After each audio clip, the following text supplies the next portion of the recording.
Joining me now is our newsmaker of the day, Lok Janshakti Party leader, Chirag Paswan joins me. He's just back with the NDA. Chirag, just 15 months ago, you were at war with the NDA when you were evicted from your late father Vilas Paswan's house. Now you are coming back to the NDA. What has suddenly changed?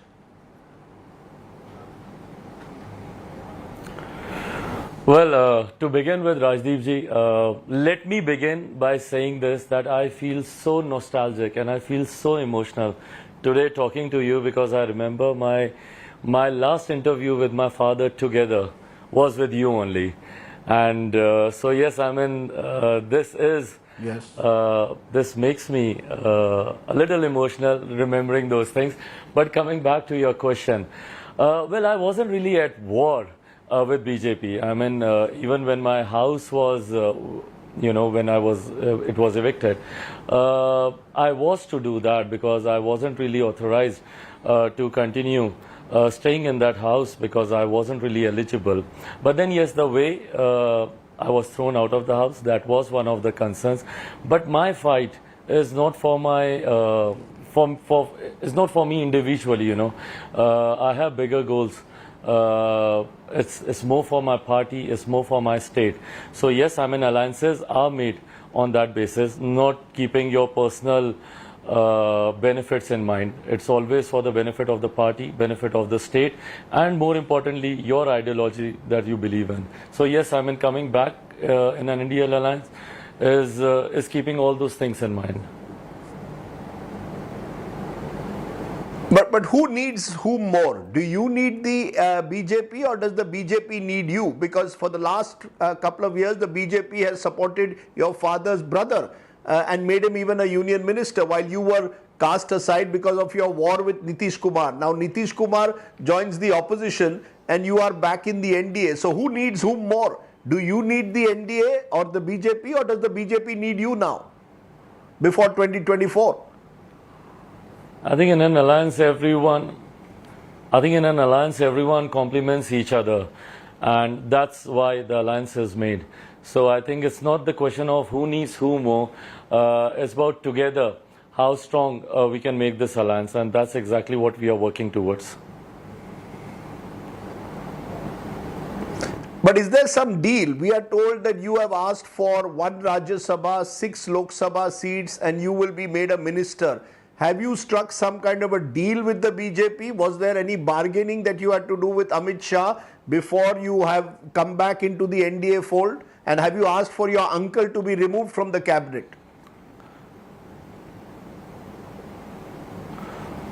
Well, about the ministership, definitely it's not a matter of concern for me at all. And when it comes to my uncle also, whether he stays in the alliance, whether he is not in the alliance, it really doesn't matter, Rajdeep ji, because it's been over 2 years now, and I'm way past all these things. It doesn't really matter what is he doing and, whether he's the part of the alliance or he continues to be the minister or not. But then definitely, yes, me and my party, we had our concerns, and which we wanted to have a clarity on before we officially say yes to the alliance. And we discussed all these concerns with the senior leadership of Bharatiya Janata Party, and yes, I mean, it was well appreciated, and is the reason why we are in India now. But people will say that this is opportunism on all sides. BJP attacks the opposition, saying that the opposition is parivarvad. Your coming back to the NDA, people will say, is also parivarvad. So it all seems to me that because of 2024 Lok Sabha, sab kuch chalega. Anyone now will go wherever they can see opportunity. The BJP attacked the opposition for parivarvad, and you are back in the BJP. I think not anymore, Rajdeep ji. Now you cannot call me an outcome of parivarvad. I mean, I'll not shy away from the fact, Vanshvad, definitely, आप वो मुझ पे डाल सकते हैं. But I think Parivarvad doesn't associate with me anymore. My family has broken away and they have drifted away from me. So no more parivarvad. But having said that, I think when there are bigger goals, then these are not the considerations that you keep in mind. What is the bigger goal? Is it to defeat Nitish Kumar? For Chirag Paswan, is Nitish Kumar enemy number one? If Nitish Kumar were tomorrow to come back into the NDA, you would probably leave again. Is Nitish Kumar defeating him your prime goal now?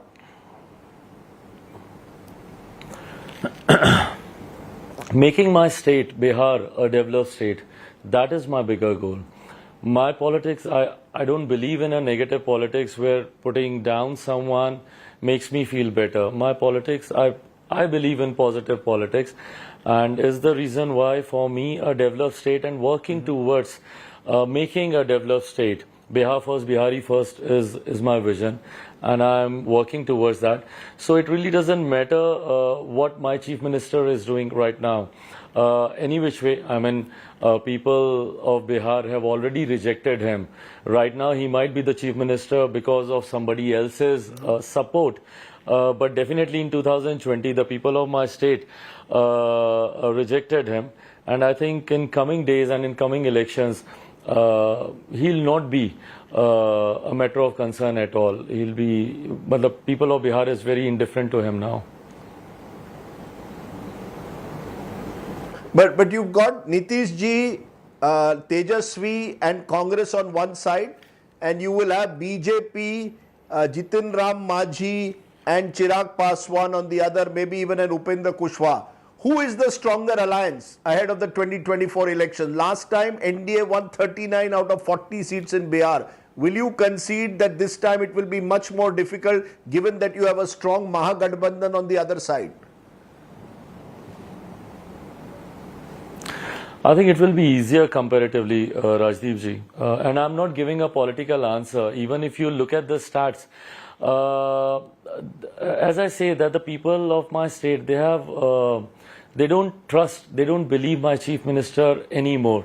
And is the reason why, if he's a part of any alliance, negative voting starts taking place for that alliance, you know.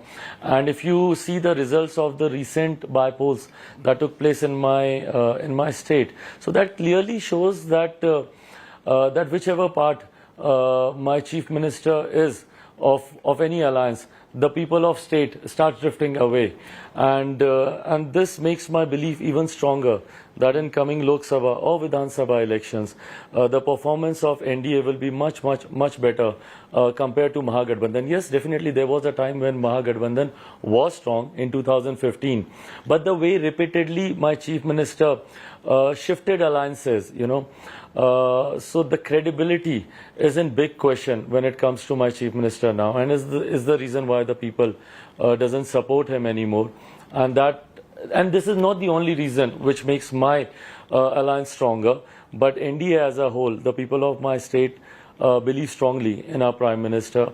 They believe strongly in Bihar first, Bihari first, the vision that I carry forward. So yeah, that makes my belief stronger that in coming Lok Sabha, 40 out of 40 will not be difficult. 40 out of 40, but let's be clear. Would I be right in saying that Chirag Paswan has been used by the BJP? They wanted to use you to cut Nitish Kumar to size in 2020. So they made you float an independent, become a third front of sorts. Then they did not need you. Now they need you again because of the 2024 elections. Has Chirag Paswan been used by the BJP? Rajdeep ji, I have my own party, and this was the decision taken by my party in 2020. No matter what the other says now for their political benefit, but the fact is that it was a collective decision by all the member of parliaments and our MLAs and MLC then, and we all collectively decided to contest alone, because the way we were getting cornered in that alliance because of my Chief Minister Nitish Kumarji, we were hardly given any seats in that alliance, and also there was no representation of my vision document in the government agenda, because I really don't believe in Sat Nishay, the government agenda that run by my Chief Minister. So I wanted that a common minimum program should be there, and Bihar First, Bihari First should be incorporated in that common minimum program. But then that was outrightly rejected by the Chief Minister, and we were hardly given any seats, just 15 odd seats that was offered to us. So it wasn't possible for us to continue in that alliance, and very amicably with BJP we parted our ways, and is the reason why in 2020 I just my candidates were fielded only against Janata Dal United and not against Bharatiya Janata Party. So when you say that I was being used, I'll not agree to that, because that was the decision which was taken by me and my party, and not somebody else deciding for me. Right. Well, one final question. What is your ambition? I remember when I did that interview with you and your father said his dream was one day my son Chirag can become the Chief Minister of Bihar, something I could not become. Is that still your goal, or do you want to simply be a mantri at the center, get back your house? That's your goal, or is your goal to become Chief Minister of Bihar one day, and will the BJP ever let you become the Chief Minister of Bihar? My priority is my state, and I'm not here for the center politics. My priority is for my state, and I would love to be involved in the state politics only. And yes, I mean, when you are mentioning that interview, please mention that part also where my father said that I wanted Chirag to contest from Hajipur, because there are few who are saying this, that my father never wanted me to contest from Hajipur, and it was in your interview only that Papa said this very clearly, that I want Chirag to contest from Hajipur. But having said it all, I think it's the people who decides your fate, whether you become the Chief Minister, you don't become the Chief Minister. But one thing that is very clear in my head and in my mind is to continue working for the people of my state. My agenda to make my state the #1 state of our country, Bihar First, Bihari First, is what I'm aiming towards and working towards. Okay, 26 parties on one side with the opposition and 38 parties, big and small, with the BJP. Is it true that basically this is a BJP alliance? All of you are only there as smaller parties. It will be driven completely by BJP, by Amit Shah and Narendra Modi. And on the other side, you've got a Congress-led alliance. Chirag Paswan, 2024, battle of the alliances, who will win?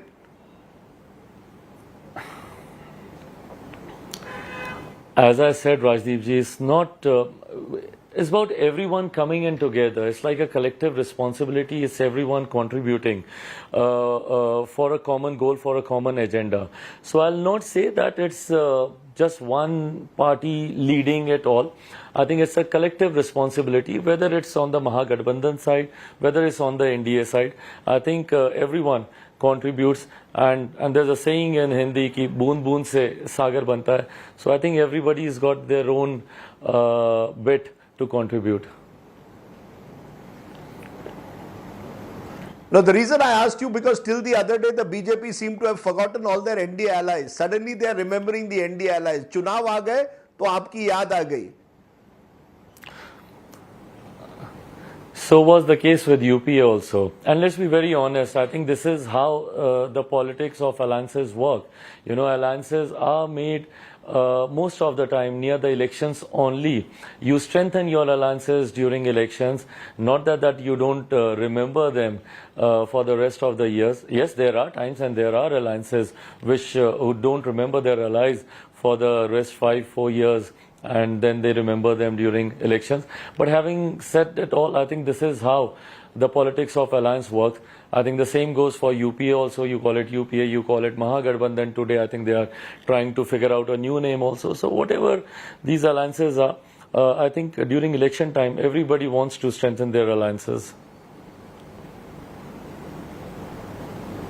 Let's leave it there, Chirag Paswan. We wish you well. We'll see how your new move as now firmly part of the NDA actually works on the ground in Bihar. But I thank you very much for joining me here on the news today. Thank you.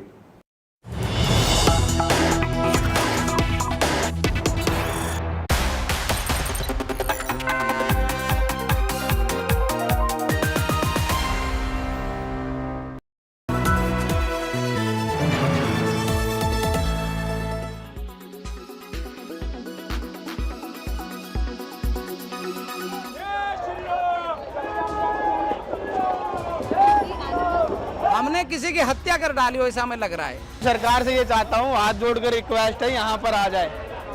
अगर अभी हिंदू मुस्लिम कहीं हो गया होता तो सारे नेता वहाँ पर होते।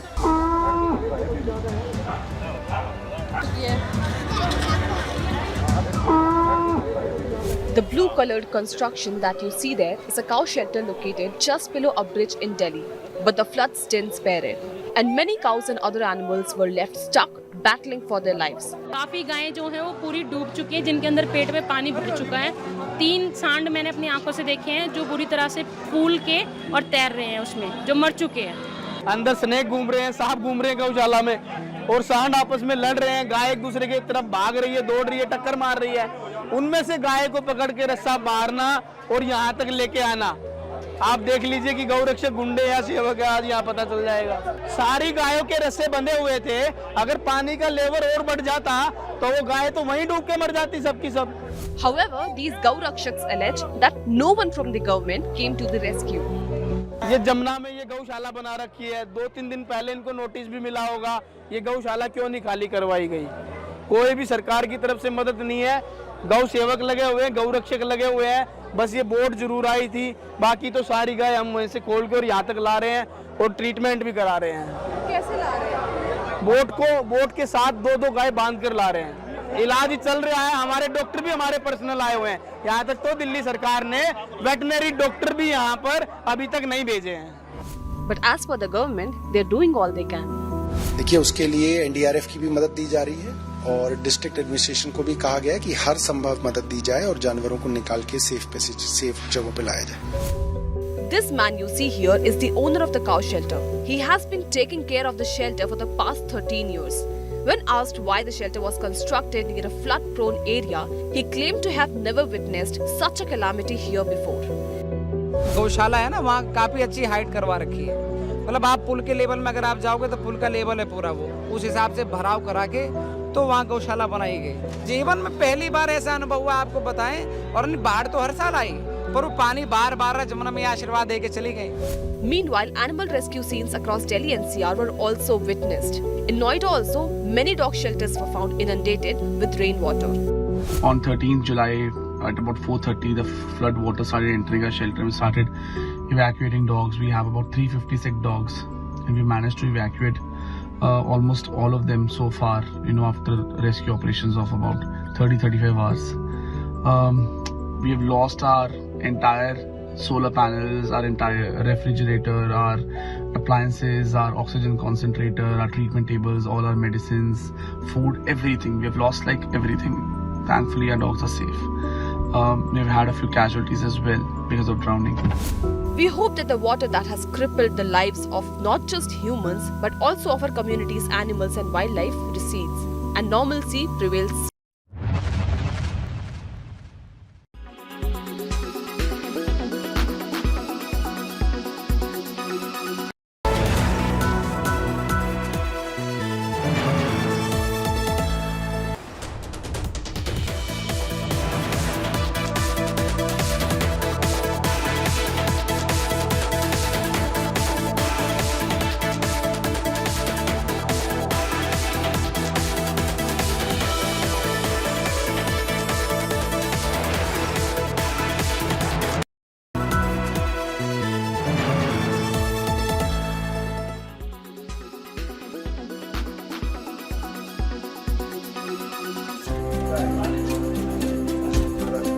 It is never too late to chase your dream. Anil Kumar Mishra took to art late in his life, but what started as a hobby has become a passion over the years. The 70-year-old from Ramnagar in Jharkhand spends his time giving new life to waste wood. मैं समझता हूँ कि ये कोई ईश्वरीय then है, जो शक्ति है, जो मुझे प्रेरणा देता है और मैं इसको कार्य रूप में परिणत कर पाता हूँ। Mishra's tryst with art started in 2007 when he was a school teacher. गाछ है बहुत पुराना, हजारों साल पुराना गाछ है, जिसमें बहुत सारे दीमक खाए हुए हैं, बहुत टिड्डा रहते हैं सर। और उसी गाछ का टुकड़ा से एक प्रेरणा जगी हमको, और उसी गाछ के टुकड़ा से मैं एक बर्ड का भाव आया और मैं उसमें क्रिएशन का शुरुआत वहीं से हुई। In the beginning, not everyone was his fan. तो मुझे तो काफी बुरा लगता था, कभी कोई लड़ाई झगड़ा हो ही जाता था कि पुराना लकड़ी क्यों लेके आ रहे हैं। लकड़ी लाके जब इकट्ठा करना शुरू किए तो थोड़ा हो जाता था झगड़ा। जब बनाना शुरू किए तो जब पूरा बनने लगा तब बन के फिर बहुत अच्छा लगने लगा। अब तो खैर जान गए तो अब कोई बात नहीं। Now his family and friends bring the raw materials for him.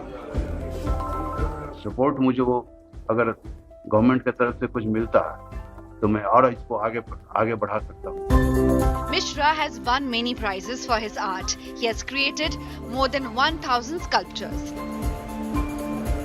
With Rajesh Verma in Ramgarh, Bureau Report, India Today.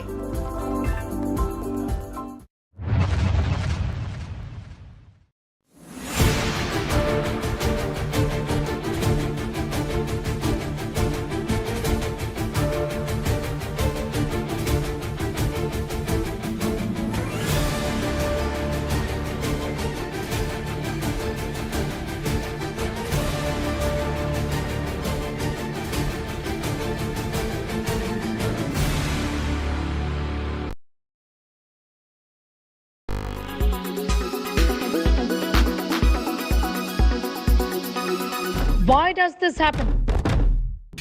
Let me tell you the science behind it.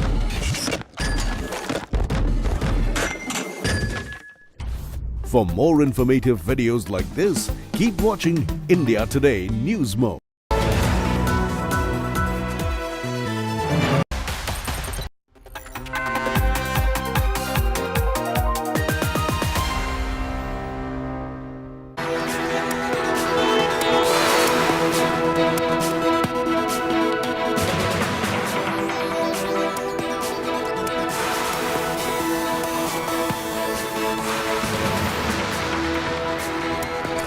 Very good afternoon. You're watching India Today. I'm Nabila Jamal. In fact, India Today's rolling coverage really showing all the heated political developments coming in from the country today. As we see, it's alliance versus alliance. The NDA versus UPA. While the NDA boasts of at least 38 parties as part of their alliance partnership, you have the UPA now suggesting that they have at least 26 parties who are on board to take on the Modi government. Now, it's a show of strength, a symbolic one on both ends. Of course, it's for the UPA this time to show its prowess a lot more, to come down to discussing seat sharing, who's really going to be the prime ministerial candidate. Can any one of them really take on the mighty BJP, the juggernaut of the BJP, the Modi Shah team? All that and more, India Today on its special coverage. Let's start with the headlines.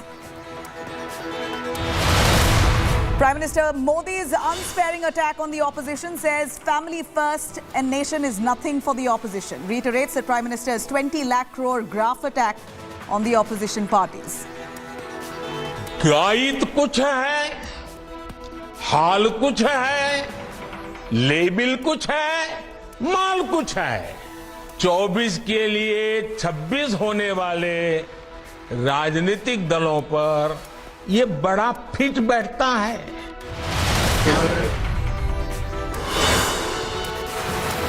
Mega opposition huddle in Bengaluru that's currently underway. Kharge says the Congress is not interested in the Prime Minister's post. Sonia Gandhi says a new name of the united opposition shouldn't have India in English.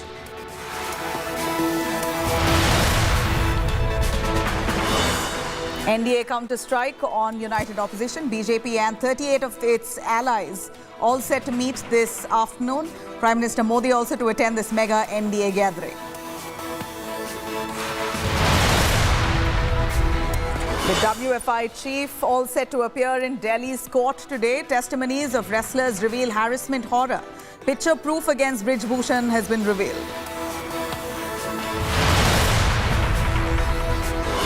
And Tamil Nadu Mantri Ponmudi has been grilled for over 8 hours at Chennai ED office, summoned yet again for grilling today at 4 p.m.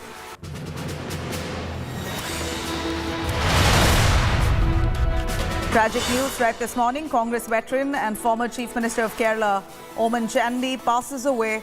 Was undergoing treatment in Bengaluru for the last few months and loses life at the age of 79.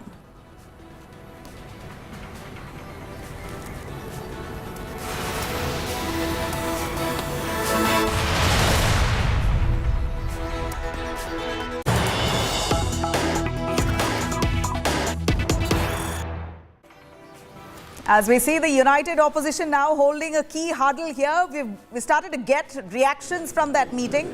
I'm going to cut across to this very meeting that's currently taking place in Bengaluru with at least 26 opposition parties all in attendance.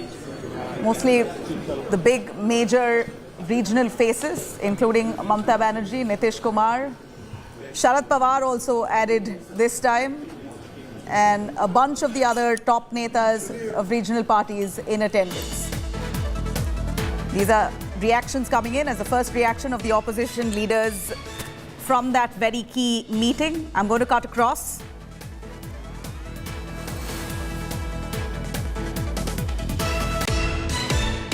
जरूरी है देश के लिए, देश को बचाना है, democracy को, इसलिए हर हालत में देश के किसान, मजदूर, नौजवान, माइनॉरिटी सबकी रक्षा करना है।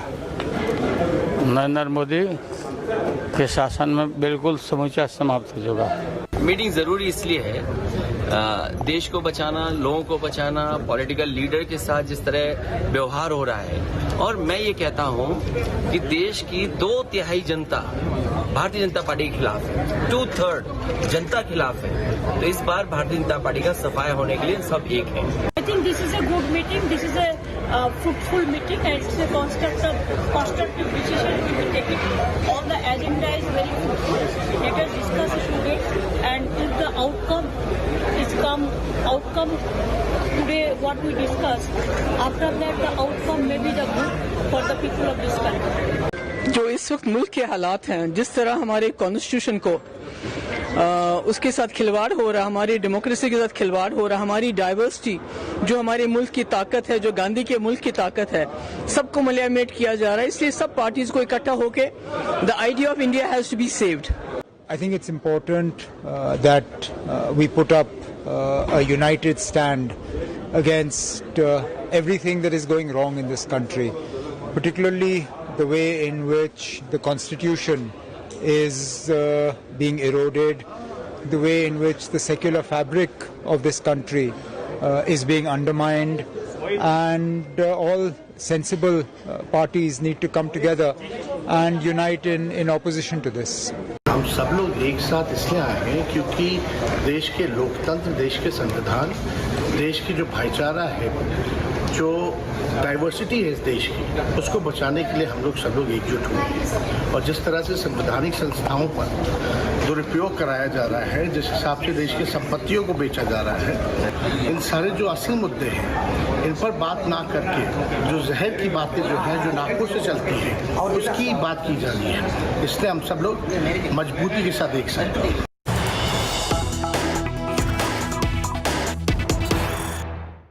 All right, now, even as the opposition unity meeting is currently happening in Bengaluru, we are receiving a lot of positive reactions from there. We see one of the states, West Bengal, where Congress and the TMC ideally faces off during elections. The Congress leadership there not very happy with this alliance that TMC is sketching with the Congress. In fact, Congress netas in West Bengal have accused the TMC of trying to target the Congress netas within the region, within West Bengal, and says that if at all Congress allies with the TMC, that would really mean the end of the party, or rather the fall of the party in the state of West Bengal. This is one of the TMC leaders one of the Congress leaders who's spoken against TMC, Suman, who says TMC and Congress's alliance will mean fall of the party in the state. In fact, accusing the TMC of targeted attacks and violence against the Congress netas in the state He says the cadre was killed by TMC in West Bengal. If at all the Congress allies with the TMC in the central level, then this will mean the fall of the Congress party itself in the state of West Bengal. Listen in.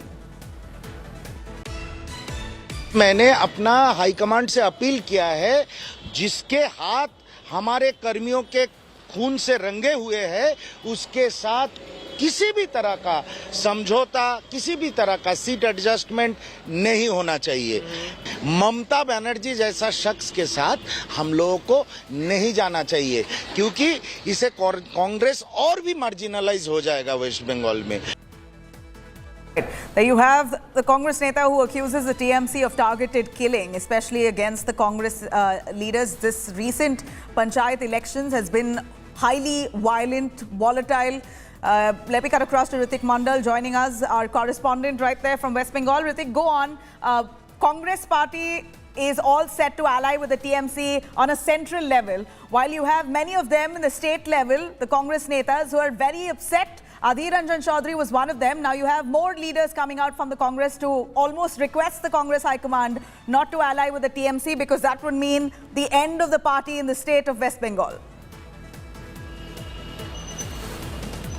Well, at a time when all opposition parties are getting united against BJP, and in the light of recent Panchayat election which had been marred by violence and in which several Congress workers were allegedly killed by TMC goons, and at this point in time you have several voices coming from the Pradesh Congress itself. You have Shumon Roy Chaudhary and of course Kaustubh Bagchi, who represents Congress very widely in Bengal politics, and as per recent Bengal politics and the Pradesh Congress is concerned, Shumon Roy Chaudhary was one of the leaders who become very voice against this opposition, any coalition happening between Congress and Trinamool Congress, and he actually stated that this kind of coalitions just ahead of 2024 general election between Congress and Trinamool Congress will lead to the fall of Congress party in the state of West Bengal, and the workers in grassroots level, they won't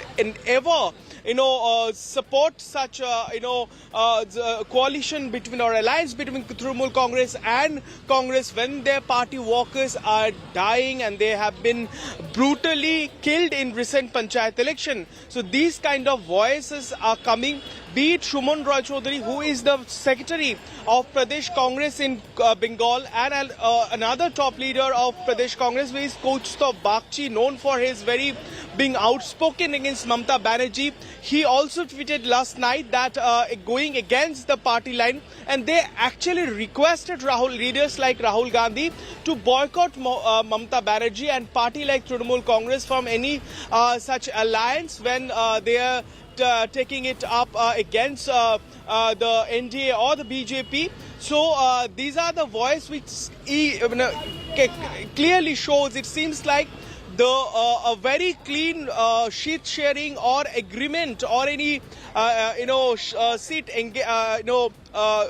agenda, sheet sharing agenda between Trinamool Congress and Congress in the state of West Bengal.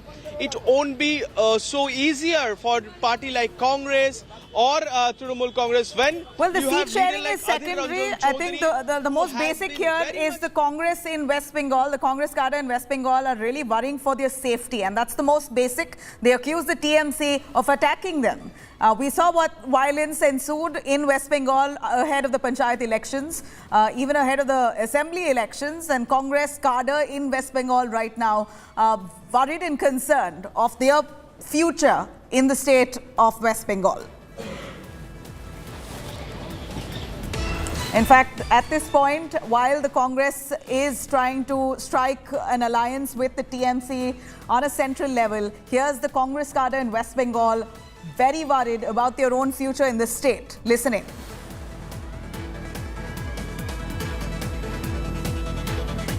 In fact, we have Tom Vadakan, though, BJP spokesperson, joining us on the phone line. Mr. Vadakan, go on. You have the Congress in West Bengal very worried about this alliance that's being struck on a much senior level or a central level, saying that on one end you have TMC attacking the Congress cadre in the local level of West Bengal, and the central leadership is striking an alliance and warming up to the same netas who targeted their leaders in the state. How would you look at this alliance itself? Well, this is a kind of a grafting that is not organic in growth, where the ideologies are different. I mean, you are seeing that they have their own cadre people killed. The congressmen have been killed there. And it's right on the state unit to say that how can you have unity with a party that's killing our people? And then you have something in Kerala also happening. I think the leader of the opposition is wondering what are we doing with the unity talk with the CPM, while they are competing in Kerala, and their cadre, their leaders are also being killed by some of the ruling party partners. So that being the case, this is kind of a band-aid, I mean, just a kind of a grafting for temporary relief from corruption. So this is the voices that if you arrest somebody in Bengal, somebody from Tamil Nadu will speak supporting, blaming the institution like the CBI, investigating agencies like ED, and finally the BJP. So these are, echoing system that has been a new methodology be adopted. First they were doing it with international media, New York Times, BBC, and what have you. I don't want to go into names. But yes, this was an international, ecosystem working. Now they're trying to work an ecosystem where if you have a problem in Tamil Nadu, there are leaders from, say, Assam saying something, or leaders from West Bengal saying something, defending the issue. So, two ministers in Delhi are in jail. Two are likely to go to jail because the cases are very serious against them in Tamil Nadu. And they're fighting against corruption. So this is essentially a fight against corruption. A unity to kind of unify corruption, institutionalize corruption at the national level. That's all. Right. Mr. Vadakan, thank you very much for joining us on that. Of course, this is quite a difficult situation for the opposition grouping, for them to set aside differences on a local level and come together at a national level to take on the mighty BJP. This is the second day of the opposition meeting that's currently underway in Karnataka's Bengaluru. Top brass of the Congress party, including Mallikarjun Kharge, Sonia Gandhi, Rahul Gandhi, currently convening the meeting. In fact, this meeting is rolled out under the leadership of Mallikarjun Kharge at his home turf in Karnataka. Bigwigs of at least 26 opposition parties, including Mamata Banerjee, MK Stalin, Arvind Kejriwal, Nitish Kumar, Sharad Pawar, and others are currently deliberating on strategies on how to take on the ruling BJP, the Lok Sabha, in 2024. In fact, a lot of talk also now on how to strategize ahead of the monsoon session of the parliament in days to come. The second opposition meeting that comes about 3 weeks after the first one was helmed in Bihar by Nitish Kumar on June 23rd, and this is the second.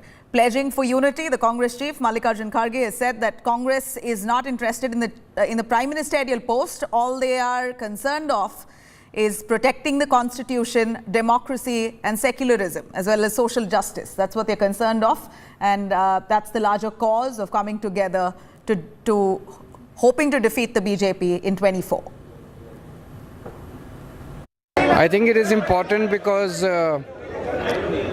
Mr. Narendra Modi got a chance to rule the country for the last 10 years, and he has made a complete mess of almost every sector in the country. He has created so much of hatred amongst the people. The economy is in shambles. There is so much of inflation. There is so much of unemployment in all sectors. So now I think it's a time that people of this country want to get rid of him. प्रधानमंत्री जी का दिन प्रतिदिन कद बढ़ते जा रहा है, देश में नहीं विदेशों में भी। तो इससे अपने देश के जो विपक्ष के लोग हैं उनको ईर्ष्या हो रही है, दूसरे को सुख देख करके ईर्ष्या हो रही है। अपना दुख से तकलीफ उनको नहीं है कि वो कहाँ है। रोज विपक्ष रोज टूट रहा है, और 2014 से लेके और आज तक देश की राजनीति में हमारे परम आदरणीय प्रधानमंत्री जी का एक अच्छा व्यवहार है, स्वभाव है, काम करने का तौर तरीका है, इससे विपक्ष को जलन हो रहा है। All right, there you have positive messages coming in from all the opposition leaders who are currently in attendance at that unity meet in Bengaluru. I'm going to cut across to Rahul Srivastav joining us for a lot more live updates and his analysis. Of course, Rahul, give us a sense. First of all, the big task here is for them to project themselves as a united front. Many of them facing off one another on local levels, but on the national level, they've got to set aside their differences and come together as one single unit, iron out those differences, and that's going to be the biggest task at hand. Do you see prospects of that as you're following the developments live?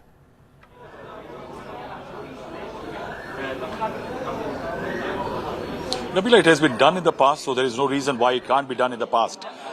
Coalitions have been formed which have been very disparate.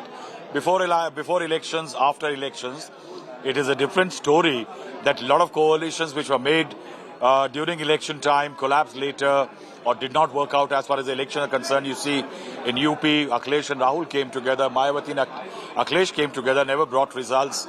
The United Front and the Janata Parivar government, there have been examples against coalitions. But the fact is that given the threat perception that the opposition parties, especially the 26 which are here, vis-a-vis Narendra Modi, there is one clarity that they need to come together. It's a survival trick now. And that is why it is important for these parties to set aside their contradictions and differences to eventually find basic templates of unity. Now that basic template of unity could well be that they come together, create a name like UPA it used to be at one time. It may be an extended Parivar now. There is a hunt for a new name for this coming together. 4 names were in suggestion. One will be finally decided. Sonia Gandhi did not want the term India in English in it. Mamata Banerjee didn't want the term front in it. So the discussion will be on in that. The second is a common minimum program, the possibility that they create a common agenda. Now that's again a very difficult task because the left and the Trinamool don't get together. Congress and Arvind Kejriwal don't come together. So they are trying to identify in this meeting something which are called the common issues that they can be raising. Common issues which can be raised and common issues they should avoid. Say, for example, a Veer Savarkar issue can be a problem between the Congress and the Shiv Sena's Thackeray version. Similarly, NCP and PDP. So they are going to identify these broad templates on which they can work together. The bigger questions, these are low-hanging fruits. The bigger question of seat adjustment, strategic alliances, all these definitely will have to wait. Though they are the core of any coalition. But right now it seems what is more important is to build an arithmetic, stay together, somehow find templates to tell the people that there has been an incremental improvement as far as the coming together is concerned. Well, you know, you did mention about the name change of UPA. That's also something on the cards that's being discussed. Give us clarity on exactly what Sonia Gandhi means by not wanting India in the name, Mamata Banerjee not wanting English in the name. There's still some confusion on that. Please explain to us. See, one, I will say that this entire interpretation that UPA is dead, I think that will be incorrect, primarily because since 2019, when the UPA was a very depleted force, say for example, Lalu Prasad Yadav did not even have a seat in Lok Sabha. So it was a very depleted force. So every time that UPA met, it used to call several other like-minded, so-called like-minded parties to show a certain strength to the gathering. And that is why the UPS, I will say, is evolving out, getting expanded, and there will be a new entity replacing it. So what is important is that Sonia Gandhi does not want the term India, because India is a word in English. She wants some Hindi term to be replaced, like Bharat, Hindustan or something. Similarly, Mamata Banerjee has had decades of struggle against the left front in Bengal. So the term front is something that she does not want, because front will also mean that she is sitting together in the same front with the left parties in Bengal. And that's something which is slightly unacceptable to, in fact, even the left parties who do not want to be visibly, that will be part of a front with Mamata Banerjee. So it could well be a loosely knit, a name which is more of a, not a front or a union or something, but it could well be something else. We are waiting for a clarity on that issue, but definitely there is likelihood of a term. new template, and second, very importantly, a subcommittee likely to look into the very idea of what can be the common issues that can be taken up from here. No contradictions are going to disappear through this meeting. There is no magic wand inside, but definitely an incremental improvement or a step forward as far as the opposition unity is concerned. Remember one thing, these people represent 170, 180 odd seats in the Lok Sabha. There is another large chunk outside of opposition, the BRS, the PDP, the BJD and the YSRCP, who are still not part of the opposition effort. So we are eventually looking at three gatherings. One is the NDA, which is trying to expand, consolidate and confirm their vote banks. The second is the 26 odd parties which are here, and then the three who are virtually operating like independent republics. Well, we believe that the fact that the Congress has managed to win Karnataka, BJP has moved out of the southern part of India entirely. Himachal Pradesh also, the Congress had its victory. So it seems like it's given quite a boost for the opposition parties to come together, really hoping that they can take on the BJP, which received 37.6% vote share in 2019. So the opposition parties believe that coming together would really mean, if they are united, they could definitely realize their dream of taking on the BJP in 24.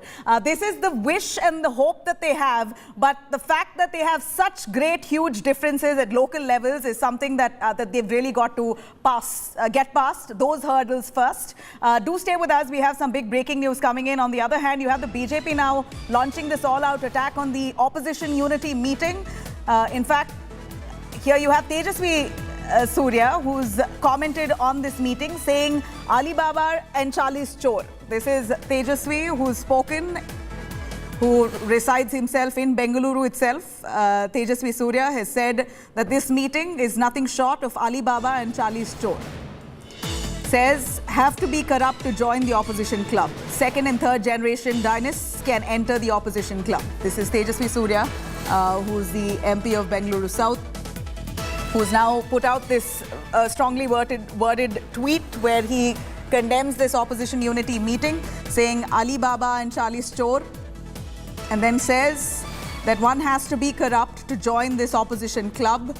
Second or third generation dynasts can enter the opposition club. In every way, taking a jibe exactly on the lines of what Prime Minister Modi has spoken, accusing the opposition party members of being highly corrupt, to say that they have no intention for good, to do any good for this country. Their only attempt is to wriggle out from all the corruption charges and the central agencies that are currently investigating them.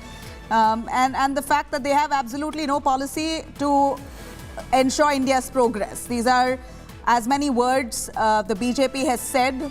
In fact, JP Nadda himself had spoken about how the opposition netas have no niti, neta or niyat. Basically, no leader, no policy or intention.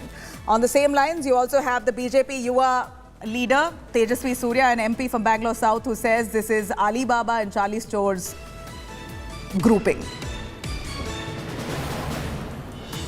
All right. Meanwhile, you have the Prime Minister, who a little earlier has trained his guns at the big opposition huddle.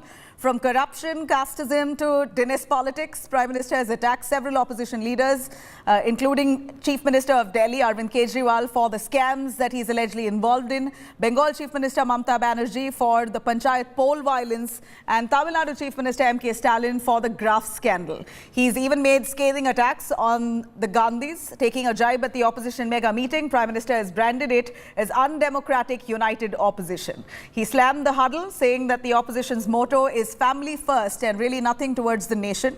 He's gone on to count ED and IT raids on several opposition netas and said that all of them have united only to erase corruption charges against them. The attack comes right at a time when top opposition parties now are attending a key meeting in Bengaluru to chalk out a strategy to take on Prime Minister Modi and the BJP in 2024. आज देश के लोग 2024 चुनाव में फिर एक बार हमारी सरकार वापस लाने का मन बना चुके हैं, निर्णय ले चुके हैं। ऐसे में भारत की बदहाली के जिम्मेदार कुछ लोग अपनी दुकान खोलकर बैठ गए हैं। इन्हें देखकर मुझे एक कविता की कुछ पंक्तियां याद आती हैं। एक कवि महाशय ने अवधी में लिखा था, ये अवधी भाषा में लिखी गई कविता है। गायित कुछ है, हाल कुछ है, लेबिल कुछ है, माल कुछ है। 24 के लिए 26 होने वाले राजनीतिक दलों पर ये बड़ा फिट बैठता है। गायित कुछ है, हाल कुछ है, लेबिल कुछ है और माल कुछ है। यानी गाना कोई और गाया जा रहा है, जबकि सच्चाई कुछ और है। लेबल किसी और का लगाया गया है, जबकि प्रोडक्ट कुछ और ही है। इनकी दुकान की यही सच्चाई है। इनकी दुकान पर 2 चीजों की गारंटी मिलती है। एक तो ये अपनी दुकान पर जातिवाद का जहर बेचते हैं और दूसरा ये लोग असीमित भ्रष्टाचार करते हैं। आजकल ये लोग बेंगलुरु में जुटे हैं। एक जमाने में एक गाना बहुत मशहूर था, मुझे तो पूरा याद नहीं है लेकिन मुझे याद आ रहा है। एक चेहरे पर कई चेहरे लगा लेते हैं लोग, एक चेहरे पर कई चेहरे लगा लेते हैं लोग। आप देखिए ये लोग कितने चेहरे लगाकर बैठे हैं। जब ये लोग कैमरे के सामने एक फ्रेम में आ जाते हैं तो पहला विचार देश के सामने क्या आता है? पहला विचार देश के लोगों के मन में यही आता है, पूरा फ्रेम देख करके देशवासी यही बोल उठता है, लाखों करोड़ों रुपए का भ्रष्टाचार। इसलिए देश की जनता कह रही है कि ये तो कट्टर भ्रष्टाचारी सम्मेलन हो रहा है, कट्टर भ्रष्टाचारी सम्मेलन हो रहा है। ये लोग गा कुछ और रहे हैं, हाल कुछ और है, इन्होंने लेबल कुछ और लगाया हुआ है, माल कुछ और है। इनका प्रोडक्ट है 20 लाख करोड़ रुपए के घोटाले की गारंटी। 20 लाख करोड़ रुपए के घोटाले की गारंटी। साथियों, इस बैठक की एक और खास बात है, अगर कोई करोड़ों के घोटाले में जमानत पर है तो उसे बहुत सम्मान की नजर से देखा जाता है। अगर पूरा का पूरा परिवार ही जमानत पर है तो उसकी और ज्यादा खातिरदारी होती है। अगर किसी दल का कोई वर्तमान मंत्री भ्रष्टाचार के मामले में जेल जाता है तो उसे एक्स्ट्रा नंबर देकर स्पेशल इनवाइटी बुलाकर बुलाया जाता है। अगर कोई किसी समाज का अपमान करता है, अदालत से सजा पाता है तो उसकी बड़ी आवाभगत होती है। अगर कोई अदालत से करोड़ों के घोटाले में दोषी पाया गया है तो इस बैठक में शामिल होने की उसकी क्वालिफिकेशन और बढ़ जाती है। बल्कि ये लोग तो उससे मार्गदर्शन मांगते हैं। भ्रष्टाचार को लेकर इनमें बड़ी आत्मीयता है, बड़ा प्रेम है। इसलिए 20 लाख करोड़ रुपए के भ्रष्टाचार की गारंटी देने वाले ये लोग बड़े प्रेम से, बड़ी आत्मीयता से आपस में मिल रहे हैं। साथियों, भ्रष्टाचार की इस दुकान में जुटे हुए ये सभी परिवारवाद के कट्टर समर्थक हैं। न खाता न वही, जो परिवार कहे वही सही। लोकतंत्र के लिए कहा जाता है of the people, by the people, for the people. लेकिन इन परिवारवादियों का मंत्र है of the family, by the family, for the family. Family first, nation nothing. इन लोगों का मोटो है, इनकी यही प्रेरणा है। ये लोग देश के लोकतंत्र को, देश के संविधान को अपना बंधक बनाना चाहते हैं। इनके लिए मैं यही कहना चाहूंगा, नफरत है, नफरत है, घोटाले हैं, नफरत है, घोटाले हैं, तुष्टीकरण है, मन काले हैं। नफरत है, घोटाले हैं, तुष्टीकरण है, मन काले हैं। परिवारवाद की आग के दशकों से देश हवाले हैं। साथियों, इनके लिए देश के गरीब के बच्चों का विकास नहीं, बल्कि अपने बच्चों का, अपने भाई भतीजों का विकास मायने रखता है। This is rather a very disappointing commentary of Indian politics. That if you are with the BJP, you're pure, and if you oppose the BJP, you're somehow termed to be corrupt. And if you are BJP, you are a democratic party, and if you are against the BJP, you are a dynastic political party. I mean, this is a very disappointing comment, the political commentary which is being laid out. The NDA has put together a motley crew of political parties which don't have any presence in neither the assembly nor the parliament, and they call that an alliance. And the Congress party and other like-minded parties, including many chief ministers from the regional parties, have come together to put together an alliance. The people of India will decide which alliance they want, which alliance they trust, which is the path India should go, whether a secular constitutional path is what we need to go, or do we need to go to a fundamentalist unitary idea of India, of India. Do you want India to be the Hindutva version of Iran, or do you want India to be a constitutional secular country? The people of India will decide. First time ऐसा हो रहा है कि opposition agenda set कर रहा है और भाजपा बौखलाई हुई उस पर कमेंट कर रही है या फिर उसी नक्शे कदम पर चल रही है। पहली बार ऐसा हो रहा है। पहली विपक्ष की जो मीटिंग हुई पटना में, उसका परिणाम और उसकी बौखलाहट ये रही कि भारतीय जनता पार्टी ने महाराष्ट्र में सबसे बड़ी तोड़फोड़ की। लूट करके, लोकतंत्र को लूट के पहले से सरकार चला रहे थे, उसके बाद फिर उनको एनसीपी को भी तोड़ने की जरूरत पड़ गई। तो प्राइम मिनिस्टर किस मुंह से भ्रष्टाचार पर भाषण देते हैं? जिनके साथ भ्रष्टाचारी नेताओं की एक लंबी फहरिस्त, तो हेमंत बिश्व शर्मा से लेकर के सुवेंदु अधिकारी से लेकर के, और अब जिनके ऊपर ईडी के केसेस चल रहे थे, उनको आपने मिनिस्टर बनाया, डिप्टी सीएम बनाया। तो प्रधानमंत्री किस मुंह से भ्रष्टाचार पर भाषण दे रहे हैं? हम तो सिर्फ 26 पार्टियां अलायंस में हैं अपोजिशन के। एनडीए के अलायंस में तो 38 पार्टीज हैं। अभी कल ही वो लिस्ट जारी हुई है। इसीलिए भाजपा इस तरह से बौखलाई हुई है।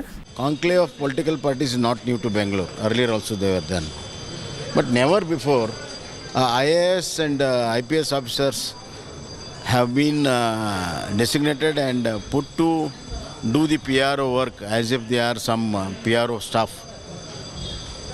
And I can understand that if there is a sitting chief minister, there is some protocol.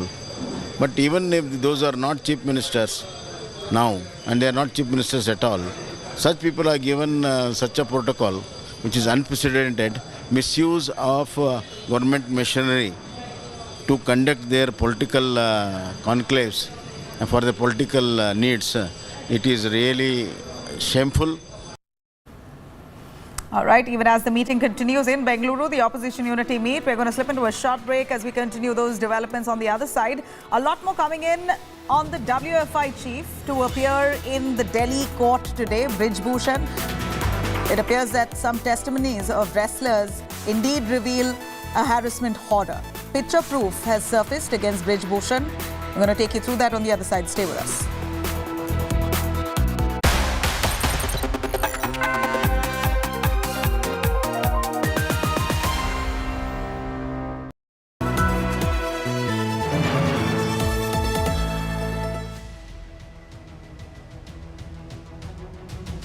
We are standing on the ring road. You can see there's only water, water and water everywhere.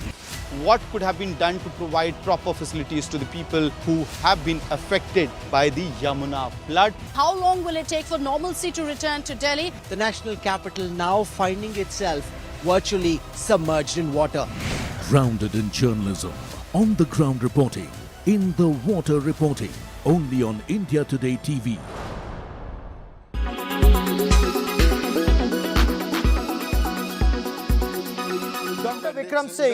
Dr. Vikram Singh, police officers, the police have a sixth sense. You know, you've spent over 4 decades in the police. Given your long experience, what were red flags, and were red flags either ignored or played down initially? The red flags are there for all of us to see. Number one, see the compatibility of Sachin and Seema. 2, no questions asked, love can be blind. Second, Seema, as per her own confession, is only class 5. But yes, her comfort level with Sindhi, Urdu, English and Hindi are amazing.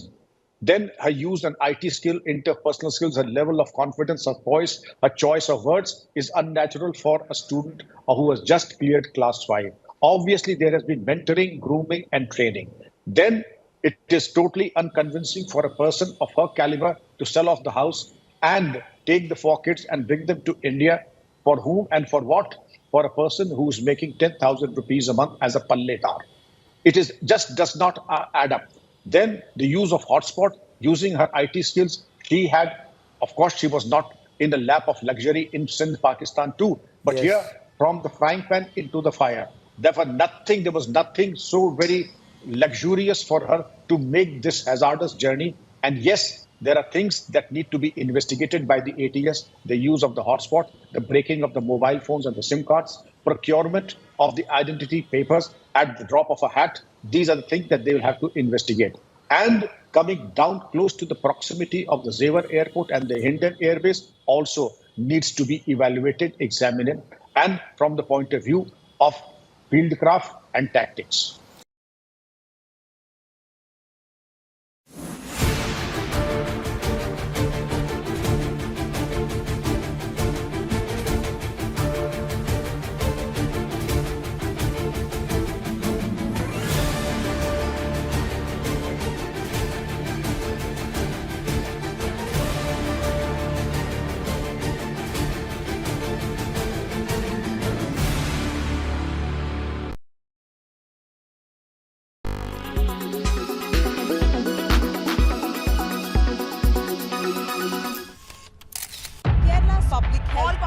Traveling from different parts. Armed with facts, Looking at political background. she takes the news by its horns. Do you think the future of these students are not hampered? Fierce, bold and direct, setting the tone for the biggest stories from every corner and every angle. Expect nothing but the unfiltered truth. News first, niceties later. Watch me, Nabila Jamal, on India Today.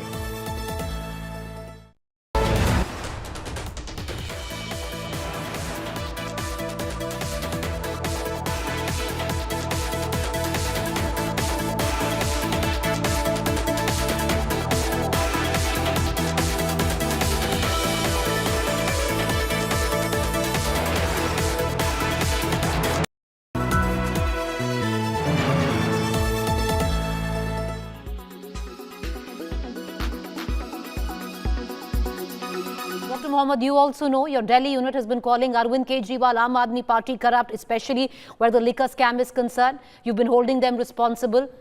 You are now breaking bread with Arvind Kejriwal, who's sitting right there. But having said, okay, can I just, no, what we're going to do is, ma'am, we're going to just open the debate out. So in a lot of ways, it cuts both ways. Where a united opposition is concerned, we still do not know whether there is going to be a united opposition. You have a Mamata Banerjee who's attending the meet right now, but she's skipping the dinner, which is being hosted by Mr. Siddaramaiah. But I want to bring in Guru Paswan into this conversation. Dr. Paswan, interesting that the BJP chooses to have the NDA meet the same time that the Congress has, or the opposition, united opposition hosted by the Congress in Bengaluru is having their meet tomorrow. A tad bit insecure, Dr. Paswan? Preeti, a very warm good evening to you and all my fellow panelists. I was patiently listening to my friend from the Congress party who made a comment on cooperative federalism, which is a bit rich coming from Congress party that has suspended more than 50 duly elected state governments. In the entire constitutional history of our country, we have seen emergency only once by the same Congress party. We have seen the same Congress party that has feared to go beyond one family. Point number one. Point number two about NDA, let me make this very clear. We are out there on a positive and constructive note. In 2014, India was the 10th largest economy. In our 9 years of governance, India is the 5th largest economy. You look at every single indicator. The IMF has said that the poverty has gone down. The World Bank is constantly praising India. IMF is saying that India is going to be the bright spot in the future. Right. But coming back to NDA, I consider NDA, the making of NDA, Preeti, was an important event in the political history of our country. And I'm sure you would remember Gadbandhan Dharma. This term was introduced to political lexicon, that Gadbandhan is also a dharma, by Bharat Ratna former Prime Minister late Atal Bihari Vajpayee ji. We are going out there on a positive and constructive agenda. On the contrary, look at what the opposition is doing. In Bihar, what is happening? In Bihar, you have a Mukesh Sahni who has left the Mahagathbandhan. In Bihar, you have a Chirag Paswan who is going to join NDA. In Bihar, you have a Dalit leader, Mahadalit leader, Jitanram Manjhi, who has left the Mahagathbandhan. In Bihar, you have Upendra Kushwaha. In Uttar Pradesh, you have Suhail Dev, Bharatiya Samaj Party. So it shows the elitist and the arrogant nature of the Congress party.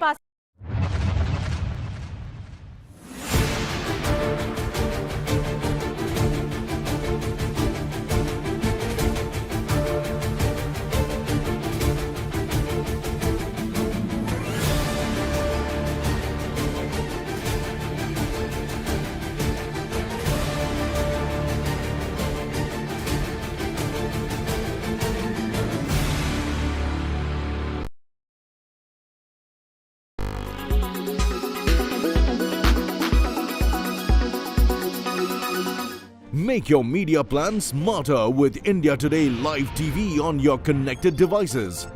Amplify your brand with 100 million smart internet viewers. To advertise, mail us at sales@aajtak.com.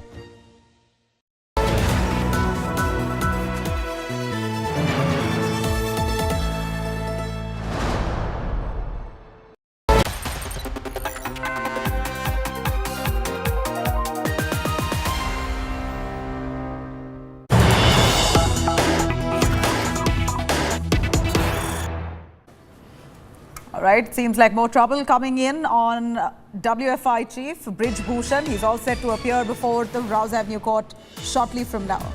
The WFI boss Brij Bhushan is all set to seek bail in court. After court takes cognizance of the charge sheet, Brij Bhushan will be appearing before the Rouse Avenue court in a little while from now. In fact, he's just about left. He's on his way towards the Rouse Avenue court.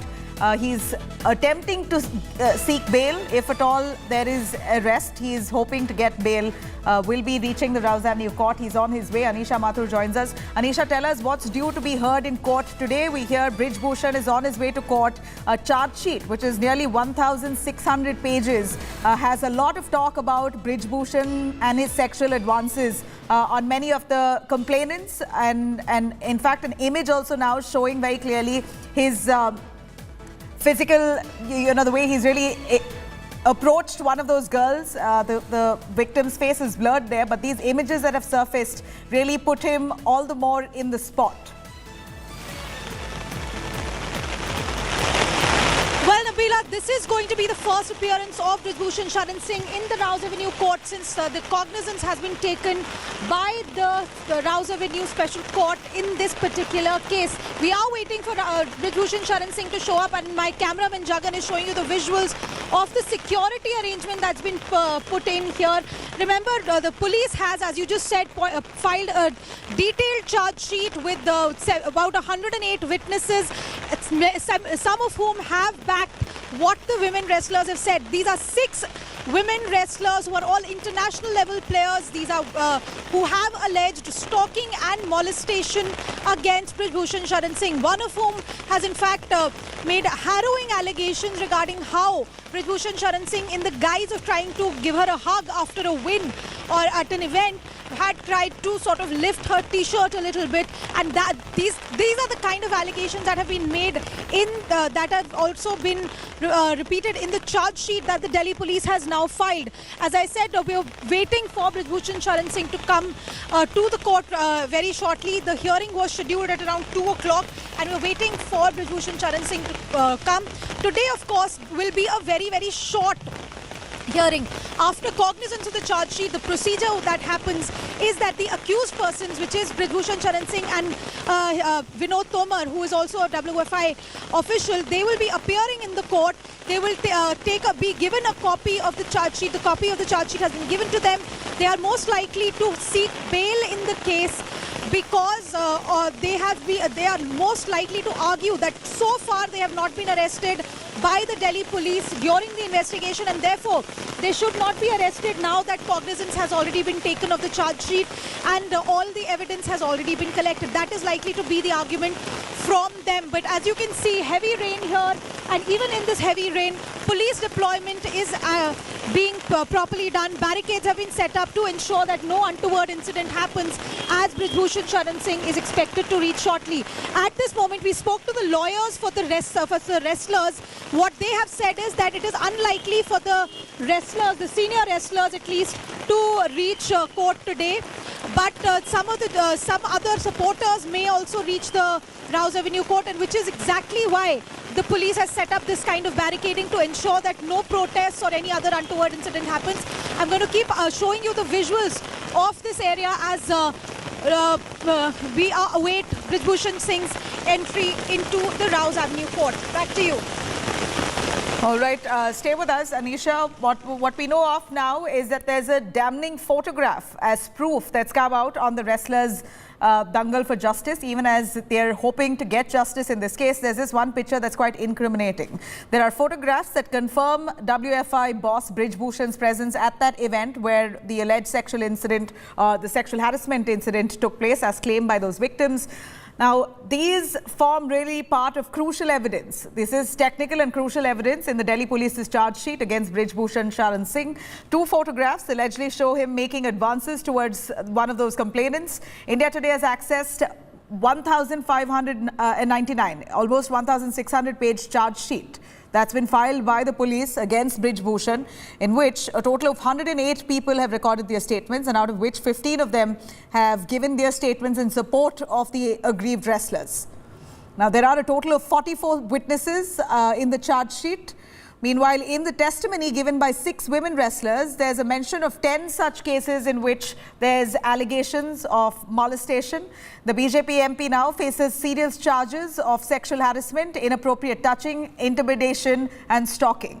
WFI Chief Brijbhushan will now be appearing before the Delhi court today to answer those charges of sexual harassment against him, and he's also hoping to seek bail. Anisha, tell us more on what's going to really be happening in court. Give us really the agenda that will be followed in court today, as Brijbhushan is just moments away from the court venue. Well, Nabila, I'm continuing to show you the visuals of the security arrangements outside the Rouse Avenue court, and as lawyers are also coming in now. Now, as I was saying, today is the first time that Brijbhushan Sharan Singh is going to be appearing here. He's been summoned after the court has taken cognizance of the charge sheet against him. Remember, in the procedure that is likely to happen is that Brijbhushan Sharan Singh as well as Vinod Tomar will be appearing in the court. They will mark their presence before the judge, and then copies of the charge sheet have been will be given to them. They will also get a chance to raise their plea before them. What we've been told, what we've been informed is that because the cognizance has been taken, Bhushan Sharan Singh as well as Vinod Tomar are both likely to ask for statutory bail. Remember, the procedure is that a person who has been arrested prior to cognizance or even not arrested prior to cognizance, once a charge sheet is filed and cognizance has been taken, they can then ask for bail. In Bhushan's case, of course, he will be arguing that since he's not been arrested so far, and even the police in their charge sheet have said that he has been cooperating with the investigation, therefore he's likely to argue that he should not in fact be arrested. We are keeping a sharp eye on all the movement around here, but so far Bhushan Sharan Singh and Vinod Tomar have not reached the Rouse Avenue court. Once they do reach, we will be giving you minute by minute updates of what is happening inside. The hearing is scheduled at around 2 p.m. and as far as the bail issue is concerned, it is highly likely, unless the police decides to vehemently oppose the bail, Bhushan Singh as well as Vinod Tomar would most likely walk out from the Rouse Avenue court with copies of the charge sheet and the date for the next hearing in this case, because it is highly unlikely for people who've not been arrested prior to cognizance of the charge sheet to then get arrested afterwards. Of course, the wrestlers have been demanding the arrest of Bhushan Sharan Singh and as well as Vinod Tomar. We've seen over the last several months the kind of protests that happened out.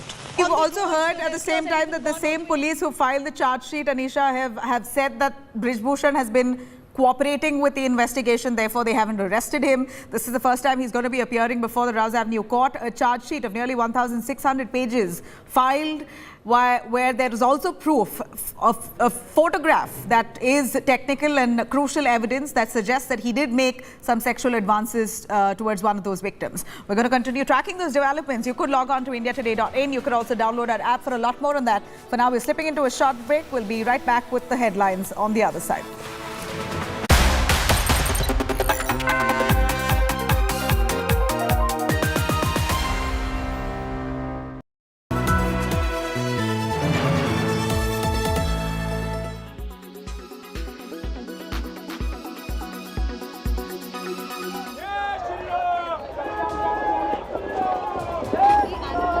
हमने किसी की हत्या कर डाली हो ऐसा हमें लग रहा है। सरकार से ये चाहता हूँ, हाथ जोड़कर रिक्वेस्ट है, यहाँ पर आ जाए। अगर अभी हिंदू मुस्लिम कहीं हो गया होता तो सारे नेता वहाँ पर होते।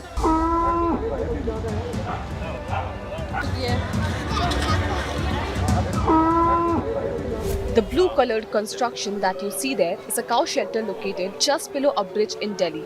But the floods didn't spare it, and many cows and other animals were left stuck, battling for their lives. काफी गायें जो हैं वो पूरी डूब चुकी हैं, जिनके अंदर पेट में पानी भर चुका है।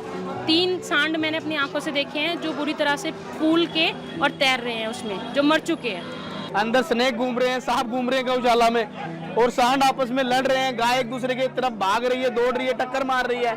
उनमें से गाय को पकड़ के रस्सा मारना और यहाँ तक लेके आना, आप देख लीजिए कि गौरक्षक गुंडे या सेवक है, आज यहाँ पता चल जाएगा। सारी गायों के रस्से बंधे हुए थे, अगर पानी का लेवल और बढ़ जाता तो वो गाय तो वहीं डूब के मर जाती सबकी सब। However, these Gaurakshaks allege that no one from the government came to the rescue. ये जमुना में ये गौशाला बना रखी है, 2-3 दिन पहले इनको नोटिस भी मिला होगा, ये गौशाला क्यों नहीं खाली करवाई गई? कोई भी सरकार की तरफ से मदद नहीं है। गौ सेवक लगे हुए हैं, गौरक्षक लगे हुए हैं, बस ये बोट जरूर आई थी, बाकी तो सारी गाय हम वहीं से खोल के और यहाँ तक ला रहे हैं और ट्रीटमेंट भी करा रहे हैं। कैसे ला रहे हैं? बोट के साथ 2-2 गाय बांध कर ला रहे हैं। इलाज ही चल रहा है, हमारे डॉक्टर भी हमारे पर्सनल आए हुए हैं। यहाँ तक तो दिल्ली सरकार ने वेटनरी डॉक्टर भी यहाँ पर अभी तक नहीं भेजे हैं। But as for the government, they're doing all they can. देखिए, उसके लिए एनडीआरएफ की भी मदद दी जा रही है और डिस्ट्रिक्ट एडमिनिस्ट्रेशन को भी कहा गया है कि हर संभव मदद दी जाए और जानवरों को निकाल के सेफ जगहों पे लाया जाए। This man you see here is the owner of the cow shelter. He has been taking care of the shelter for the past 13 years. When asked why the shelter was constructed near a flood-prone area, he claimed to have never witnessed such a calamity here before. गौशाला है ना, वहाँ काफी अच्छी height करवा रखी है। मतलब आप पुल के लेवल में अगर आप जाओगे तो पुल का लेवल है पूरा, वो उस हिसाब से भराव करा के तो वहाँ गौशाला बनाई गई। जीवन में पहली बार ऐसा अनुभव हुआ, आपको बताएं। और बाढ़ तो हर साल आई, पर वो पानी बार बार जमुना में आशीर्वाद दे के चली गई। Meanwhile, animal rescue scenes across Delhi NCR were also witnessed. In Noida also, many dog shelters were found inundated with rainwater.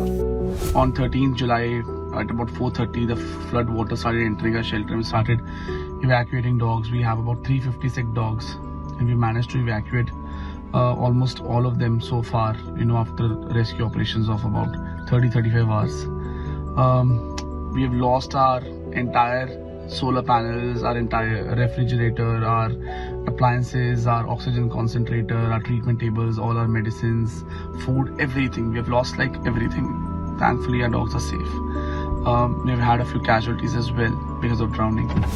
We hope that the water that has crippled the lives of not just humans but also of our communities, animals and wildlife recedes and normalcy prevails.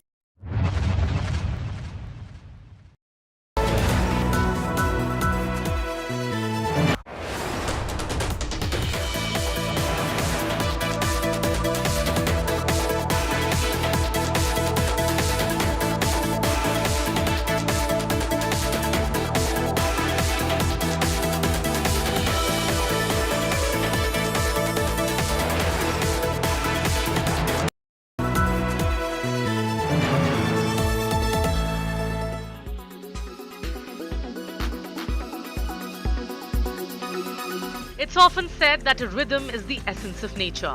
The sun rising and setting almost at the same time is a rhythm.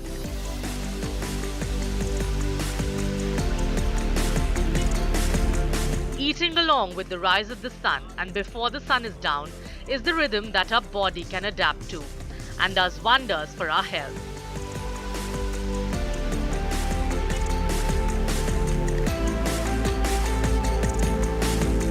Jain scriptures talk about eating before sundown. The sun cycle diet, when you eat when the sun is up and stop eating when the sun is down, is called the circadian diet.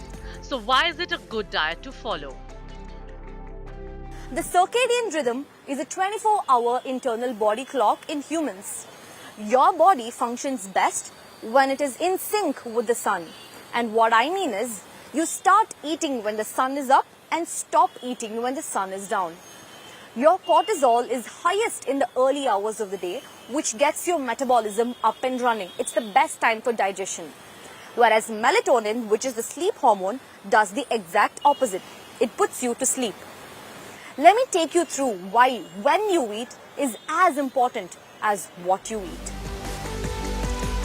The surges and dips in cortisol and melatonin correspond with sunrise and sunset. Cortisol rises in the earlier hours of the day, which gets the metabolism up and running. Whereas melatonin, which is the sleep hormone released as we move towards night, does the exact opposite. Food intake during circadian evening, when the melatonin is higher than cortisol in your body, disrupts this rhythm, thereby increasing fat content in your body as food will not be metabolized properly. As you move towards night, the tendency to store calories as fat is higher. During the day, cortisol is highest, stimulating.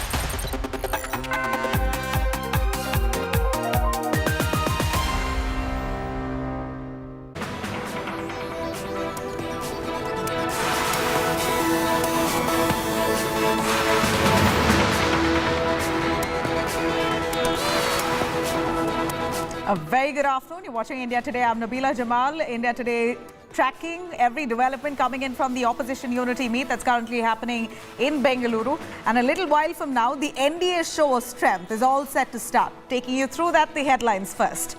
Prime Minister Modi's unsparing attack on the opposition says the family first, nation is nothing for the opposition parties. Reiterates Prime Minister's 20 lakh crore graph attack on the opposition. Guide कुछ है, हाल कुछ है, लेबिल कुछ है, माल कुछ है। 24 के लिए 26 होने वाले राजनीतिक दलों पर ये बड़ा फिट बैठता है। Mega opposition huddle in Bengaluru that's currently underway. Mallikarjun Kharge says the Congress is not interested in Prime Minister's post. Sonia says a new name of the united opposition shouldn't have India in English, should have a Hindi word like Bharat in it.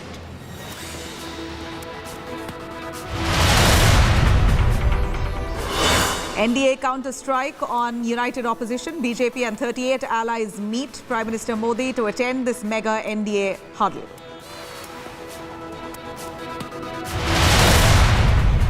WFI chief Brij Bhushan to appear in Delhi court in any moment now.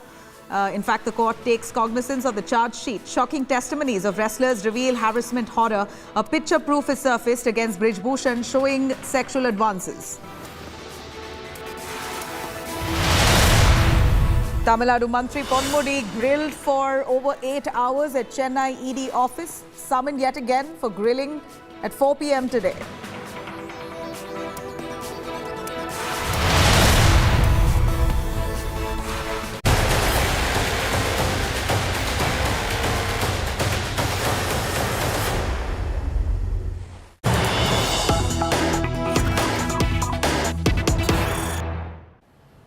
All right, as the opposition meet now continues in Bengaluru, we're seeing all the opposition netas coming together to attack the BJP one after the other. We bring to you all their voices from Bengaluru.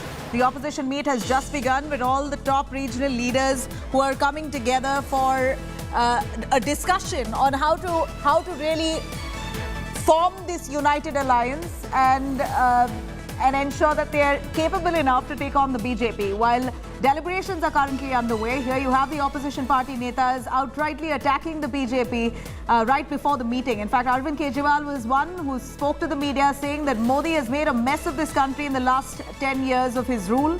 Mamata Banerjee says such a meeting is beneficial for India.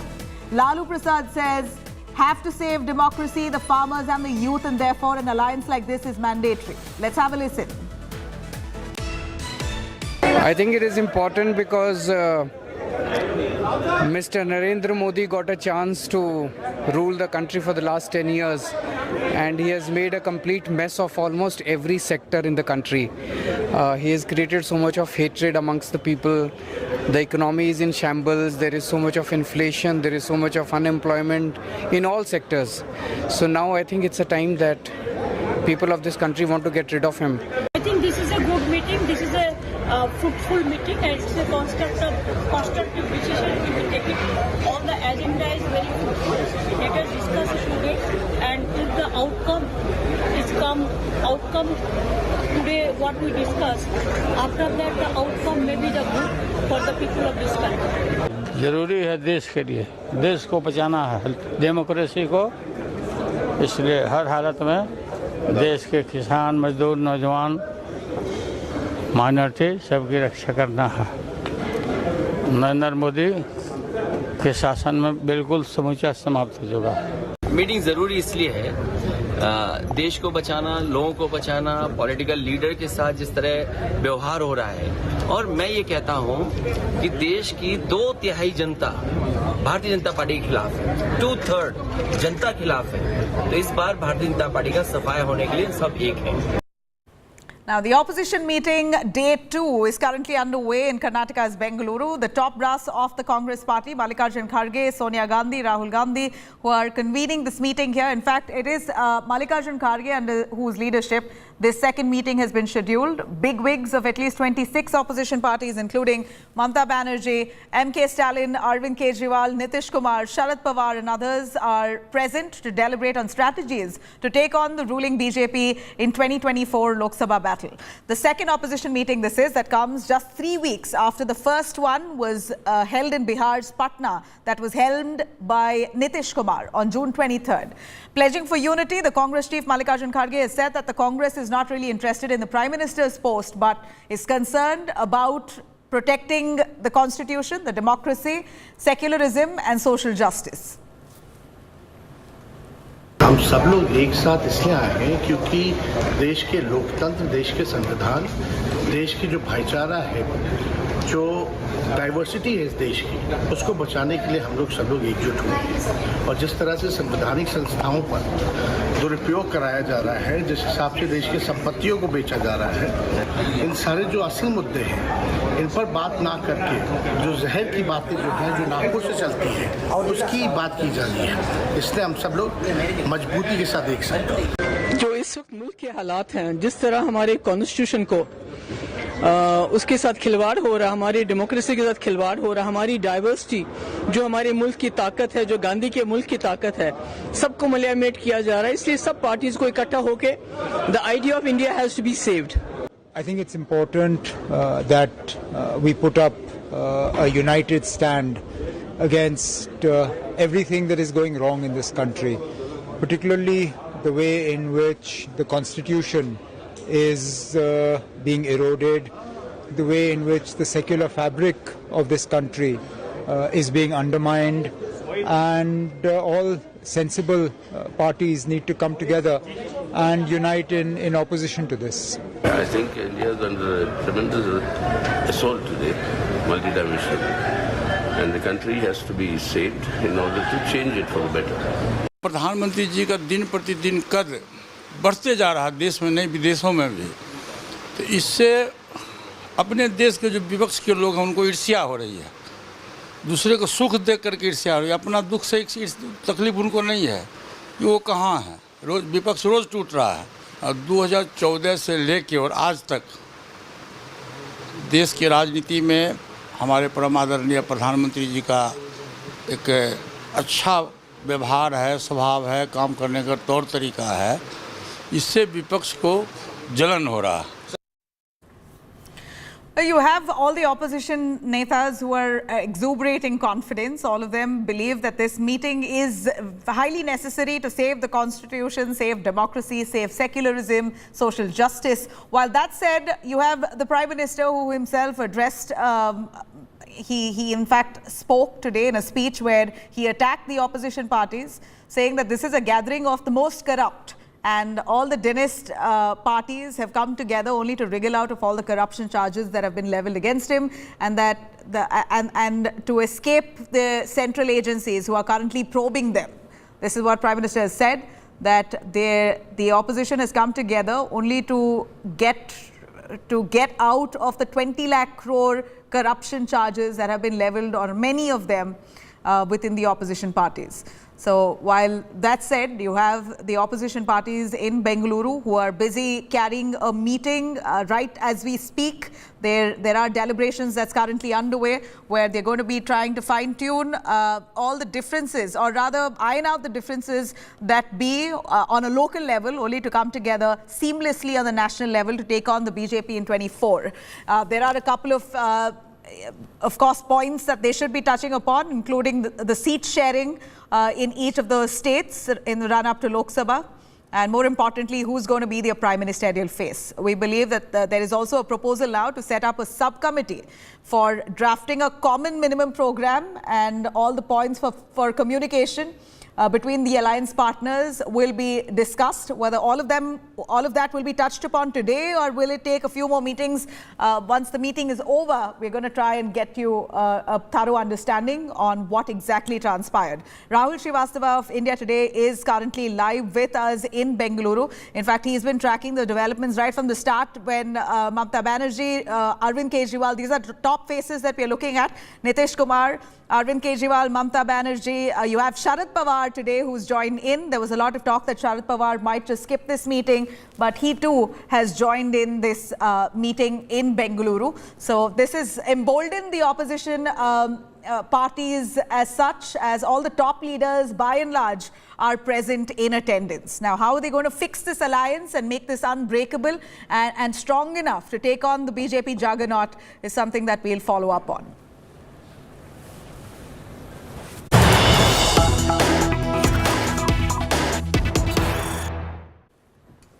Now, there's Union Mantri who's hit out at the opposition meeting in Bengaluru. Anupriya Patel, who's spoken, says opposition parties are scared. The NDA is not scared. 2024 is not a challenge at all. Anupriya, the union minister, while she slams the opposition unity meeting, says sometimes there's back and forth in alliances, but the NDA is super strong. She also speaks these words right on the heels of the NDA's show of strength. At 3 p.m, we believe the NDA's 38 alliance partners are going to be coming together, and not really for anything else, but for just service. This is just basically to meet and greet one another. There is no deliberation as such, from what we understand.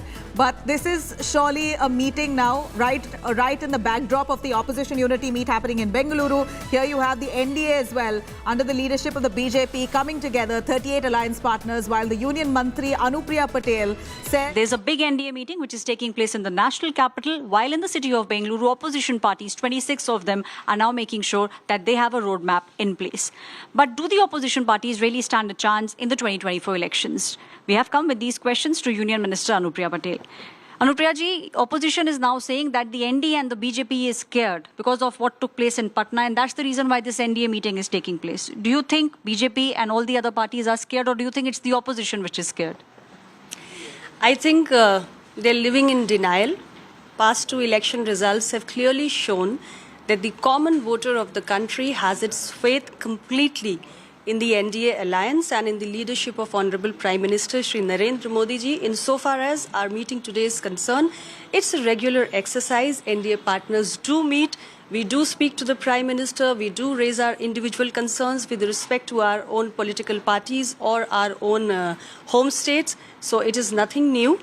And of course, 2024 election is now very close, and NDA alliance partners are today in New Delhi giving an impression of our collective efforts which we are going to make in the next few months to make sure that NDA comes back to power and we get another opportunity to serve the people of this great nation. Prime Minister today said that it is a coalition of the corrupt that is taking place in the city of Bengaluru. Do you think they don't have a roadmap, the opposition parties? They only have one agenda, which is to remove Prime Minister Narendra Modi? Exactly. That's what I said, that this entire, this battle that they have decided to fight, I mean, what is your thought that we want Prime Minister to be ousted? Your vision for the country is nowhere clear. What is it that you want to give to the nation if you get an opportunity to serve the nation, if you get an opportunity to form a government? So that is never spoken of. All they speak of is, we want Modi out of power. I would advise, don't think about a single individual. You should think about what exactly is your roadmap for the country and for the people of this great nation. The opposition parties at the moment need to think about what they can do for the country, and this ideology of removing Prime Minister Narendra Modi will take the opposition parties nowhere. With camera person Ajay, this is Aishwarya Paliwal reporting for India Today. All right, that is Anupriya Patel, who's a union minister, BJP, who speaks about alliances going back and forth, but at the end of it, for the NDA, really has nothing to prove, as they're strong and they're coming together only to meet and greet, while she targets the opposition unity meeting that's currently happening in Bengaluru. Let me cut across to this National Democratic Alliance key meet that's all set to be held in the national capital today. Allies of the BJP-led NDA will be holding this key meeting in Delhi. The meeting of the BJP-led NDA is scheduled to be held on a day that several opposition parties are set to hold deliberations in Bengaluru in an effort to unite against the Modi government in 24. In a show of strength, the NDA meeting, chaired by BJP chief JP Nadda, is expected to witness the participation of nearly 38 alliances. Several new allies, including that of the Shiv Sena, headed by Maharashtra Chief Minister Eknath Shinde, the NCP faction headed by Ajit Pawar, the Lok Janshakti Party chief, Chirag Paswan, who's now the new entry into the NDA, he's come back to the NDA's fold, will be attending this meeting in a show of strength of sorts by the NDA now. This comes after Chirag Paswan himself met with Amit Shah in Delhi a little earlier, decided to return to the NDA's fold. It appears now the NDA also feels emboldened and stronger with at least 38 allies that they boast in their kitty.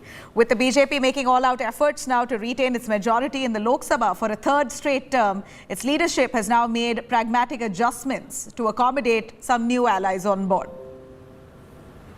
NDA में के जो main partner हैं BJP की ये महानता है कि अन्य लोगों को भी साथ लेकर के चलने का प्रयास करती है वो, नहीं तो उनको तो अपने सरकार बनाने में सक्षम हैं और सबसे ज़्यादा सीट पर लड़ते भी हैं, लेकिन इससे साबित होता है कि वो सभी तरह के लोगों को समायोजित करना चाहते हैं, सभी क्षेत्रों को प्रतिनिधित्व देना चाहते हैं।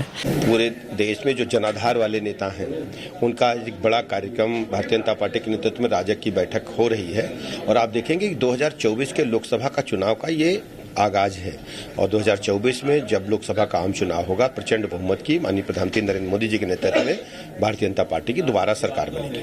डायरेक्ट बेनिफिट ट्रांसफर में 28 लाख करोड़ रुपए have been directly transferred to the beneficiaries right into their accounts, and still we are trying to see to it. We have been able to block check the leakage of 4 to 5 lakh crores जो leakage का scope था। उसी तरीके से अगर हम देखें digital tools का उपयोग बहुत बड़ी मात्रा में गवर्नेंस में बढ़ा है, जिसके कारण एक पारदर्शिता, ट्रांसपेरेंसी उसको हम लोगों ने आगे बढ़ाया है। गांव, गरीब, वंचित, पीड़ित, शोषित, दलित, युवा, महिला, किसान, इन सब के प्रति स्कीम्स को फोकस किया गया है और फोकस करने के कारण इनके एम्पावरमेंट में हम लोगों को बहुत ही सफलता मिली है और इसके कारण भी एनडीए और एनडीए के घटक दलों में एक उत्साह, एक वातावरण देखने को मिलता है और तीव्र गति से आगे चलने की आकांक्षा को हम आगे बढ़ा रहे हैं।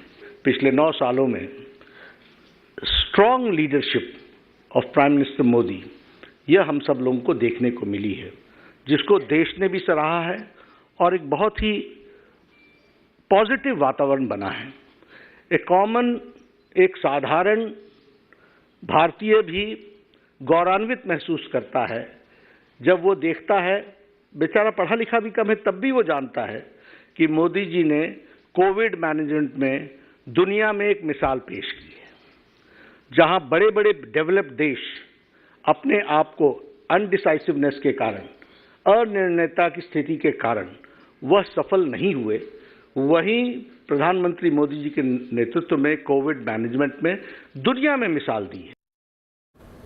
Now, even as the NDA comes together in a show of strength, you had the Prime Minister a little earlier today training his guns at the big opposition huddle right now happening in Bengaluru. All the way from corruption, casteism to dynasty politics, Prime Minister has attacked several opposition leaders while attacking Delhi Chief Minister Arvind Kejriwal for the alleged scams, Bengal Chief Minister Mamata Banerjee for the alleged, or rather the widespread violence that happened right ahead of Panchayat polls in West Bengal, and also accusing Tamil Nadu Chief Minister M.K. Stalin of graft scandal.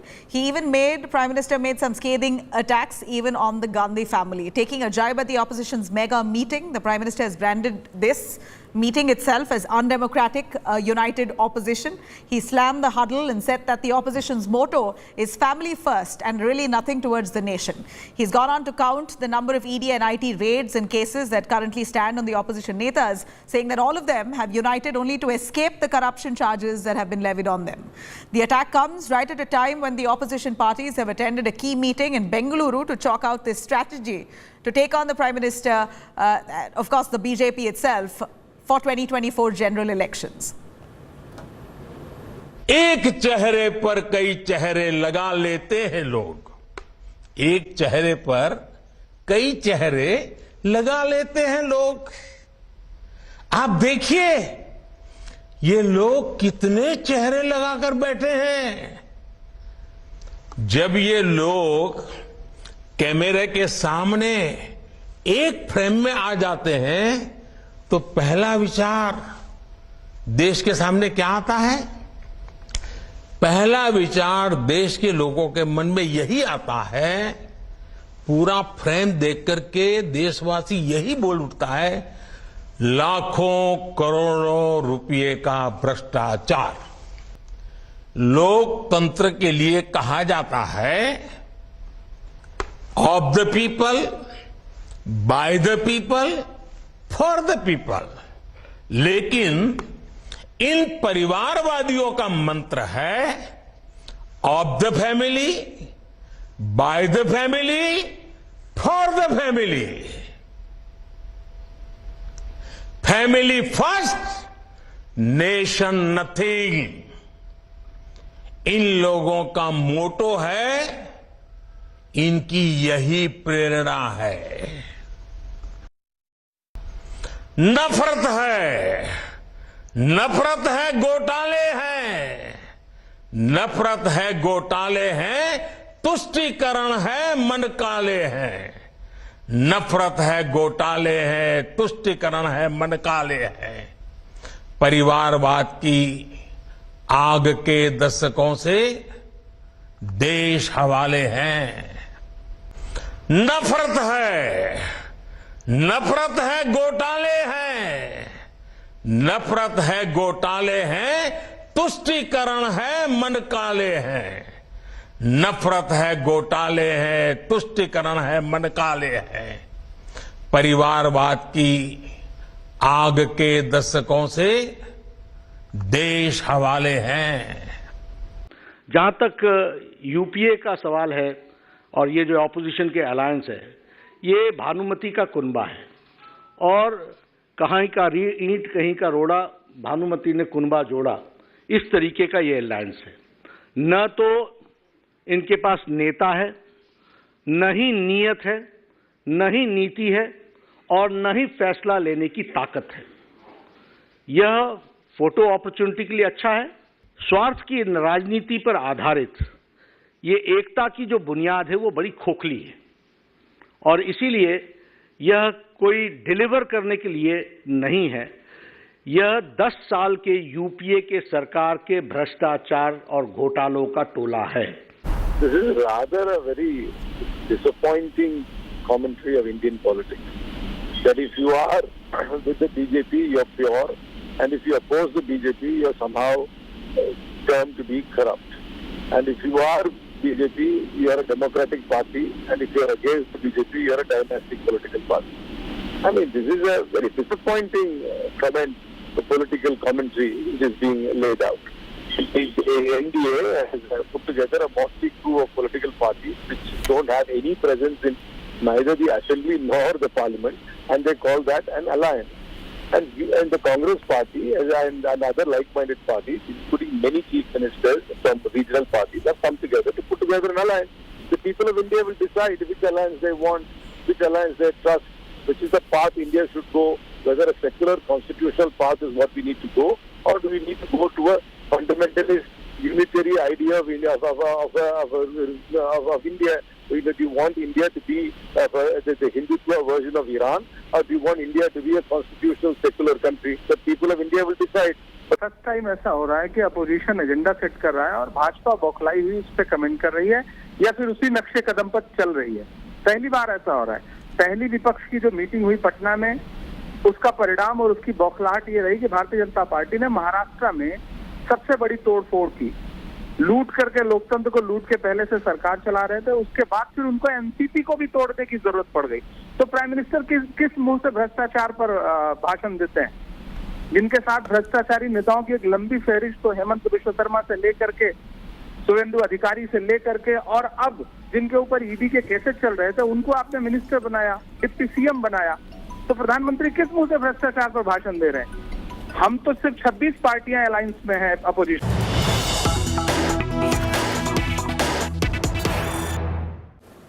All right, cutting across straight to Brij Bhushan, who's just arrived at the Rose Avenue court. He is now seeking bail as the Delhi police files a 1,600-page charge sheet. The matter now in the Rose Avenue court, where Brij Bhushan just arrives, and he's now seeking for bail. Anisha Mathur is joining us live. She's right there at the Rose Avenue court as we speak. This comes as right at a time when there's almost a 1,600-page charge sheet that's been filed against Brij Bhushan, where there are 2 photographs that are quite damning all the way from 2019, showing Brij Bhushan making some physical advances towards one of the complainants in Kazakhstan. This comes as main evidence in the Delhi police's charge sheet. The charge sheet also mentions details laid out by the wrestlers of repeated sexual harassment by Brij Bhushan. Now, as many as 15 out of the 108 witnesses have been examined and have corroborated their statements in favor of the wrestlers who have accused Brij Bhushan of molestation. Anisha Mathur joining us for more on that. Anisha, give us more as Brij Bhushan has just arrived at the Rouse Avenue Court. What's expected to happen now? Well, Brij Bhushan Sharan Singh has appeared. His cavalcade, his car and a few cars with his supporters have gone inside the Rouse Avenue Court premises. He will shortly be appearing before courtroom number 503, which is the special court for MPs and MLAs at Rouse Avenue Court. Remember, he is facing a charge sheet for molestation, stalking and criminal intimidation. He, as well as Vinod Tomar, have been made accused in this particular case. Today, of course, what we are expecting is that since cognizance has been taken of the charge sheet, the accused persons will be given a copy of the charge sheet. They will have to sign for the charge sheet, and then the date for the next hearing will be given. What we're also being given to understand is because today is his first appearance, because he's never been arrested by the police so far during the investigation, he was also going to be seeking post-cognizance bail, which is a procedural thing that happens every time any person is made accused and there's a charge sheet against them. They have to appear before the court and seek bail so that they are not arrested during the period of trial. So that is the process we are expecting to happen today in the Rouse Avenue Court. You can see police presence here. There's a lot of media presence here. But if you see the charges against Brij Bhushan Sharan Singh, he is facing allegations of molestation, he's facing allegations of stalking, as well as criminal intimidation. The women wrestlers who have raised allegations against him have very clearly said that he had misbehaved with them. There is also very harrowing allegations of the actual incident of the behavior that had occurred, what Brij Bhushan had done to these women, including the kind of touch, the kind of close contact that these women have raised objections to. What we also need to look at is what the police has said in their charge sheet. The police charge sheet is over 1,500 pages long. They have examined several witnesses, at least 15 of whom have corroborated the story of the women wrestlers. Remember, this is not this is a case of criminal intimidation, stalking and molestation, because it involves close contact behavior.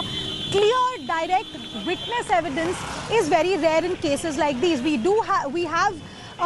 India Today has been analysing the charge sheet that was filed. We have taken a look at it, and some of the coaches and other staff have said that yes, they have seen incidents where a woman wrestler, one of the complainants, had moved away from Brij Bhushan Sharan Singh during a photo op. We've also seen reports regarding photos which have come out as part of the charge sheet, which have shown the visible discomfort and as far as the women wrestlers are concerned. The wrestlers, of course, in their complaints had said that because of his behavior, they had taken the decision to not be alone with him at any point of time. At least 2 to 3 women would go together if Brij Bhushan had was meeting them. There are a lot of issues that have come Anisha, up. but as many as the trial process 100 could begin soon.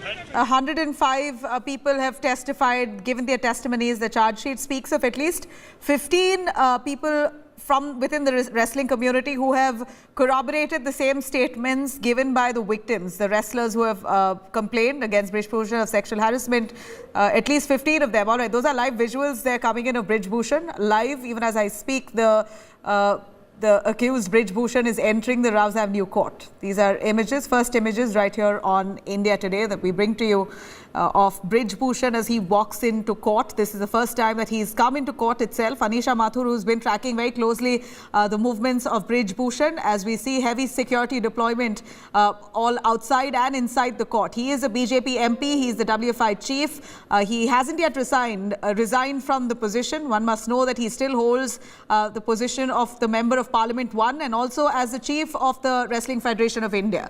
Despite the mounting allegations and the police investigation, there was no resignation in sight. Brij Bhushan has been defiant. He said very clearly that let the police do their job and he claims innocence. At this point, we believe he is going to be seeking bail, even as the police have filed a nearly 1,600-page charge sheet with some damning evidence, including photographs that very clearly shows his physical advances to some of the victims. Anisha is right outside the court there. Anisha, we see Brij Bhushan walking into court with heavy security around him. He's going to be asking for bail, is it?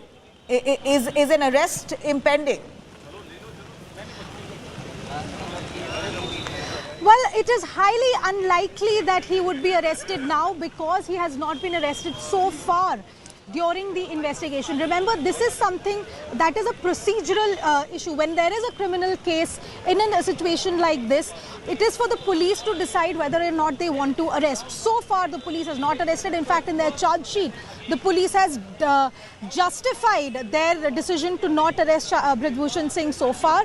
Of course, the wrestlers, which are the complainants in the case, have been asking for his arrest so far. It is for the court now to consider whether or not they will give him bail. But in most of the cases of this nature, when the police has chosen not to arrest, when all the evidence has been collected, when the charge sheet has been filed, courts normally do grant bail. The courts normally don't ask for arrest. Remember, this is not something that has come up for the first time here. These wrestlers had gone up to the Supreme Court, they'd gone to the High Court, they've filed a complaint before the trial court here as well, seeking monitoring of the investigation, and they had earlier also questioned why the police has not arrested Brij Bhushan Sharan Singh.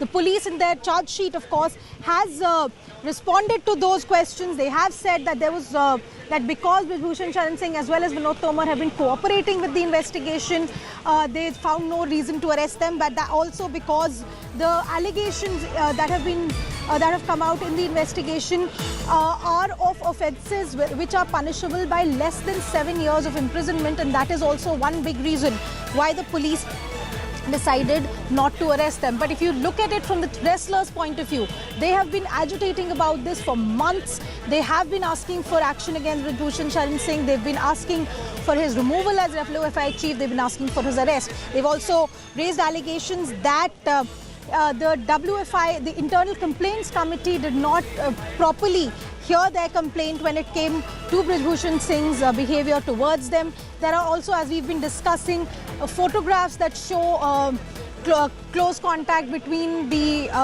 wrestlers as well as Brij Bhushan Sharan Singh, which the wrestlers have said they were very uncomfortable with, and they found it to be unnecessary molestation. They've also raised several complaints regarding his constant repeated behavior. So there are 6 women wrestlers, all of whom are medal winners. They're international level players who have raised these allegations against Brij Bhushan Sharan Singh. There are at least 15 witnesses, according to the charge sheet, who have corroborated the allegations raised by these women wrestlers. A total of 108 witnesses in total cited by the police in their charge sheet, and over 1,500 pages of the charge sheet itself. The hearing, of course, is set to begin any moment now. My colleagues Shreya and Srishti are both inside the courtroom and will be giving you minute-by-minute updates of what is happening inside there.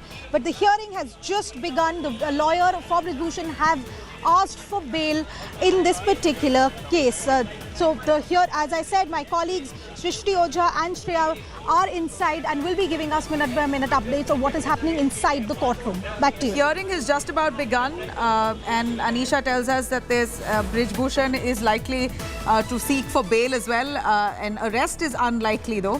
While we see that this 1,600-page charge sheet really seems like is going to act as a point of trouble for Brij Bhushan, as there are some very crucial technical evidence that has been attached by the police as part of that charge sheet, and that includes photographs that we're showing to you on your screens there, which with the victims' faces blurred, of course. Brij Bhushan, they're showing some physical advances towards the victims, and these images coming in from 2019 showing him making those advances towards a complainant in Kazakhstan. And this will come as main evidence in the Delhi police's charge sheet. While all this now has been submitted in court, this is the first time that Brij Bhushan arrives in court itself amid tight security. multiple photographs there that have now surfaced to show Brij Bhushan may have indeed intimidated some of those girls who were budding wrestlers, and a few of them show very how Brij Bhushan has been uncomfortably close towards those young girls. Many of them claim that this was despite them resisting. Brij Bhushan has intimidated them, molested them, sexually harassed them. These are allegations that of course need to be proved, but the Delhi Police's charge sheet has a whole load to say. Testimonies of nearly 108 people, of which at least 44 of them we believe are witnesses, of which 15 of those witnesses have agreed with the complainants' allegations, saying that they have witnessed indeed Brij Bhushan making those advances towards them. So this is going to be a very, of course, a tough case on an influential man who happens to be the BJP MP and was the WFI chief, and has been defiant through and through about his stance in this entire in this case itself, saying that he is innocent and that these wrestlers had an ulterior motive before accusing him. They wanted they did not get what they want, which is why they're accusing him falsely. These are words of Brij Bhushan himself all through this fight in this case. Let me cut across to Nalini also, who's tracking court for us. Nalini, give us more on this case while Brij Bhushan arrives at the Ross Avenue court. There's a lot to be discussed today. He's going to be seeking bail. What's due to happen?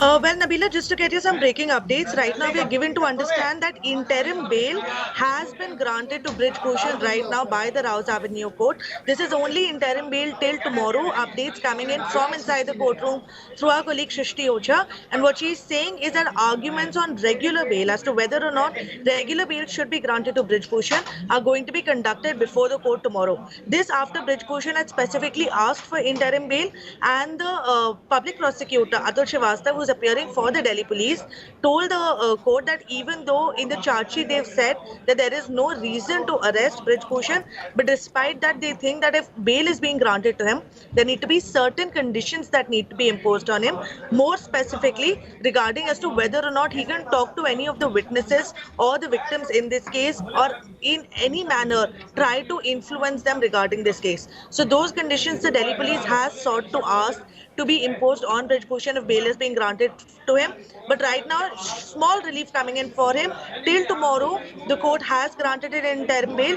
The court has said that the case will be kept tomorrow for hearing on as to whether or not there is a case made out for regular bail, which means there will be arguments for or against regular bail tomorrow before the Rouse Avenue court.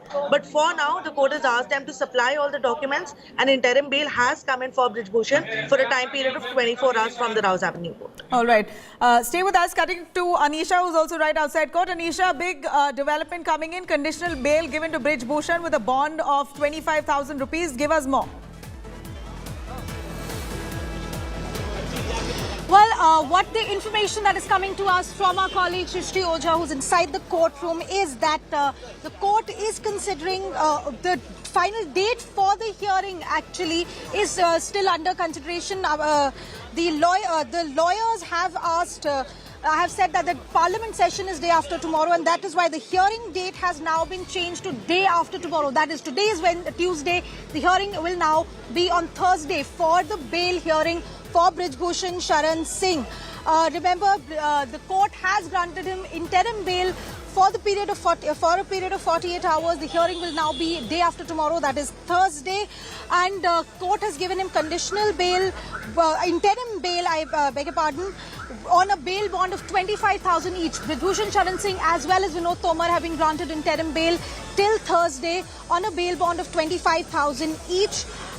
They have also been directed very clearly to not contact any of the witnesses or victims in this particular case, to ensure that they do not influence any of the witnesses. And that is something that the counsel for the public prosecutor Atul Srivastava had said, that conditions must be imposed on both of them, as the regular bail plea will now be heard on Thursday. It is going to be very crucial to see what the stand of the police is going to be then, because today, as per the update sent by my colleagues Shrishti and Shreya, the PP had said that while we have not arrested either Brij Bhushan Sharan Singh or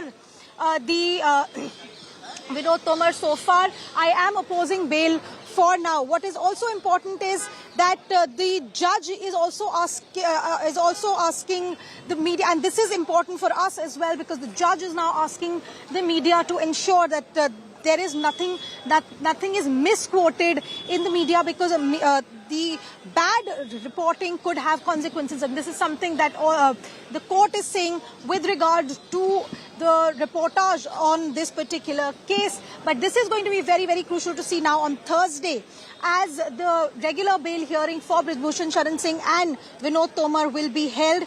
The court has given 2 days interim bail to Brij Bhushan Sharan Singh as well as Vinod Tomar. They will now have to appear before the court on Thursday afternoon. The police has to give all the documents relating to the charge sheet as well as their response to the bail application on Thursday. Remember, the police so far had not arrested Brij Bhushan or Vinod Tomar, and in fact in their charge sheet itself they had said that because they were cooperating with the investigation, because they had appeared for questioning every time a notice under section 41A was given to them, that is why they've chosen not to arrest them. For now also, when the judge asked the public prosecutor, the special public prosecutor Atul Srivastav, what is it that you have to say today? The lawyer was initially telling the court about the law relating to arrest and bail in the country. The judge said, do not tell me the law, tell me what is your opinion as the prosecutor. Should they be granted bail or not? The police, public prosecutor at that point said that I am opposing bail, but if you do grant bail, then we could... there should be certain conditions imposed on them to ensure that no witnesses are bullied, no witnesses are influenced in the time period that it takes for the trial to be conducted. Back to you. At this point, it seems like, Anisha, that Brij Bhushan has barely 2 days now of relief. Can't really call this relief quite so, because in 2 days' time, the court is going to take up hearing yet again. In the next hearing, that's due to happen on Thursday, what's expected to be on the agenda? Like, will they be deliberating on the charge sheet itself? What more could be discussed?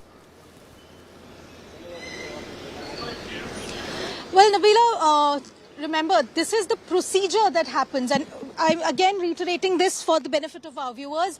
When there is a charge sheet that has been filed, when the court has taken cognizance and issued summons to an accused person in a criminal case, the procedure that happens is that the accused has to come to the court, mark their presence before the judge, and then the procedure, the process begins. They are given a copy of the charge sheet. The court takes a note of what is in the charge sheet, whether all the documents have been given to them or not, and then the arguments on framing of charges under which the trial will go on, then that will begin at that stage. For now, on Thursday, what we will see is the arguments on whether or not Brij Bhushan Sharan Singh and Vinod Tomar will be granted bail during this entire process of framing of charges and then of trial. Remember, since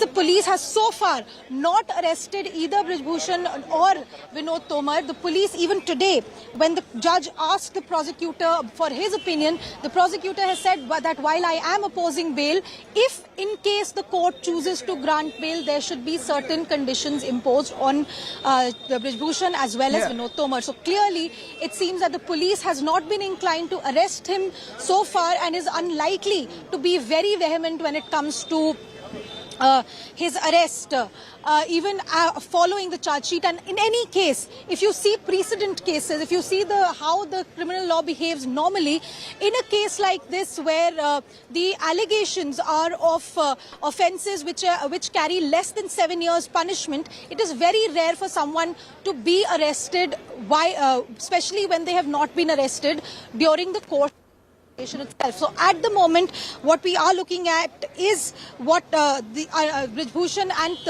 Vinod Tomar both appearing before the court again on Thursday. They will again have to mark their presence. They will have to argue on the issue of regular bail.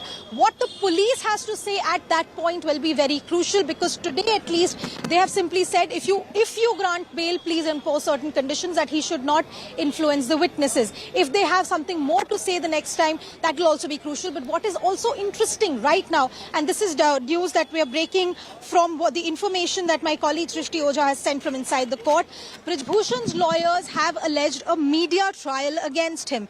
They have said that the entire details of the charge sheet, etc., is being put out in the media, that he is being faced with a media trial, and that is why they, according to Brij Bhushan Charan Singh's lawyers, there should be in-camera proceedings and a gag order. The court, of course, for now has not passed any such orders. The judge inside has said that if you want an in-camera proceeding, you file the appropriate application, ask the court to order an in-camera trial. If you want a media gag, you'll have to go before the High Court for such an order.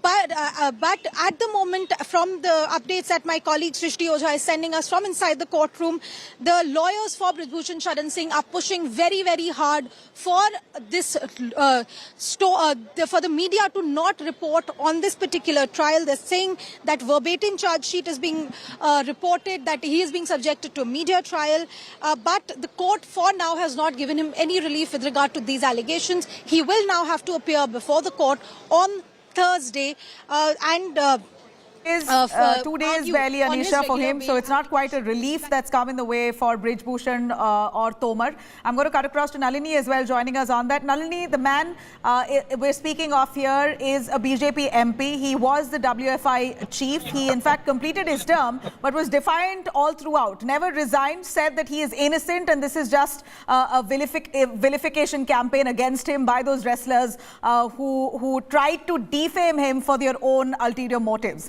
This is what he's saying, and now with a charge sheet that's filed, nearly 1,600-page charge sheet in court, with evidence showing those photographs that we're playing on our screens as well, where it's quite evident that he's making some sexual advances or physical advances towards those victims. It seems like the doors are closing in, walls are closing in on Brij Bhushan. Well, Nabila, there are some damning parts in this charge sheet, especially against Brij Bhushan, despite the fact that there is a detailed statement by Brij Bhushan himself where he is given his part of the story and his defense, where he says that he has never traveled alone anywhere at any times during any tournament. He ensures that there are always referees or coaches or his security staff that accompanies him, and he has never really met any woman wrestler by himself alone. So these are the statements that Brij Bhushan himself has given in his response that are made part of the charge sheet. But along with that, the testimonies of the wrestlers also paint a very, very horrific picture where they've spoken about the repeated sexual assault that Brij Bhushan had subjected them to ever since the year 2012 right up till 2022. So 10 years of repeated sexual assault instances have been laid out by the 6 women wrestlers very bravely in this charge sheet. And although there are certain aspects that are still under investigation, as stated by the Delhi police, because they've said that they've not been able to establish anything after the analysis of the call data records that they've got so far, and that they're still waiting for the forensic evidence regarding this case.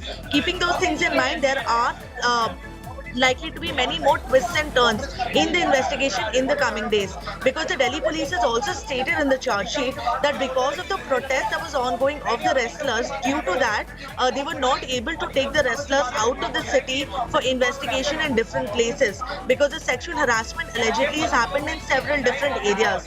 So they need to take the wrestlers there for the investigation to be carried out, but they've not been able to do that because the protests were still going on. But now that the protests have been called off, the investigation on those aspects is going to continue, and we are going to have to wait and see exactly how far it goes. But for now, there is a slight relief coming in for Brij Bhushan Singh.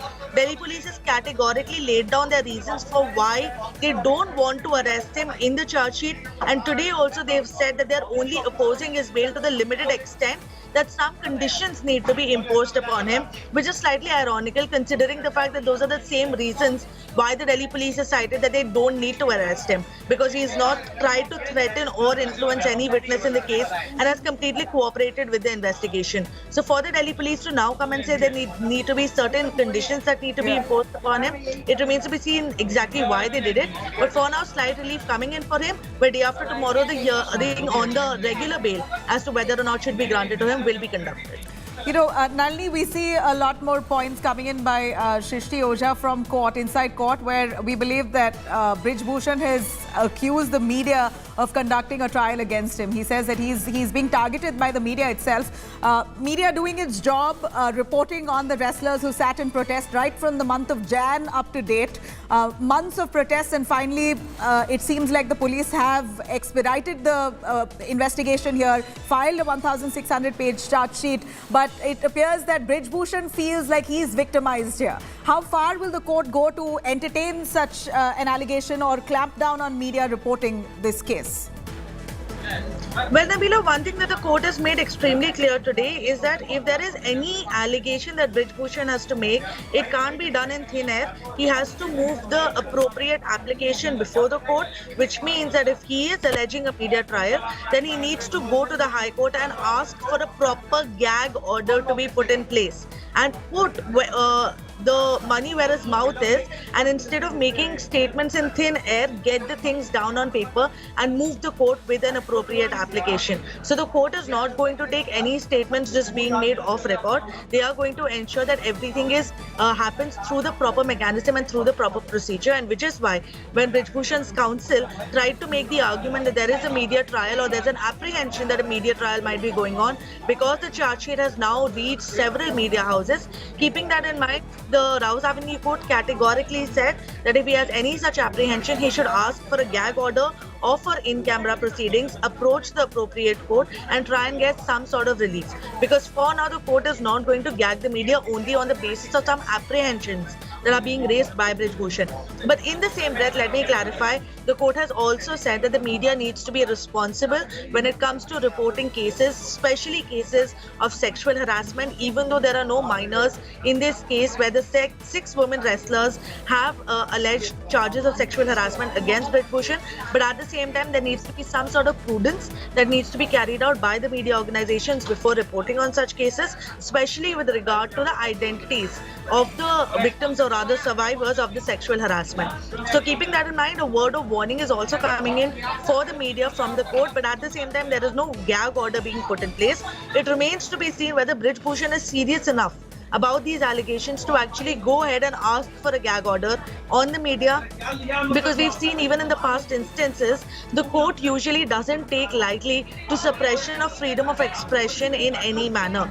So if Brij Bhushan actually makes such an argument before the court, he will have to show some cogent reasons about how there is an actual media trial that is going on against him with some proper evidence in place along with media reports, and these statements cannot be just made out of thin air before the court of law.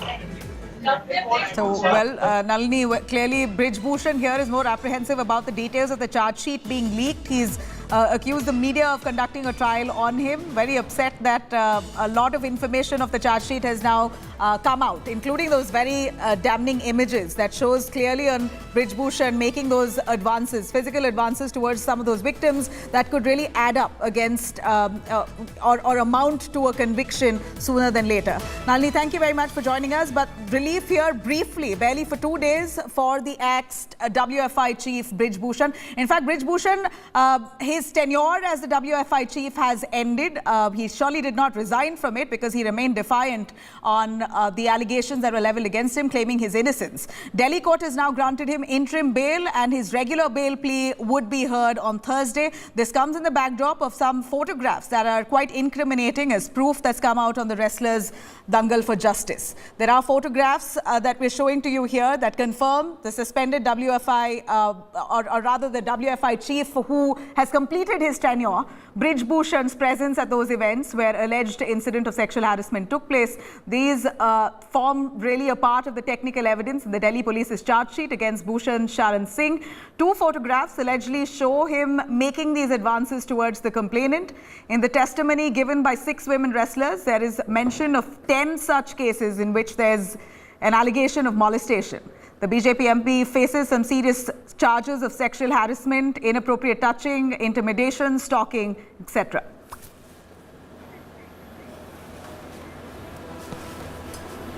All right, on that note, I'm going to slip into a short break. You could log on to indiatoday.in. You could also download our app. Stay tuned for a lot more on the Alliance versus Alliance meet, the NDA meet versus the Opposition Unity meet happening right as we speak. Preeti Chaudhary on the other side.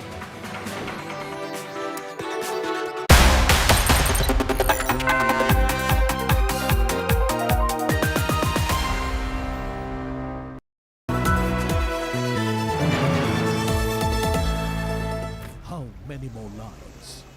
How many more houses? How many more vehicles? How many more villages? Annual nightmare drowns the north. India Today reports from every spot. There are small children who are living in these houses, and this is the national capital we are talking about. Each and every household, that's what we can see. The holy shrine that saved Mandi from a disaster. We report, we demand, we fix accountability. Maximum reporters, maximum coverage. Monsoon mayhem.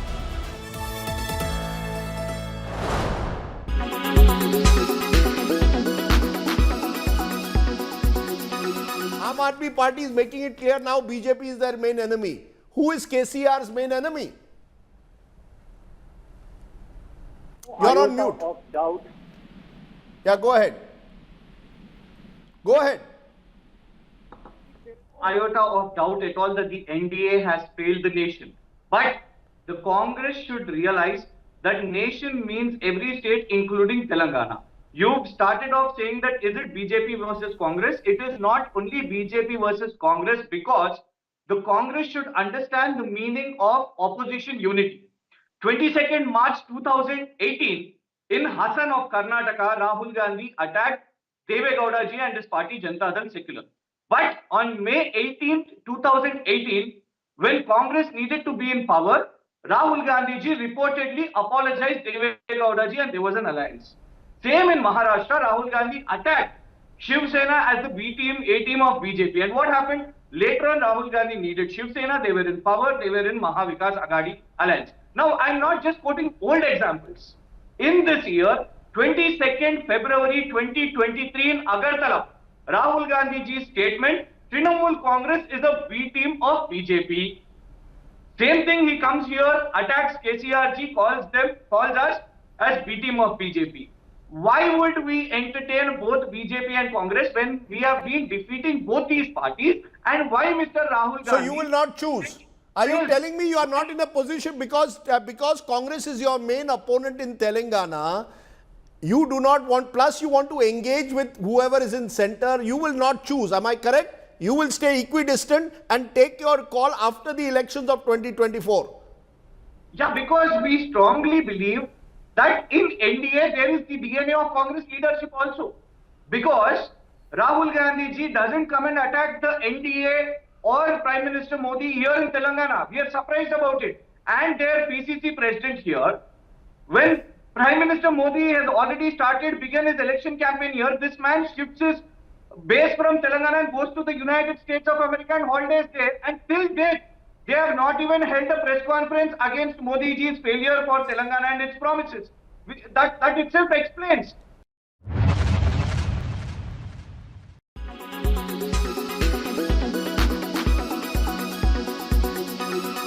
Why does this happen? Let me tell you the science behind it.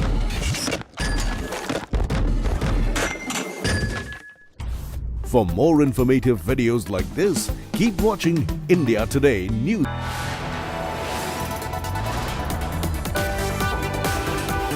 You are watching India Today.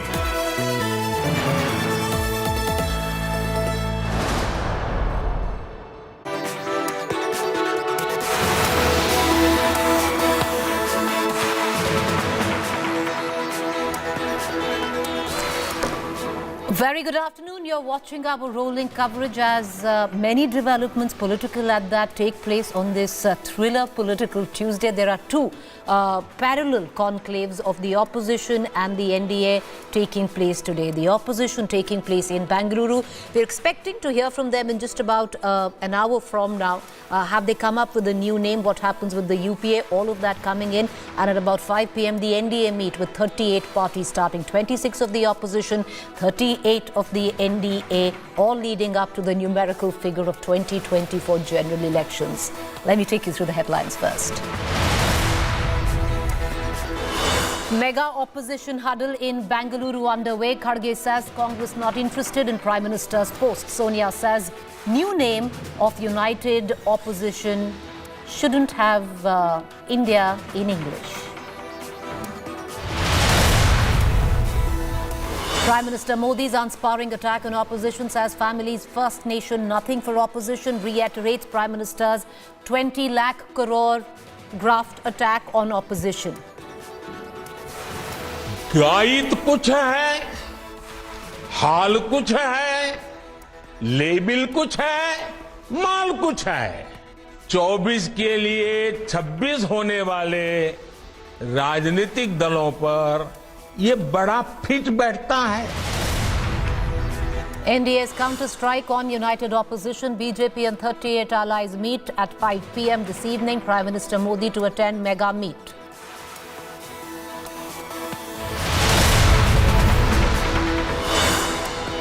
Court grants interim bail to suspend WFI boss Brij Bhushan. 2-day interim bail for Brij Bhushan. Regular bail pre to come up on Thursday. Tamil Nadu Mantri Ponmudi grilled for over 8 hours at Chennai ED office. Summoned again for grilling today at 4 p.m.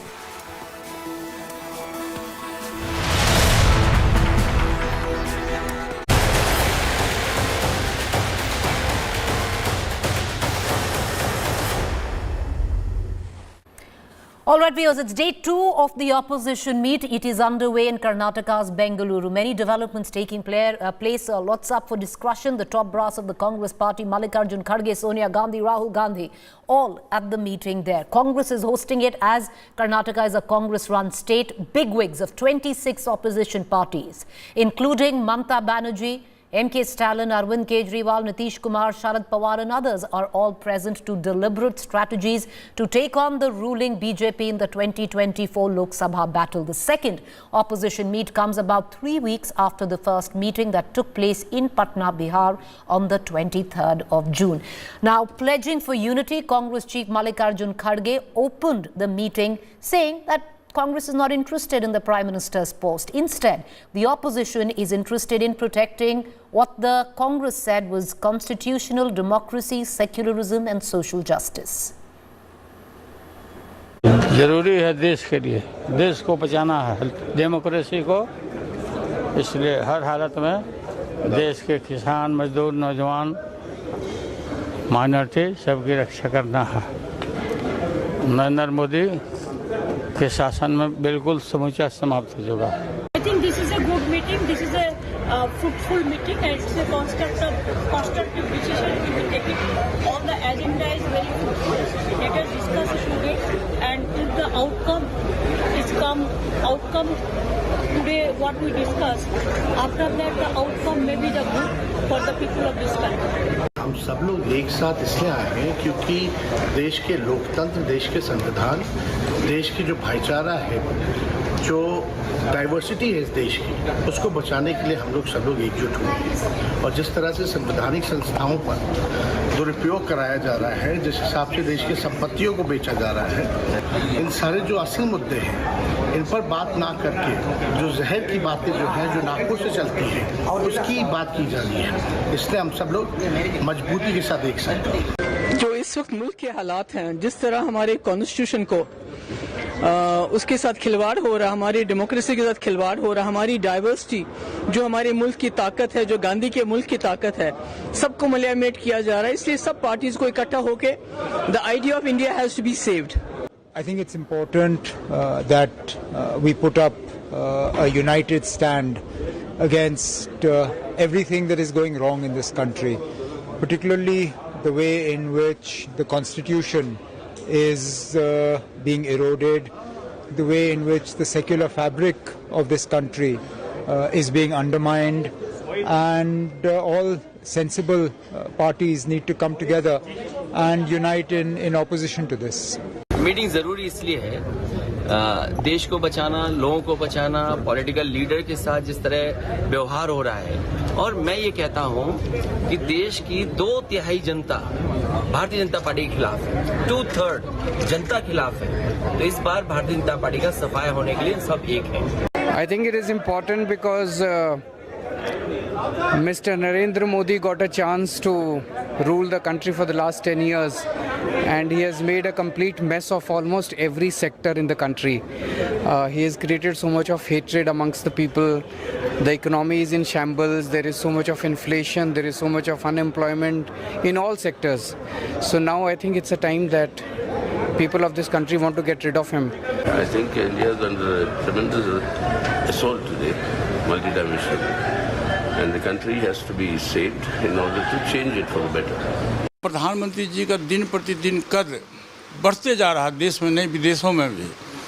तो इससे अपने देश के जो विपक्ष के लोग हैं उनको ईर्ष्या हो रही है, दूसरे को सुख देख करके ईर्ष्या हो रही है। अपना दुख से तकलीफ उनको नहीं है कि वो कहाँ है। रोज विपक्ष रोज टूट रहा है, और 2014 से लेके और आज तक देश की राजनीति में हमारे परम आदरणीय प्रधानमंत्री जी का एक अच्छा व्यवहार है, स्वभाव है, काम करने का तौर तरीका है, इससे विपक्ष को जलन हो रहा है। All right, just about viewers, in the next 40 minutes, we should hear a press conference from the united opposition. One thing is very clear, that there is going to be a change in the coalition of opposition, the name especially. United Progressive Alliance 1, 2, 3, whatever it might have been, is done and dusted, laid to bed, laid to rest. There is going to be no UP, as there are new members where the opposition coalition is concerned right now. However, what will be the new name of this new coalition of the opposition? Interesting. We're going to try and get an understanding from our reporters on what really is going to be the new name of this coalition. Word coming in, especially with, all of them coming in on one platform, what it really means. And there we have it. The UPA has renamed itself, and that's the news that we are breaking. UPA has renamed itself as India. Biggest news break on United Opposition Huddle. India Today first with new opposition bloc name. India is going to be an acronym for Indian National Democratic Inclusive Alliance. So viewers, going into 2024, we can safely say it's India versus NDA. It will be India versus NDA. What is the full form of India? The acronym of India, of Indian National Democratic Inclusive Alliance, is going to be INDA. Very interesting. The headline now, at least going into 2024, will be India versus NDA. The UPA has been laid to rest. The United Progressive Alliance, done and dusted, a new name. And the new name, Sagai Raj, my colleague, joining us from the opposition meet venue. The acronym is India, Sagai. Earlier on, it seemed that there was an intention of getting a Hindi name and not using India as the name, an English name. Sonia Gandhi had apprehensions of that. But having said that, now the new name for the opposition alliance is India. It's the acronym for a larger terminology. Give us the latest.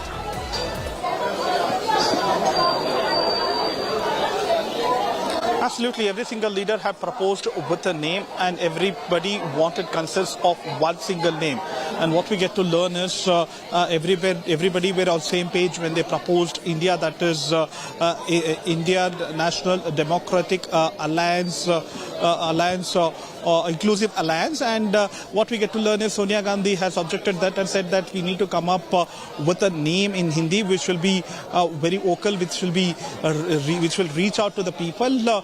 But still they are taking a decision on the name. But as of now, India is a name which is doing rounds. Probably right. That might be the opposition. It's confirmed, name, it seems. So it is confirmed. It seems RJD has tweeted it out. The Rashtriya Janata Dal Lok handle, the Rashtriya Janata Dal handle, Twitter handle has tweeted it out. So has Priyanka Chaturvedi from the Shiv Sena. INDIA. Indian National Democratic Inclusive Alliance versus now, viewers, the National Democratic Alliance, NDA. It will be India INDA versus NDA going into 2024. Sagai, take us through what are the modalities of India? Have any other decisions being made? When can we hear the press conference? Is the meeting over? The press conference is scheduled at 4 o'clock where the top leaders will be addressing what was discussed in this entire meeting for 1.5 days, probably yesterday's evening as well as today, and whether they have come up with common minimum program, because much before this particular meeting started, the agenda was quite clear that they will come up with a new name, and now almost they have finalized with the new name of United Opposition.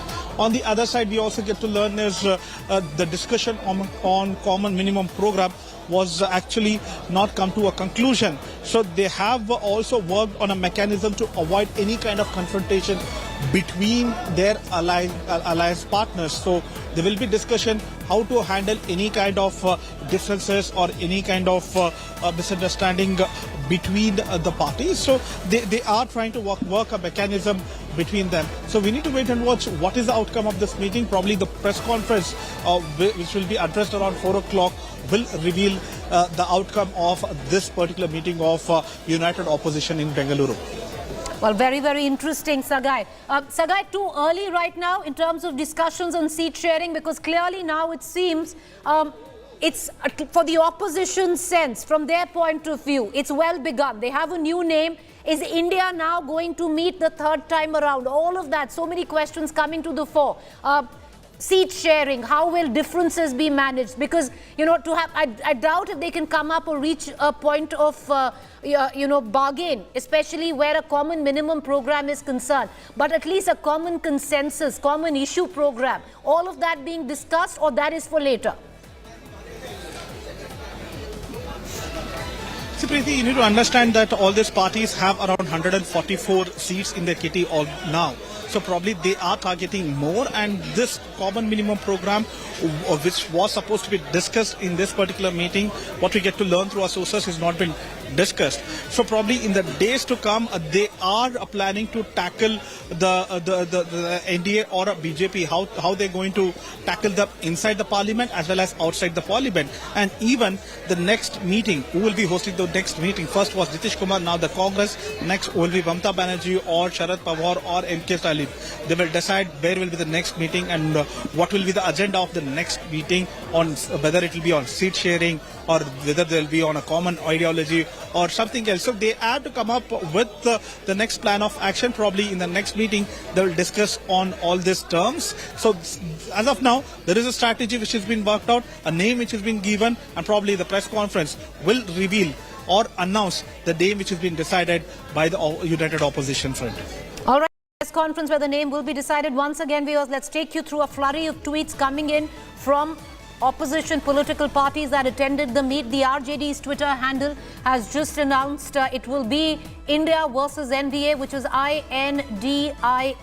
On the other hand, Priyanka Chaturvedi from the UBT, the Shiv Sena Uddhav Thackeray faction, has also gone ahead and tweeted out that in 2024 it will be Team India versus NDA. India is the acronym, viewers, for Indian National Democratic Inclusive Alliance. Indian National Democratic Inclusive Alliance, and it will face off with the National Democratic Alliance. Very, very interesting. One can expect when the NDA meets, when the National Democratic Alliance meets in just about 2 hours from now, you will hear a lot of commentary on INDIA, on India. But the latest that we are getting, and that's the news that we are breaking, viewers, going ahead in 2024, 26 political parties have decided that they are going to be called India. UPA has been dusted, laid to rest, and a new India is hopefully what the opposition would want to create. But earlier this morning, the Prime Minister has already set the agenda in a lot of ways, calling out the motley crew of what he calls opposition parties coming under the charade of trying to save India, but actually a conglomerate of corruption or corrupt people. All of that aside, what we can break right now, viewers, is that the 26 opposition parties that have met in Bengaluru have come up with one consensus, and that is the name, which is India, which is National Democratic Inclusive Alliance. Indian National Democratic Inclusive Alliance. They would be facing off with the NDA in 2024. The NDA is going to meet in 2 hours from now. They say they have 38 political parties in the fray. It is clearly open election season. It's a clash of conclaves, be it the opposition or the incumbent NDA, and going ahead to 2024, things will only get that much more interesting. The Prime Minister this morning did try and set the agenda very clearly in terms of attacking one of the fiercest attacks that he's mounted on the united opposition, without naming a single political party or political leader, targeting right from the Gandhis to Arvind Kejriwal to Lalu Prasad to even Mamta Banerjee and other political leaders as well, taking them on, calling them a bunch of corrupt politicians living under the umbrella and trying to further their own dynastic interests. Let's listen in to what the Prime Minister said, where he trained his guns at the big opposition huddle. From corruption to casteism to dynastic politics, Prime Minister various pot shots at the opposition. The opposition today, of course, has come up together with their counter, coming up with the new name of India. Listen into the Prime Minister first, then we're going to cut across to other political reactions. एक चेहरे पर कई चेहरे लगा लेते हैं लोग, एक चेहरे पर कई चेहरे लगा लेते हैं लोग। आप देखिए ये लोग कितने चेहरे लगाकर बैठे हैं। जब ये लोग कैमरे के सामने एक फ्रेम में आ जाते हैं तो पहला विचार देश के सामने क्या आता है? पहला विचार देश के लोगों के मन में यही आता है, पूरा फ्रेम देख करके देशवासी यही बोल उठता है, लाखों करोड़ों रुपए का भ्रष्टाचार। लोकतंत्र के लिए कहा जाता है of the people, by the people, for the people, लेकिन इन परिवारवादियों का मंत्र है of the family, by the family, for the family. Family first, nation nothing. इन लोगों का मोटो है, इनकी यही प्रेरणा है। नफरत है, नफरत है, घोटाले हैं, नफरत है, घोटाले हैं, तुष्टीकरण है, मन काले हैं। नफरत है, घोटाले हैं, तुष्टीकरण है, मन काले हैं। परिवारवाद की आग के दशकों से देश हवाले हैं। Once again, let's take you through the latest news break that is coming in. The opposition has come up, like I said, the UP had done destined laid to rest. A new formulation coming together with the acronym of India, standing for Indian National Democratic Inclusive Alliance. In all probability, viewers, we are going to be looking at a 2024 general elections where India faces off with the NDA and the Indian National Democratic Inclusive Alliance versus the National Democratic Alliance is what the picture will be in 2024. If this opposition actually stands, that's the question. Lots of commentary coming in, cutting across to Mr. Amit Malviya from the Bharatiya Janata Party, the IT cell head. Mr. Malviya, what do you make? You're going to be facing off come 2024 with India. It's India versus NDA. Well, it doesn't matter whatever name the opposition regroups, because it doesn't change the character of the people who are part of this alliance. They were called the UP earlier, and there was clearly nothing progressive about the alliance except for the fact that it perpetuated corruption. Everybody in that alliance is dynastic, is corrupt, and is probably coming together to save and protect their own self-interest. SIMI was a banned organization because it was radical. people in the Simi regrouped under a different name, but that did not change its character. It's similar. You could be called UPA till 2014, but since people identify you with obnoxious amount of corruption, so you regroup under a different name, it's not going to change anything. Account, there has been commentary from either sides that the current NDA is actually no different if it comes down to dynastic politics. You have the LJP, you have the JJP, you have the Apna Dal, you have the Ajit Pawar NCP faction, and the same Ajit Pawar, which till 2 weeks ago was corrupt. So, the arguments stand both ways. It cuts both ways then. Well, the fact is that a dynastic succession means that somebody inherits the position his family leaves behind. And as far as the BJP, which is the lead party in the NDA is concerned, there is nothing dynastic about it. People vote for character of the leader.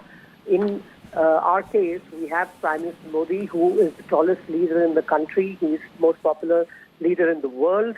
On the other side, you have Rahul Gandhi, whose entire generations are steeped in corruption, from the Jeep scandal to Beaufort, and most recently the UPA, which saw Colgate and all kinds of scams which were there. Both Sonia Gandhi and Rahul Gandhi are currently out on bail.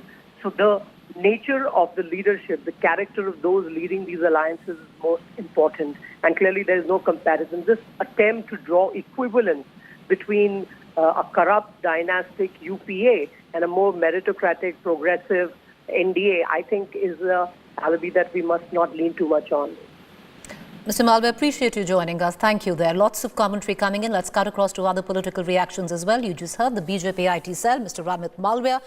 Questions, of course, now that will be raised on be it the dynastic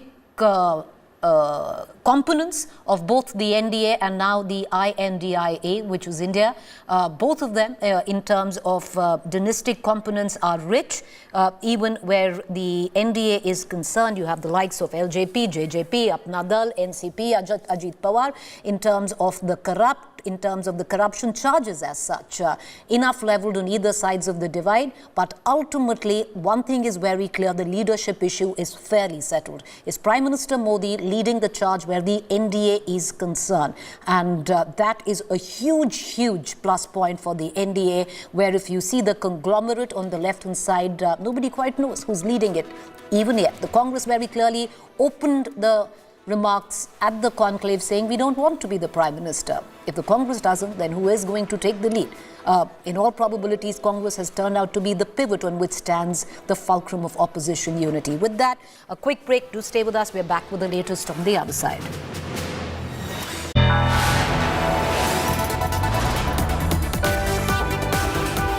You are watching India Today.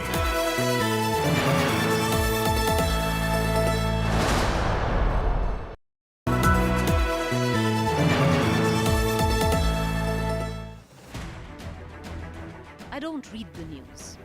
I read between the lines to tell you the true version of events, the true story of our times. To document grief, the toughest assignment for any journalist to be. From those who matter. Women politicians going to stick up for each other. Of those who should matter.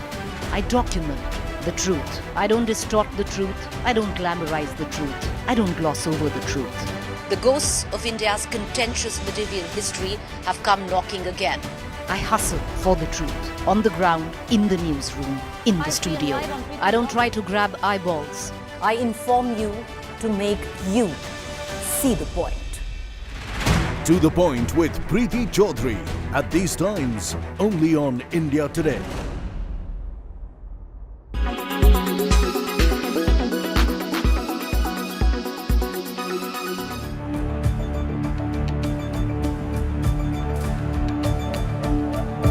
When Seema Haider reached India, she declared that she had married Sachin in Nepal itself and that she had accepted Hinduism. In India, Seema Haider was seen practicing all rituals of a Hindu married woman, even puja and bhajans. A Muslim woman from Pakistan leaving her husband, living in India and adopting Hinduism. For the radical Muslims of Pakistan, this was no less than a crime. And so the frustrated fundamentalists started threatening the Hindu community in Pakistan. Make no mistake, this was no empty threat. The rocket launchers that were used by Pakistani terrorists are now being used on Hindu temples. However, Pakistan is claiming that the attack on Hindu temple was the handiwork of local dacoits. Reports suggest a gang of dacoits attacked a temple in Pakistan's southern Sindh province. The attack was carried out in the Kashmir area where rocket launchers were fired at Hindu temples and houses. Fortunately, the temple was closed. It is maintained by the Bagdi community and is opened only once a year. Kashmir police says 8 to 9 people were involved in the attack. Pakistan police also suspect that this attack may be linked to Seema Haidar's PUBG love story, as fundamentalists had threatened the Hindu community. Shri मेरी माता का मंदिर है जिसको मुसलमान किया जा रहा है. A similar attack took place a few days ago when bulldozers demolished a Hindu shrine. This is not the first time Hindus have been under attack in Pakistan, in the Sindh province especially. Hindus are systematically persecuted and forcibly converted. Bureau Report, India Today.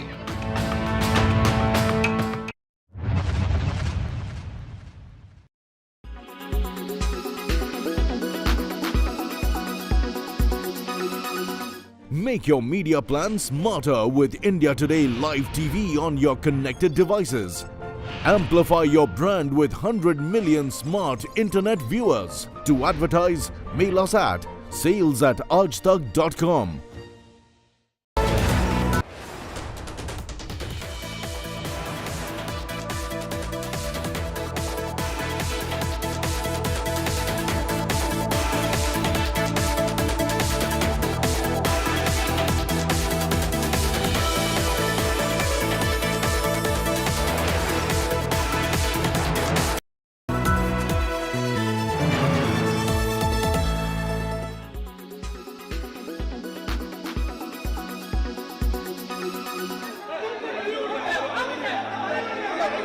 After Senthil Balaji, now it's DMK Minister Ponmudi. Another Tamil Nadu Mantri is under ED lens as investigators knocked at the minister's residence early on Monday morning. Ponmudi and his sons were subjected to raids by multiple teams. Their properties in Chennai and Viluppuram searched by the agency. The DMK minister faces charges of money laundering similar to his colleague Senthil Balaji. Case came for hearing on June 19th in Madras High Court, and at that time Gautam Sikhamani urged the court to quash the case, which is about a time when Ponmudi was the mines minister between 2007 and 2011 and is said to have allegedly misused the quarry license and mined close to 2.64 lakh truck loads of red sand, causing a 28 crore loss to the exchequer. As expected, the DMK has lashed out at BJP over the raids, making it clear that like Balaji, they will back Ponmudi through this corruption saga. Tamil Nadu CM M.K. Stalin, who touched down in Bengaluru for the opposition meet, linked the huddle with the crackdown on his minister. மேலே கூட பொன்முடி அவர்கள் மீது சுமத்தப்பட்டிருந்த கடந்த கால ஆட்சியால் சுமத்தப்பட்டிருந்த 2 வழக்குகளிலிருந்து அவர் விடுதலை செய்யப்பட்டிருக்கிறார். ஏன் உங்களுக்கே தெரியாதா? நீங்க மனசாட்சியில கை வச்சு சொல்லி கேட்டு பாருங்க. உங்களுக்கே இது நியாயமா? இது எதுக்காக செய்யறாங்க அப்படிங்கிறது உங்களுக்கு தெரியும். These raids by ED promptly kicked off a political storm in Tamil Nadu as the DMK and BJP sniped at each other. The opposition has meanwhile come together to once again call ED a political tool of the BJP. From Aam Aadmi Party to Congress, parties part of the opposition huddle expressed their solidarity with the DMK. जो तमिलनाडु में आज हमारे education minister DMK के education minister पर जो आज ED की red हो गई है, ये भी एक प्रेशर करने का एक टैक्टिस है. जोर जबरदस्ती हो गई तो उसके खिलाफ हम लड़ते रहेंगे. Will Ponmudi meet a similar fate as his colleague Senthil Balaji and be arrested? Can DMK emerge out of this corruption cloud that it finds itself shrouded in? With Pramod Madhav, Bureau Report, India Today.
All right, let's shift the focus now from Bengaluru to the national capital for a brief while we wait for the press conference coming in of the opposition.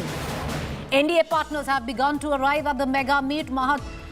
Chief Minister Shinde of the Shiv Sena, the Ajit Pawar NCP camp, all arriving in Delhi. Praful Patel that you see on your television screen. Mega meet of BJP and 38 allies in Delhi to take place in a short while from now.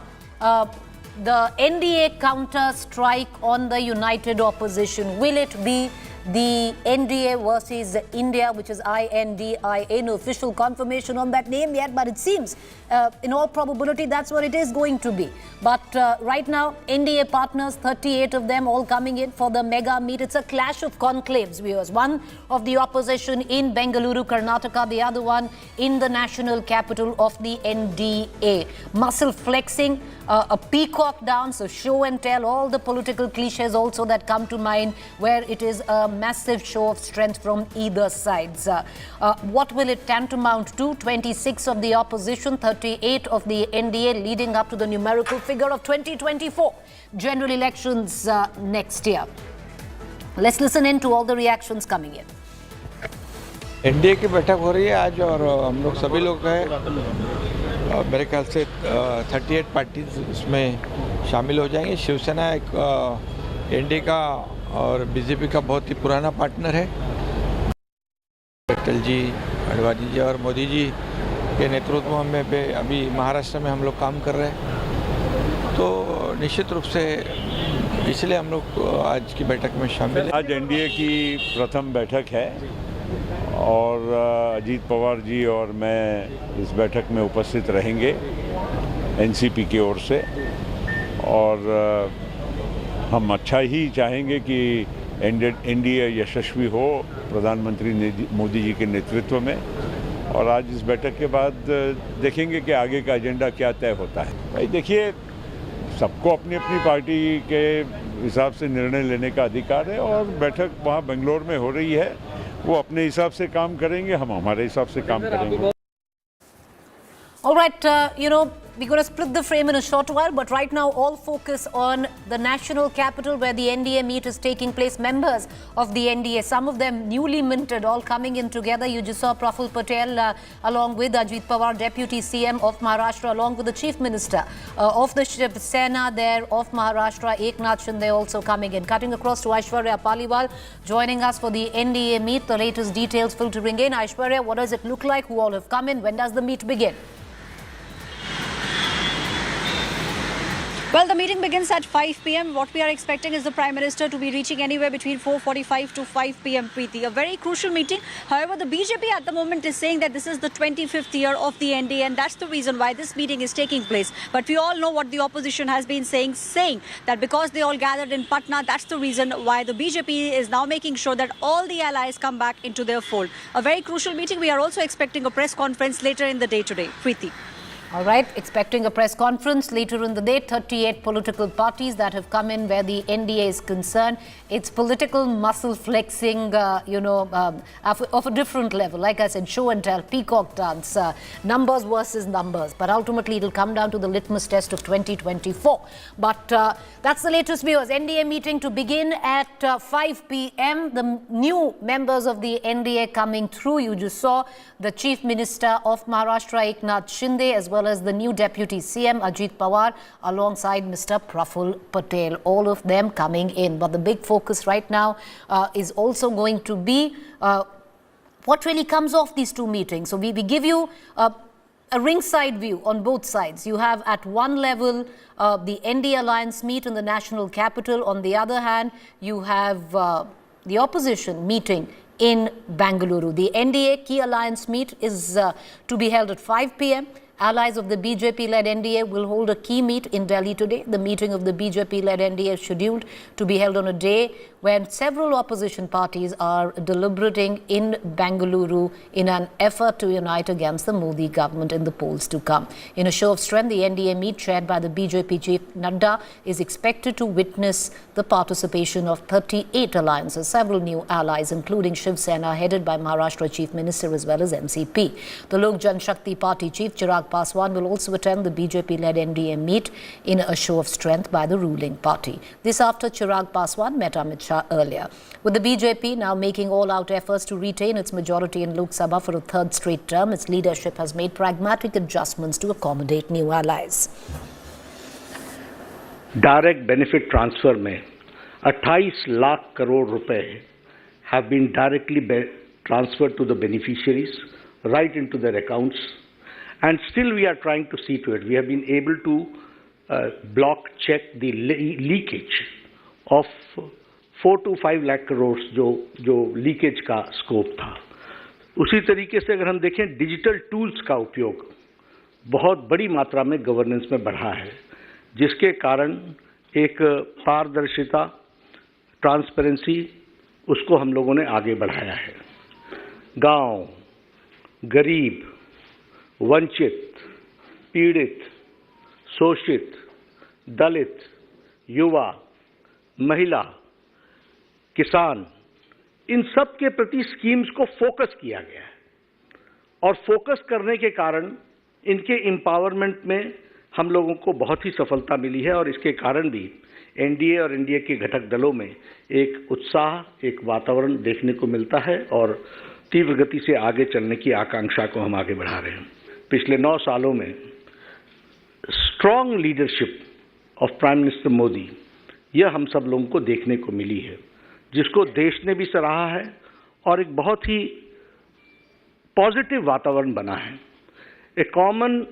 एक साधारण भारतीय भी गौरवान्वित महसूस करता है जब वो देखता है, बेचारा पढ़ा लिखा भी कम है, तब भी वो जानता है कि मोदी जी ने कोविड मैनेजमेंट में दुनिया में एक मिसाल पेश की है, जहां बड़े बड़े डेवलप्ड देश अपने आप को अनडिसाइसिवनेस के कारण, अनिर्णयता की स्थिति के कारण वह सफल नहीं हुए, वहीं प्रधानमंत्री मोदी जी के नेतृत्व में कोविड मैनेजमेंट में दुनिया में मिसाल दी. Anupriya ji, opposition is now saying that the NDA and the BJP is scared because of what took place in Patna, and that's the reason why this NDA meeting is taking place. Do you think BJP and all the other parties are scared, or do you think it's the opposition which is scared? I think they're living in denial. Past 2 election results have clearly shown that the common voter of the country has its faith completely in the NDA alliance and in the leadership of Honorable Prime Minister Shri Narendra Modi ji. Insofar as our meeting today is concerned, it's a regular exercise. NDA partners do meet. We do speak to the Prime Minister. We do raise our individual concerns with respect to our own political parties or our own home states. So it is nothing new. And of course, 2024 election is now very close, and NDA alliance partners are today in New Delhi giving an impression of our collective efforts which we are going to make in the next few months to make sure that NDA comes back to power and we get another opportunity to serve the people of this great nation. बस ये जो meeting हो रही है, ये meeting खाली नरेंद्र मोदी जी को हटाने के लिए हो रही है। उनकी मीटिंग जो है वो देश का विकास नहीं चाहते हैं और उनके मीटिंग में 26 पार्टीज के नेता लोग हैं।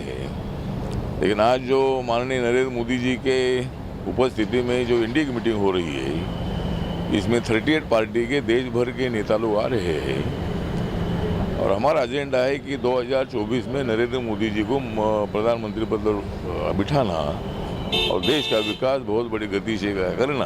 पूरे देश में जो जनाधार वाले नेता हैं उनका एक बड़ा कार्यक्रम भारतीय जनता पार्टी के नेतृत्व में राजग की बैठक हो रही है और आप देखेंगे कि 2024 के लोकसभा का चुनाव का ये आगाज है और 2024 में जब लोकसभा का आम चुनाव होगा, प्रचंड बहुमत की माननीय प्रधानमंत्री नरेंद्र मोदी जी के नेतृत्व में भारतीय जनता पार्टी की दोबारा सरकार बनेगी।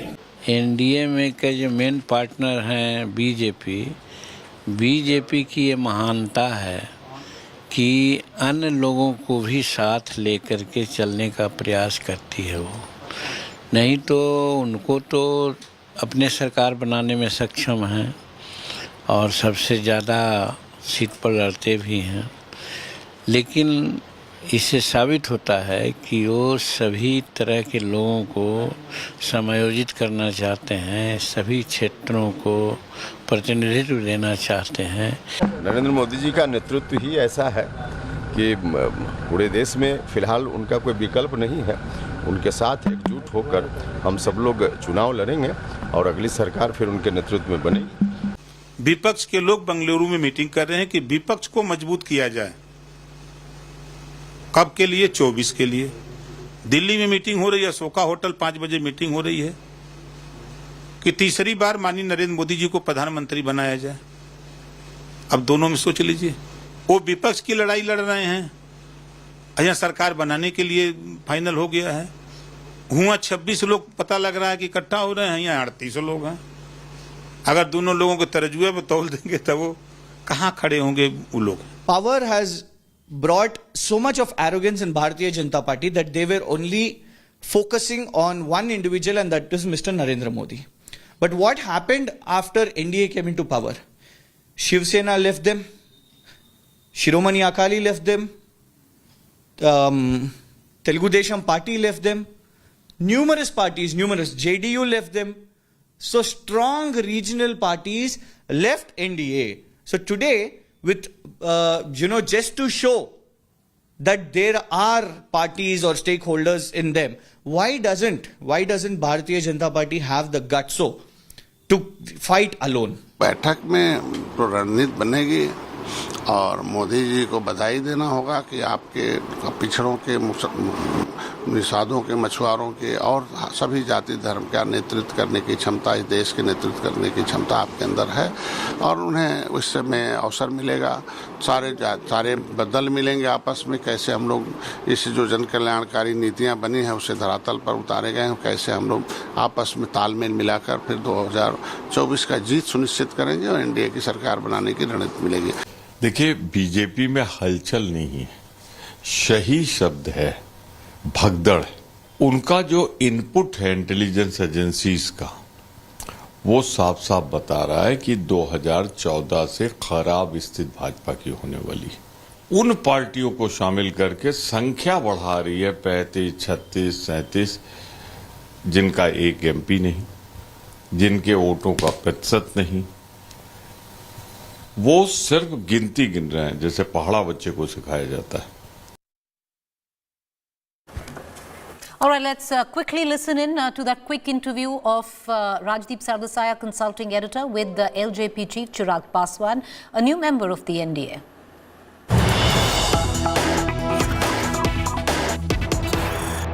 Chirag, just 15 months ago, you were at war with the NDA when you were evicted from your late father Vilas Paswan's house. Now you are coming back to the NDA. What has suddenly changed?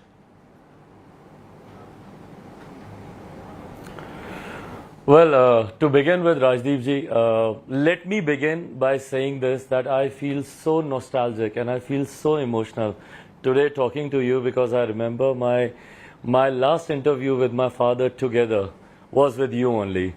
And so yes, I mean, this makes me a little emotional remembering those things. But coming back to your question, well, I wasn't really at war with BJP. I mean, even when my house was, when it was evicted, I was to do that because I wasn't really authorized to continue staying in that house because I wasn't really eligible. But then, yes, the way I was thrown out of the house, that was one of the concerns. But my fight is not for my, it's not for me individually, I have bigger goals. It's more for my party, it's more for my state. So yes, I mean, alliances are made on that basis, not keeping your personal benefits in mind. It's always for the benefit of the party, benefit of the state, and more importantly, your ideology that you believe in. So yes, I mean, coming back in an Indian alliance is keeping all those things in mind.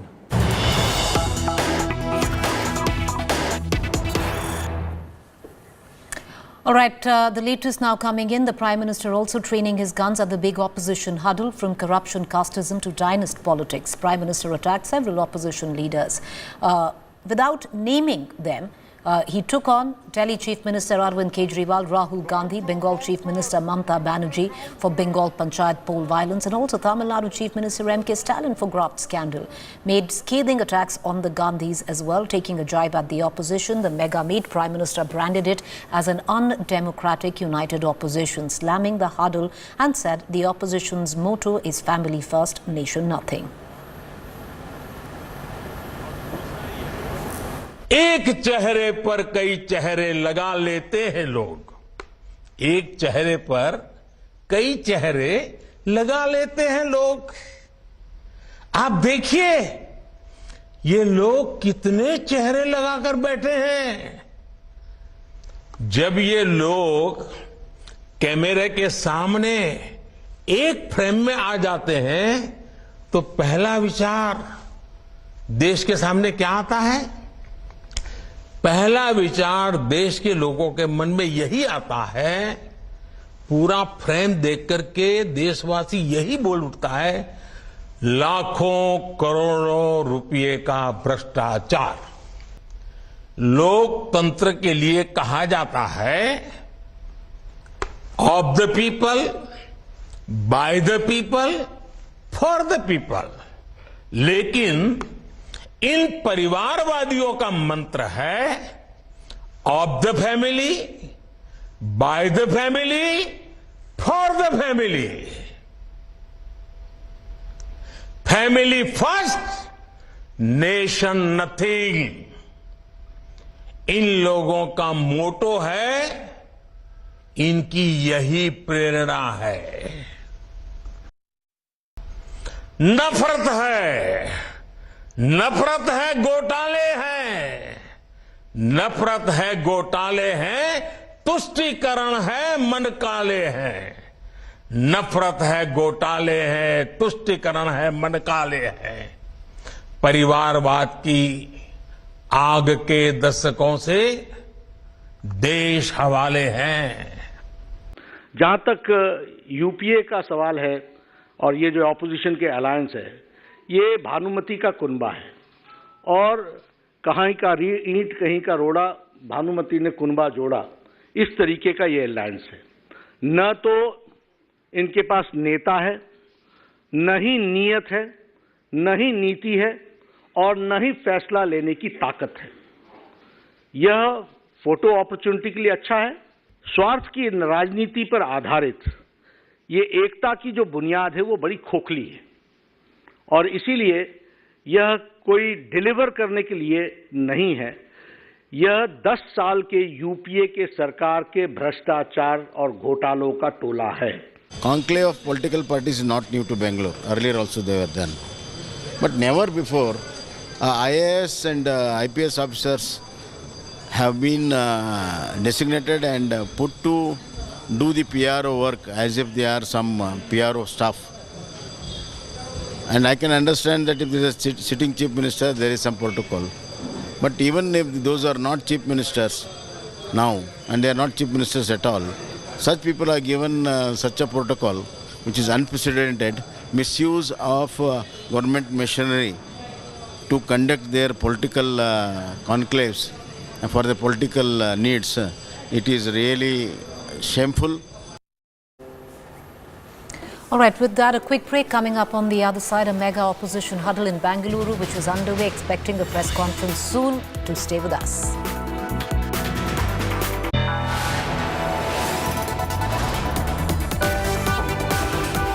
You are watching India Today.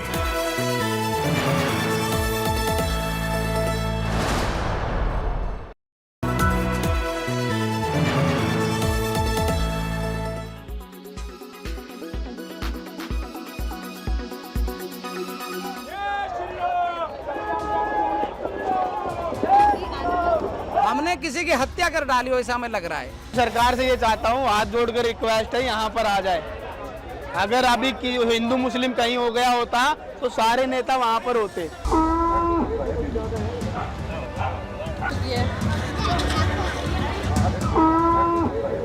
The blue-colored construction that you see there is a cow shelter located just below a bridge in Delhi.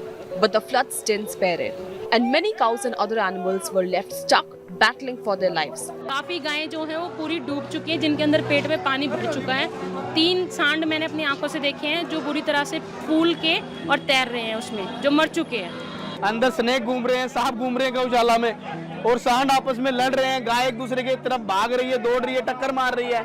उनमें से गाय को पकड़ के रस्सा मारना और यहाँ तक लेके आना, आप देख लीजिए कि गौरक्षक गुंडे या सेवक है, आज यहाँ पता चल जाएगा। सारी गायों के रस्से बंधे हुए थे, अगर पानी का लेवल और बढ़ जाता तो वो गाय तो वहीं डूब के मर जाती सबकी सब।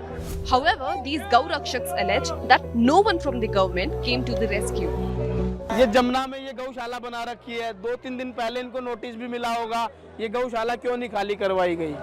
कोई भी सरकार की तरफ से मदद नहीं है। गौ सेवक लगे हुए हैं, गौ रक्षक लगे हुए हैं, बस ये बोट जरूर आई थी, बाकी तो सारी गाय हम वहीं से खोल के और यहाँ तक ला रहे हैं और ट्रीटमेंट भी करा रहे हैं। कैसे ला रहे हैं? बोट के साथ 2-2 गाय बांध कर ला रहे हैं। इलाज चल रहा है, हमारे डॉक्टर भी हमारे पर्सनल आए हुए हैं। यहाँ तक तो दिल्ली सरकार ने वेटनरी डॉक्टर भी यहाँ पर अभी तक नहीं भेजे हैं। But as for the government, they're doing all they can. देखिए, उसके लिए एनडीआरएफ की भी मदद दी जा रही है और डिस्ट्रिक्ट एडमिनिस्ट्रेशन को भी कहा गया है कि हर संभव मदद दी जाए और जानवरों को निकाल के सेफ जगहों पे लाया जाए। This man you see here is the owner of the cow shelter. He has been taking care of the shelter for the past 13 years.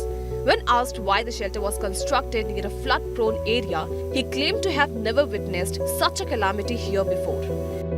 गौशाला है ना, वहाँ काफी अच्छी हाइट करवा रखी है।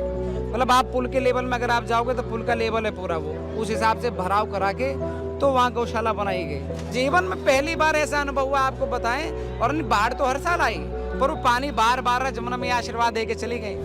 Meanwhile, animal rescue scenes across Delhi NCR were also witnessed. In Noida also, many dog shelters were found inundated with rainwater. On 13th July at about 4:30, the flood water started entering our shelter. We started evacuating dogs. We have about 356 dogs, and we managed to evacuate almost all of them so far, after rescue operations of about 30-35 hours. We have lost our entire solar panels, our entire refrigerator, our appliances, our oxygen concentrator, our treatment tables, all our medicines, food, everything. We have lost everything. Thankfully, our dogs are safe. We've had a few casualties as well because of drowning. We hope that the water that has crippled the lives of not just humans but also of our communities, animals and wildlife recedes and normalcy prevails.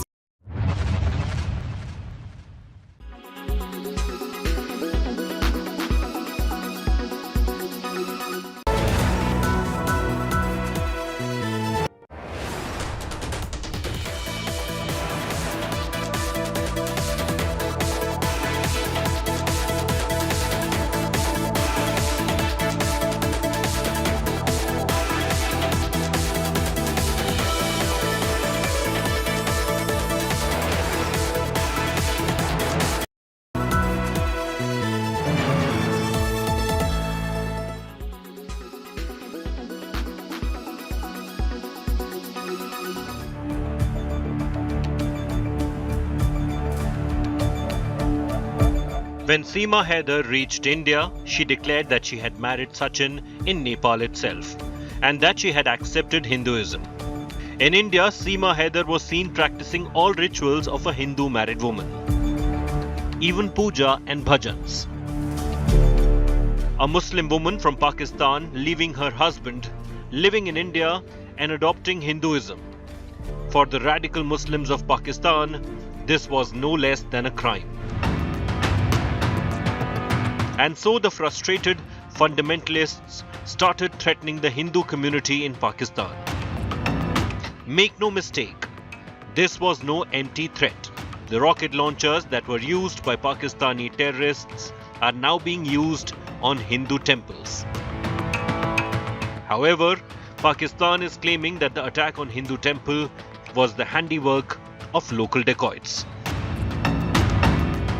Reports suggest a gang of dacoits attacked the temple in Pakistan's southern Sindh province.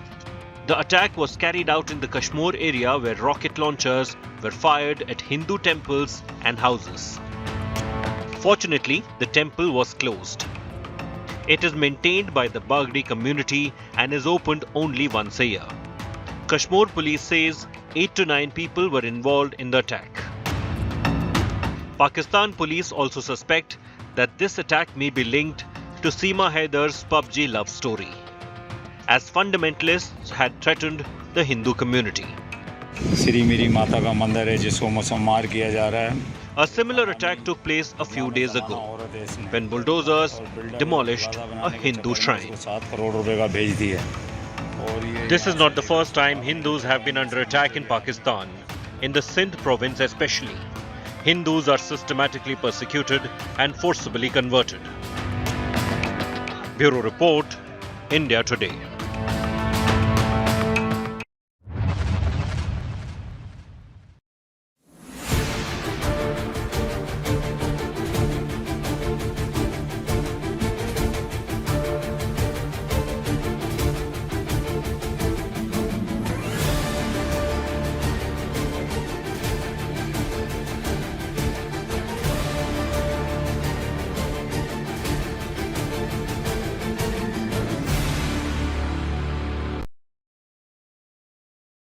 Weather forecast now.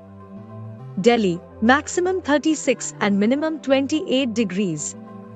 Mumbai, maximum 28 and minimum 25 degrees.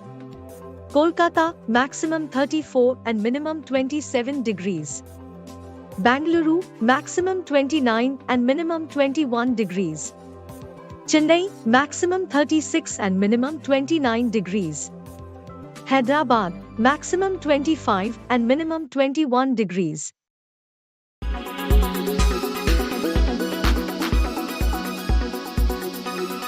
Why does this happen? Let me tell you the science behind it.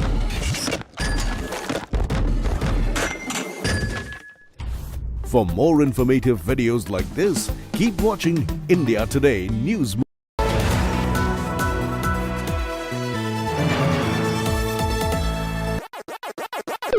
So sorry.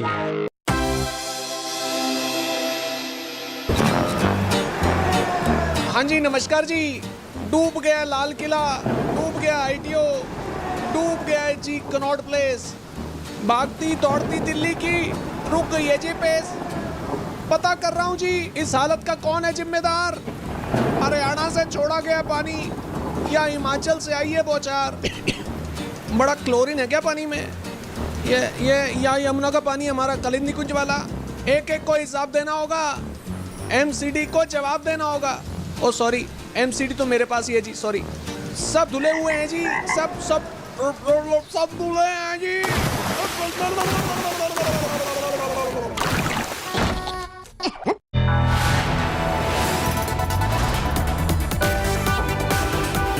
You are watching India Today.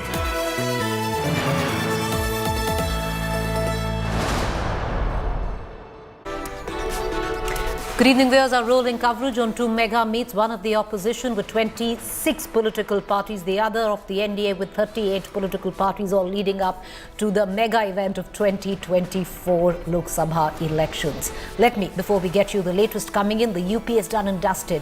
The new formulation of the opposition is India. We're going to tell you what it really stands for. The press briefing anytime now. First up, the headlines. Mega opposition huddle in Bengaluru underway. Kharge says Congress not interested in Prime Minister post. Big speculation over name of new alliance. Prime Minister Modi's unsparing attack on opposition, says family first, nation nothing for opposition. Reiterates Prime Minister's 20 lakh crore graft attack on opposition. Guide कुछ है, हाल कुछ है, लेबिल कुछ है, माल कुछ है। 24 के लिए 26 होने वाले राजनीतिक दलों पर ये बड़ा फिट बैठता है। NDA counter strike on united opposition. BJP and 38 allies to meet. Shinde and Ajit faction arrive. Prime Minister Modi to attend big mega NDA meet.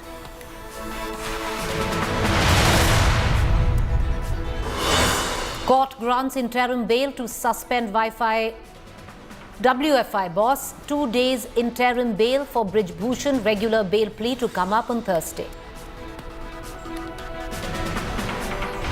Tamil Nadu Mantri Ponmudi grilled for over 8 hours in Chennai by the ED office. Second round of drilling today.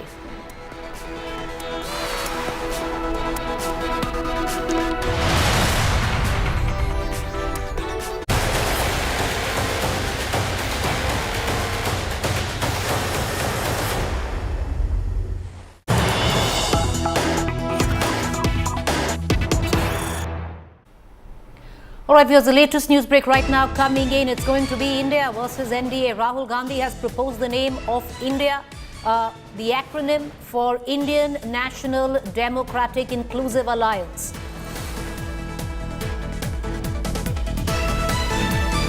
India name has been approved. That's the latest that is coming in. Our sources tell us going into 2024, it will be India, which is the acronym for Indian National Democratic Inclusive Alliance, taking on the National Democratic Alliance, the NDA. The NDA meet to begin in just about an hour from now.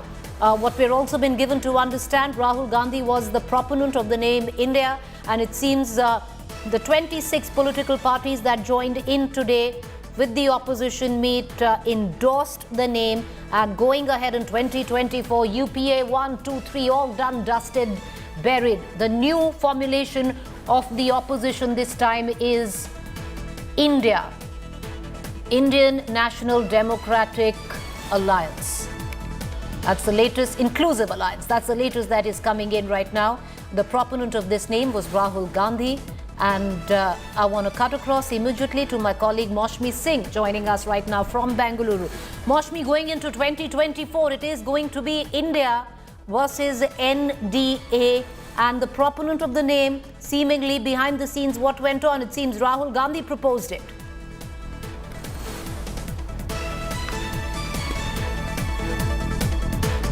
Maushmi, can you hear me? All right, as we try and get... Yeah, go ahead. Yes, I can hear you, Preeti, and we're right here where the press conference is about to start. We'll see Rahul Gandhi and other Congress leaders along with the opposition leaders coming in here. Rahul Gandhi apparently proposed the name India as far as, you know, the alliance is concerned, and he said that our fight is against Prime Minister Narendra Modi and the BJP, who are in fact targeting the entire idea of India, and there is and that's one reason that no name can be more apt than India. So he mooted that idea, and apparently all other opposition leaders agreed upon the view that Rahul Gandhi had voiced voiced, and the finality would be given. We'll know from the press conference whether the name would be announced formally shortly now. But even Javed Ali, the Samajwadi Party MP who was with Akhilesh Yadav, he confirmed to us that this name was mooted. All leaders also felt that this was an apt name for the alliance, and everybody in fact had no objection to that name. Well, it does seem so, Maushmi. Most sources, the Aam Aadmi Party sources, TMC, Congress sources confirming the name is right now India, which stands for, it's an acronym, Maushmi, taking on the National Democratic Alliance, the NDA. Also, what was decided in the meeting, Maushmi, are we getting the basic contours of that? The opening remarks, Mr. Kharge made very clear that the Congress is not vying for the Prime Minister's post, at least setting the ground for having equal partnership. All right, let's listen in to more reactions coming in, and we cut across back to Maushmi.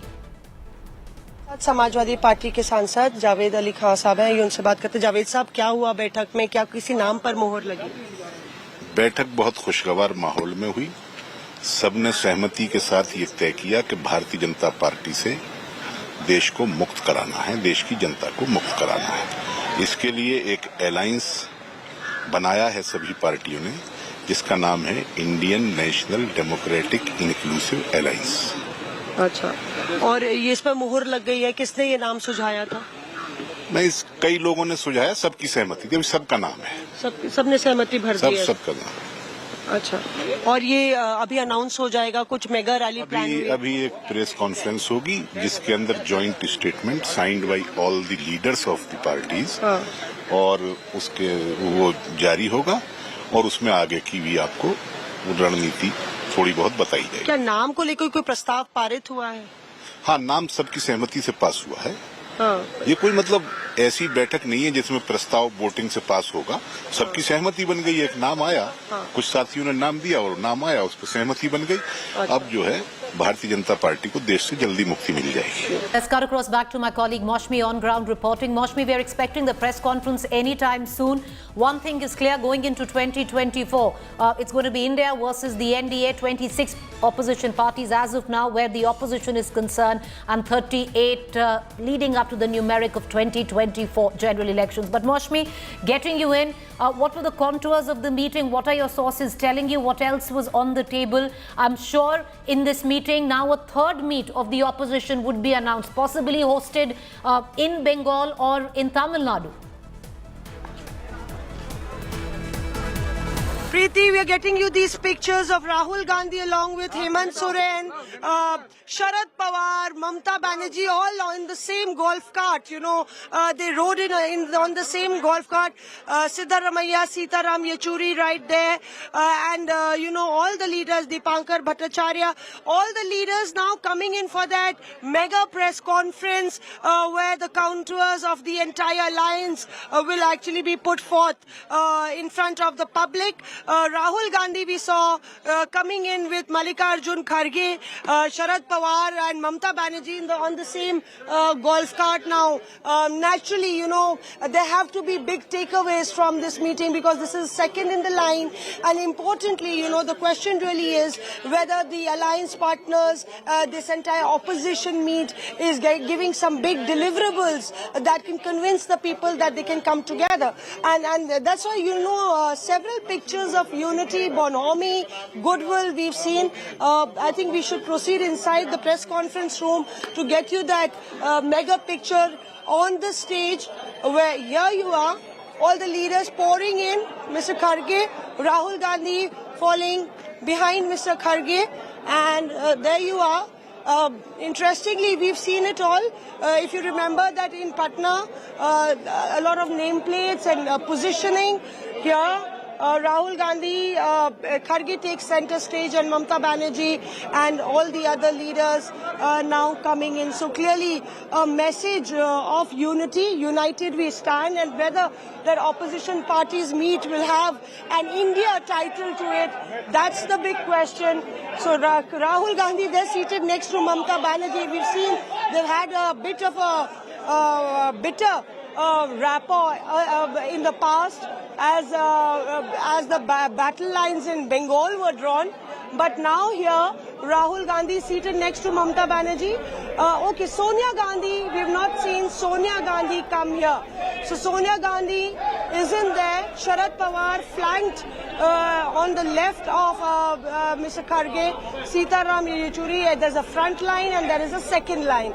So clear messaging there. Siddharamaiah also being seated. Then you have the MK, the Kerala Congress and other regional satraps who are also there. MK Stalin is not there, so he is left. He wasn't there in the previous presser. I'm waiting to see Arvind Kejriwal, whether Arvind Kejriwal will be here or not. Arvind Kejriwal is also not here yet. So there are some leaders who have to leave back. I saw Nitish Kumar right there. We are told that Nitish Kumar might also have to go back. Akhilesh Yadav and is also not there. So perhaps this is a wait and watch. Rahul Gandhi writing something on the pad there. Kharge showing him that paper, probably that is what is the name of the alliance, which Kharge is in fact holding on that A4 sheet, and Rahul Gandhi is writing the name. Mamata Banerjee looking the other way towards Hemant Soren. Hemant Soren is on the telephone, and Sitaram Yechuri and D. Raja are seated on the other side. Okay, Arvind Kejriwal just walks in.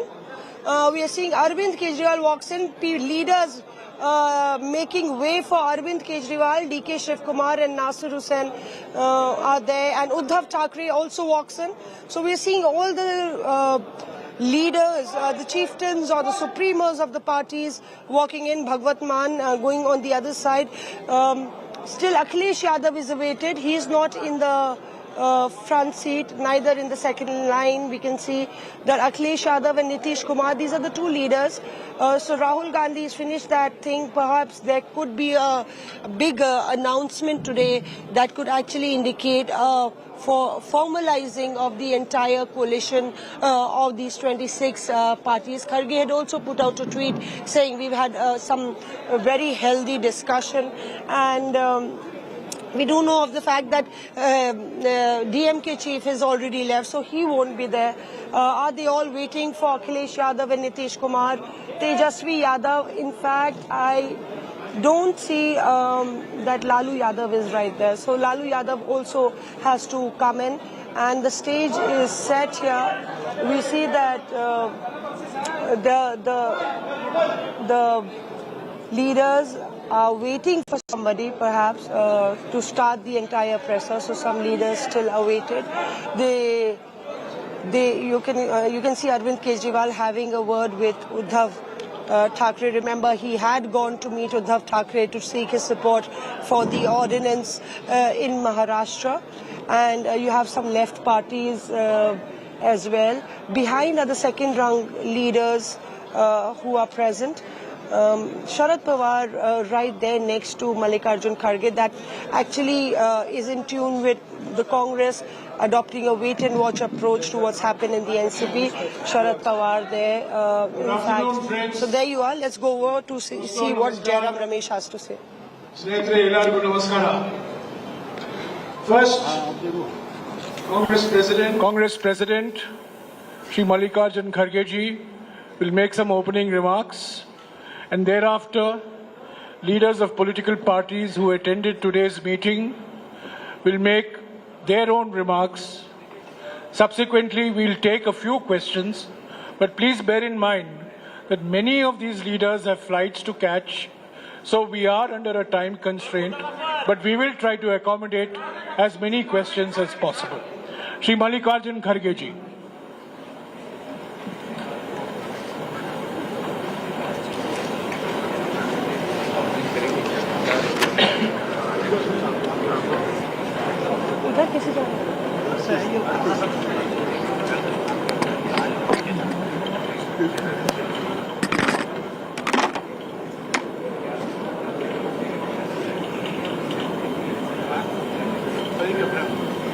Respected Rahul Gandhi ji, senior leader Shri Sharad Pawar ji, West Bengal Chief Minister Mamata Banerjee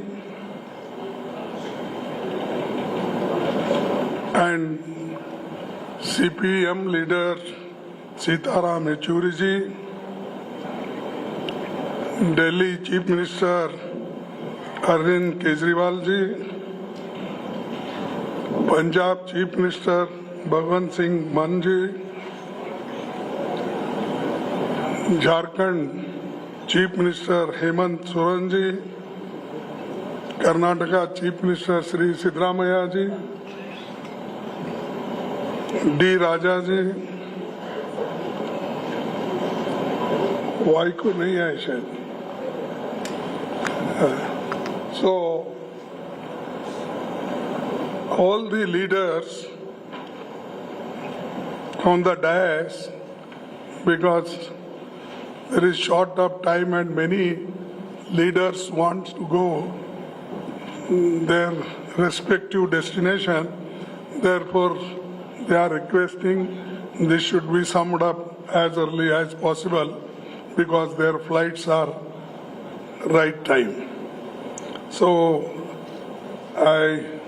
they will pardon me who are sitting here, whose names I have not mentioned.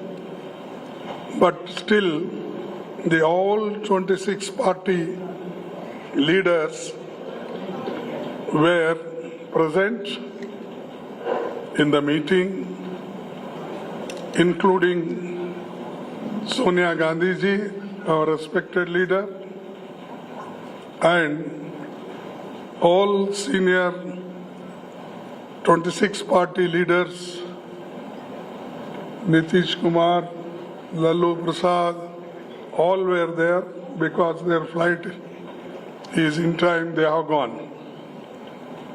So friends, this is a very important meeting for the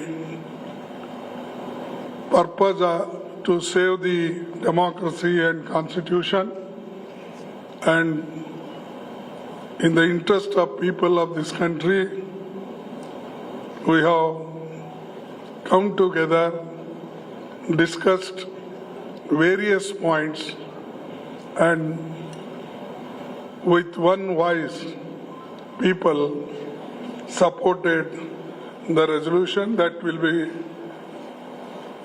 circulated to you after the meeting, and the details are there. Our alliance will be called, the all people have agreed to have one name for the alliance. Earlier we worked with UPA. Now with all 26 parties, a new name is given, that is Indian National Developmental Inclusive Alliance, that is INDIL, and this is Indian National Developmental Inclusive Alliance. So everybody agreed for this, and unanimously this name is given, and everybody is happy with this name. So I thank you very much them, because I'm the host state, and it is a great achievement for us that all 26 parties together, they solved many problems of the country. This is second. And third is 11-member coordination committee will be set up. That we will decide shortly, and we are going to meet again in Maharashtra, Mumbai. There we will discuss the names of the coordinators, and 11-member name will be announced there. And the date will also be announced shortly for Mumbai this meeting. Fourthly, this one secretariat will be set up for campaign management, and other committees on a specific issue will be set up mostly in Delhi, because Delhi is a capital place and it will be convenient for everybody. Fifth is a joint statement after today's meeting was approved, and this is being circulated, just I told earlier, and our friends will circulate to you. Sixth is a next meeting will be held in Bombay, I told, and really I am thankful to all the leaders, those who have come from various parties, here 26 parties.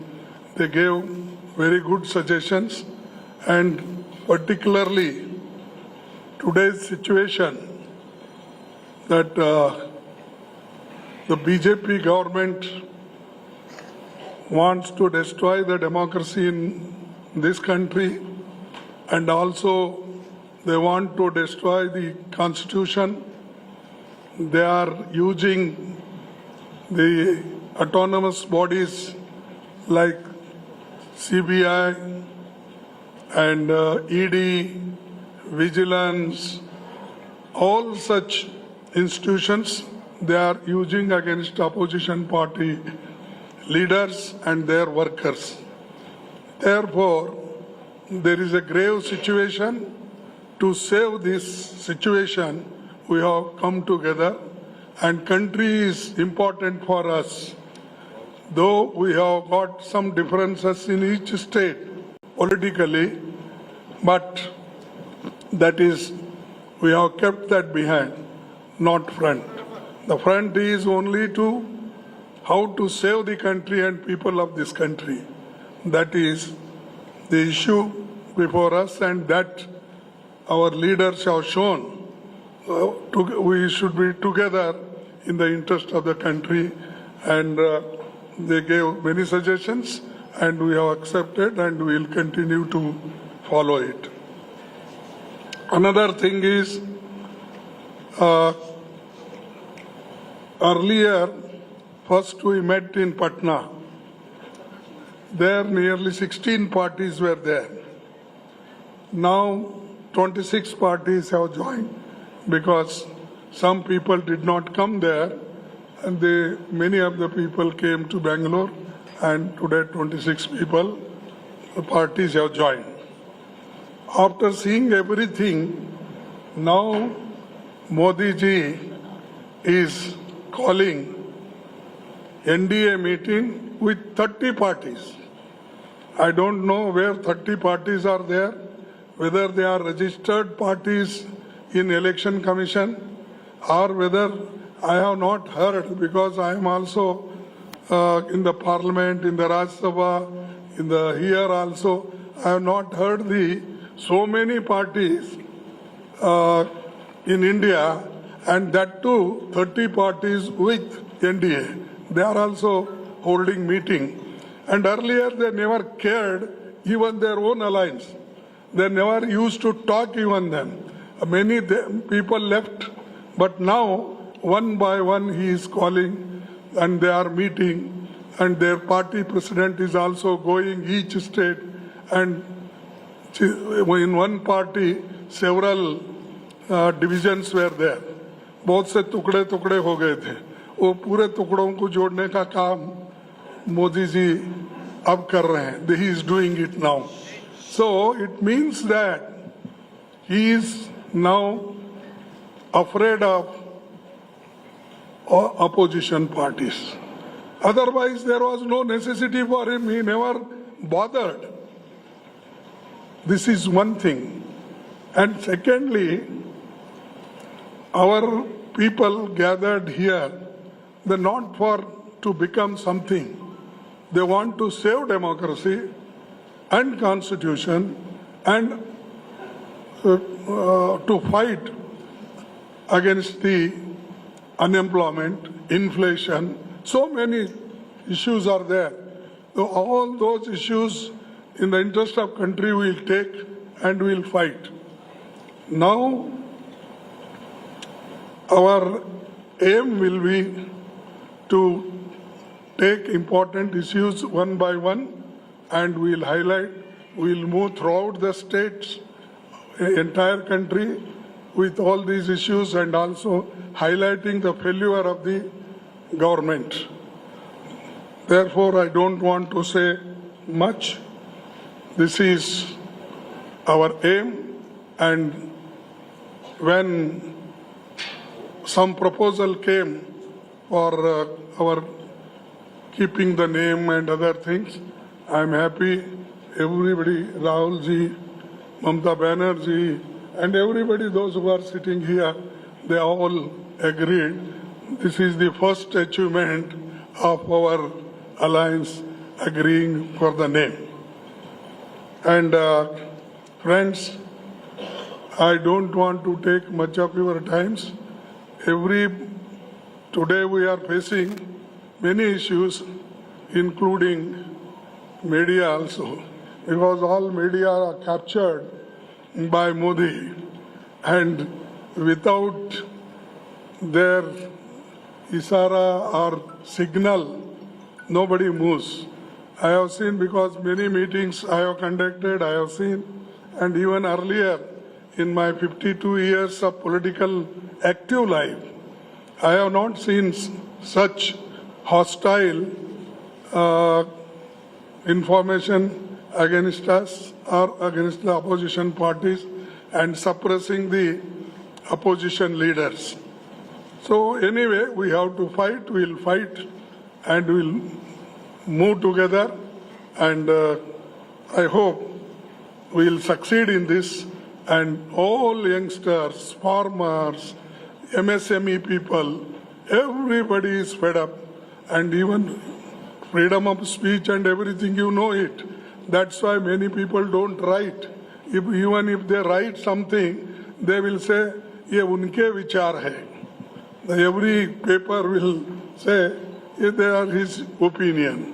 And even newspaper also, they don't want to own it, the statement or written, whatever the articles they write. So this is the situation. So we have to come out from this, and 2024 election, we will fight unitedly and will come out with great success. Therefore, once again, I thank all leaders, those who are sitting here, and I also thank you for waiting nearly 2 hours for hearing some good news from our Indian National Development Inclusive Alliance. Once again, I will repeat, Indian National Developmental Inclusive Alliance. This is the name we have given. There is a lot of meaning in this, and I hope everybody will see this name and properly, because sometimes it happens, जरा लिखते वक्त इधर उधर लिख जाते हैं और शुरू से ही कमेंट भी हो जाता है, तो इसीलिए मैं बार बार पढ़ रहा हूँ. I am also writing this, speaking this. This is good for the country. This name emerged today, and I thank you very much, all of you, and also I thank you, persons, leaders who are sitting on the dais. Thank you, one and all. शुक्रिया खड़गे जी. मैं अभी पश्चिम बंगाल के मुख्यमंत्री ममता बनर्जी जी से गुजारिश करूंगा कि आपको संबोधित करें.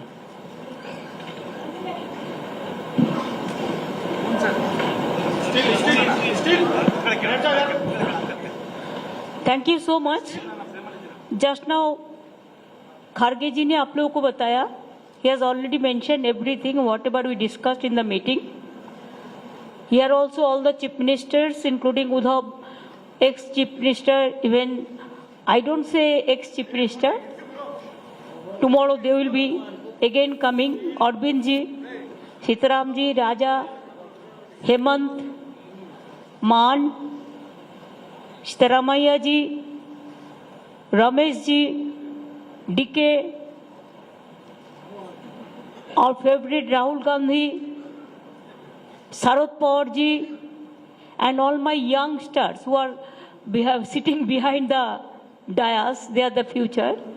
So I thanks to everybody and thanks the Indian press, international, national, state and regional and local. Today the meeting was very good. It was constructive, fruitful, and I think from today it's a real challenge. We already started. हमारा जो alliance means जो 26 party का meeting हुआ, इसमें तैयार हुआ। पहले आप यूपीए के नाम सुना, एनडीए तो अभी भी है लेकिन एग्जिस्टेंस नहीं है। इसी के लिए आने वाला दिन देश में जो जिंदगी खतरा में है, चाहे दलित हो, चाहे माइनॉरिटी हो, चाहे हिंदू हो, चाहे मुस्लिम हो, चाहे सिख हो, चाहे ईसाई हो, चाहे मणिपुर हो, चाहे अरुणाचल हो, चाहे उत्तर प्रदेश हो, चाहे दिल्ली हो, चाहे बंगाल हो, चाहे बिहार हो, चाहे महाराष्ट्र हो, सरकार बेचना, सरकार खरीद करना एक ही काम है गवर्नमेंट का। इसी के लिए हम लोगों ने आज सब मिलके एक रियल चैलेंज लिया है। डिटेल्स खड़गे जी ने आपको फुल फ्लेजेड नाम बताया, लेकिन इसका शॉर्ट फॉर्म में होता है India. Let us challenge India.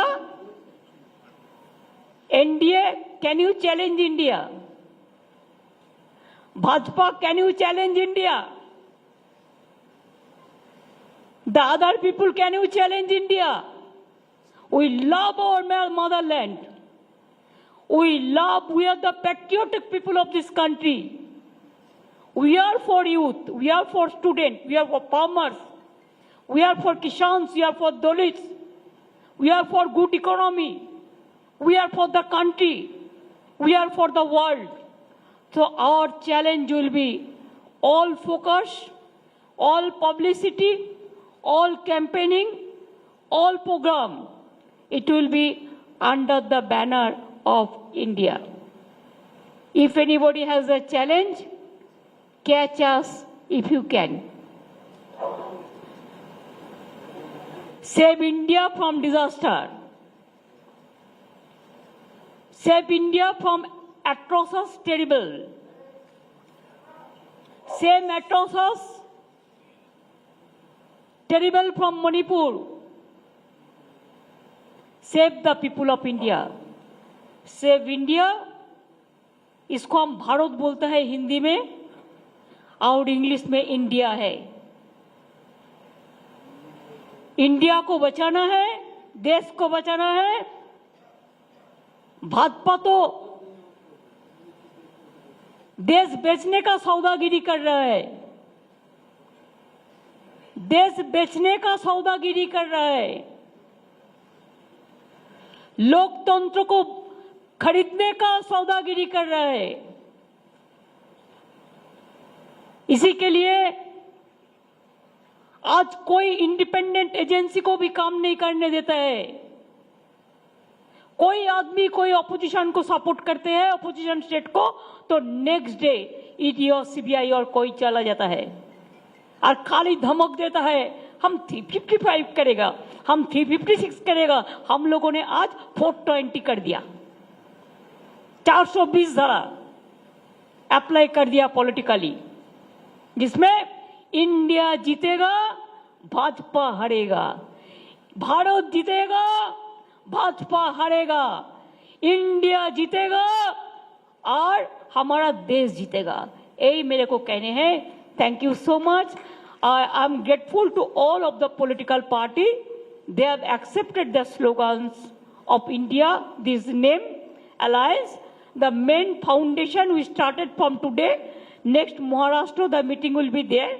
There the core committee and other, the manifesto, the common minimum program or whatever you say, the joint committee, everything will be decided there also. So the meeting date, Khargeji will inform you later on. Thank you so much. Thanks a lot. Thanks to Karnataka Congress Party also and government also to organize this meeting. Thank you so much. शुक्रिया ममता जी। मैं अभी दिल्ली के मुख्यमंत्री अरविंद केजरीवाल जी से गुजारिश करूंगा कि वो आपको संबोधित करें।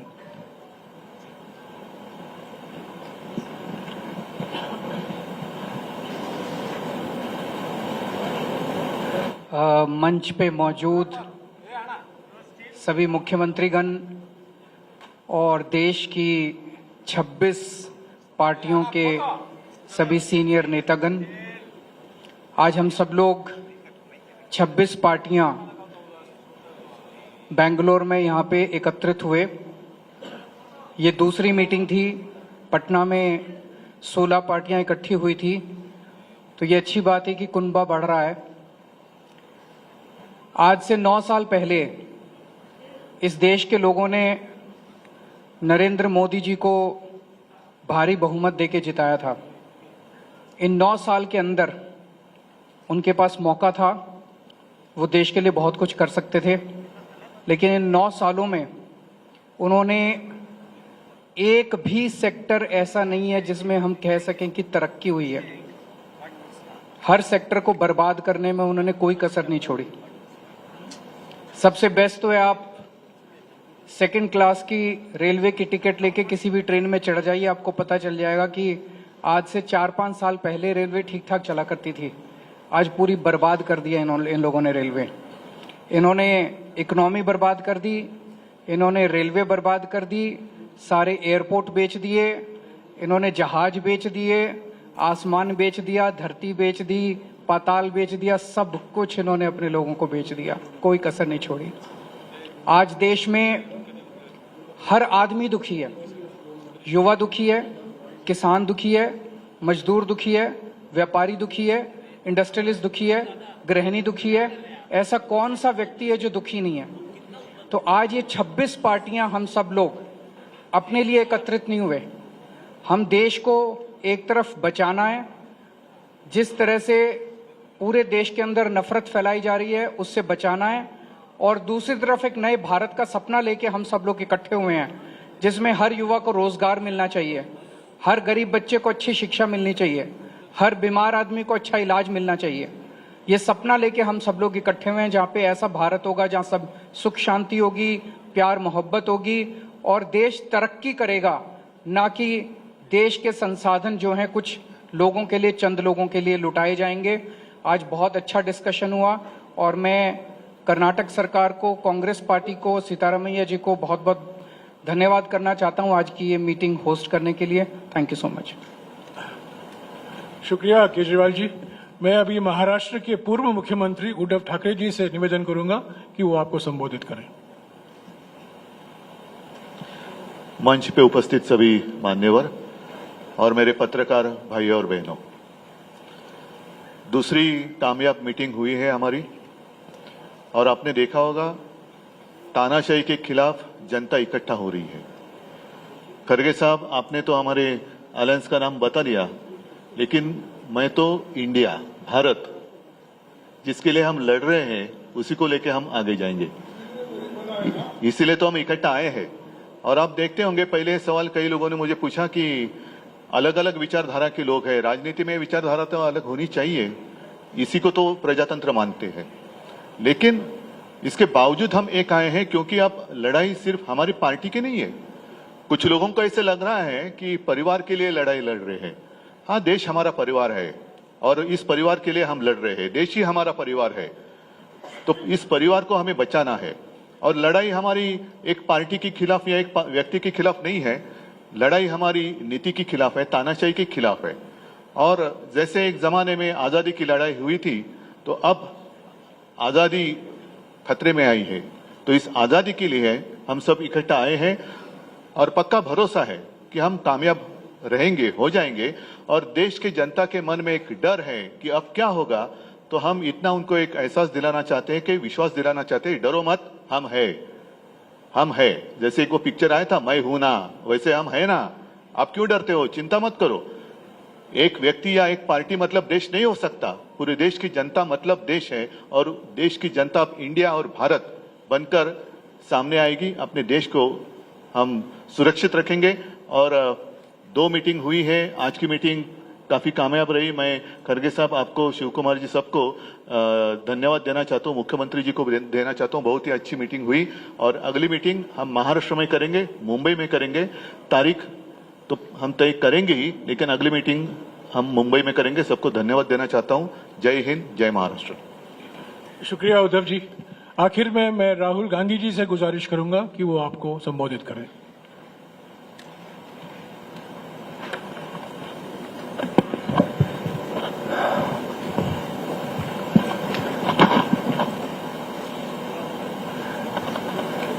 खारगे जी, शरद पवार जी, ममता जी, बाकी ऑपोजिशन के सीनियर नेता, प्रेस के हमारे मित्रों, आप सबका यहाँ बहुत बहुत स्वागत। यह हमारी दूसरी बैठक है और बहुत प्रोडक्टिव काम हुआ आज। बहुत स्मूथली काम हुआ। लड़ाई बीजेपी की विचारधारा, उनकी सोच के खिलाफ है। वो देश पर आक्रमण कर रहे हैं, बेरोजगारी फैल रही है, देश का पूरा धन चुने हुए लोगों के हाथ में जा रहा है। और इसलिए जब हम डिस्कशन कर रहे थे, हमने अपने आप से सवाल पूछा, लड़ाई किसके बीच में है? ये लड़ाई ऑपोजिशन और बीजेपी के बीच में लड़ाई नहीं है। देश की आवाज को दबाया और कुचला जा रहा है। ये देश की आवाज के लिए लड़ाई है और इसीलिए ये नाम चुना गया, Indian national developmental inclusive alliance. मतलब इंडिया। लड़ाई एनडीए और इंडिया के बीच में है, नरेंद्र मोदी जी और इंडिया के बीच में है, उनकी विचारधारा और इंडिया के बीच में है। आप जानते हो, जब भी कोई हिंदुस्तान के सामने खड़ा होता है, इंडिया के सामने खड़ा होता है, तो जीत किसकी होती है, कहने की जरूरत भी नहीं है। मैंने कहा दूसरी मीटिंग है, इसके बाद हमारी मीटिंग महाराष्ट्र में होगी और हमने निर्णय लिया है, सबने निर्णय लिया है कि अब हम एक एक्शन प्लान तैयार करेंगे जहां हम एक साथ मिलकर देश में हमारी विचारधारा के बारे में और जो हम देश के लिए करने जा रहे हैं उसके बारे में बोलेंगे। थोड़ा मैं अंग्रेजी में बोल देता हूं। It's an honor for me to come here in this meeting. I'd like to welcome all the senior leaders from the opposition.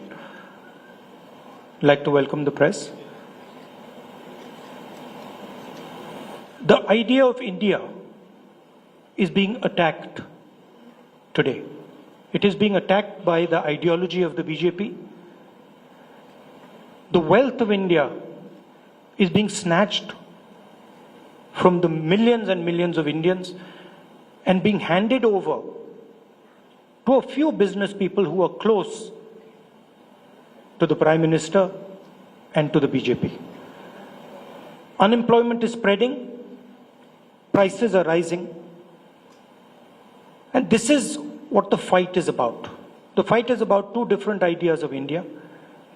And while we were having this discussion, This name frankly emerged from the discussion because we asked ourselves, what is the fight? Who is the fight between? And we realized the fight is not between two political formations. The fight is a fight to defend the idea of India.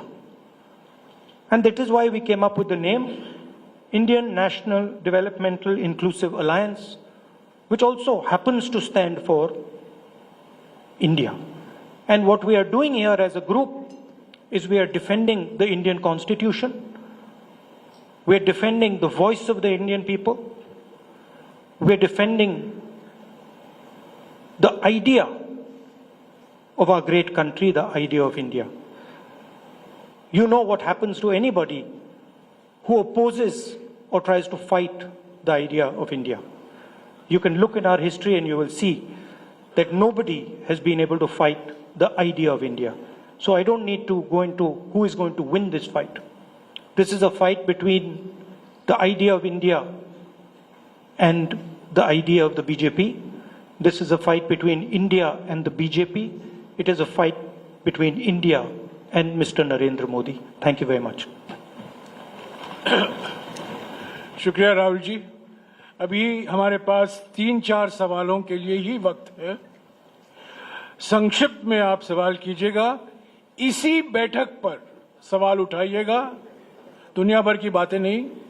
और खरगे जी, क्योंकि आज की बैठक की अध्यक्षता उन्होंने की है, प्रयास करेंगे इन सवालों को जवाब देने का। हाँ संजीव, माइक देना है उनको।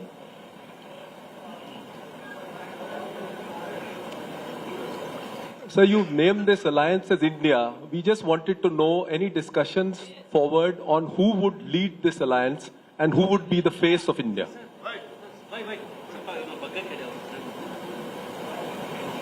Sir.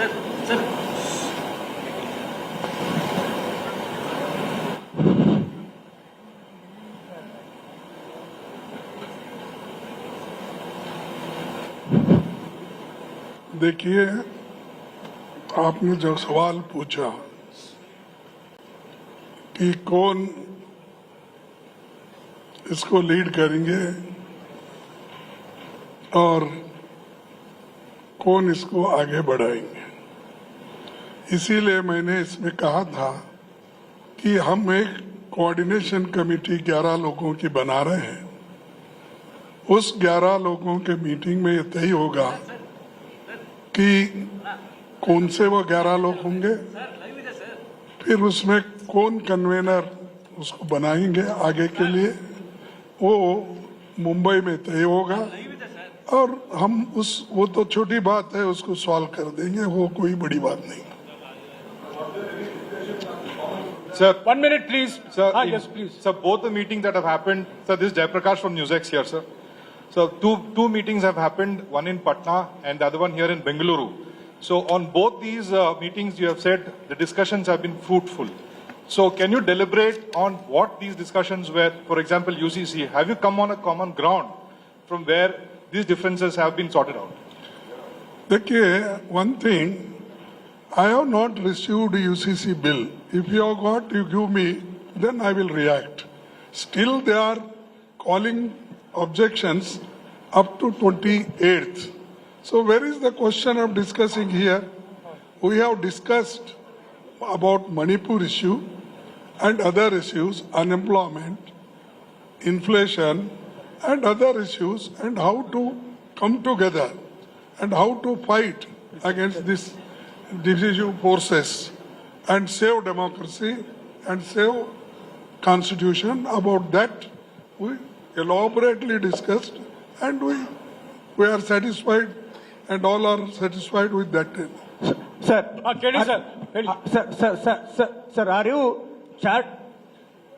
you chart a common minimum program for the next parliament elections? Pardon? Sir, are you chart a common minimum program for the all parties?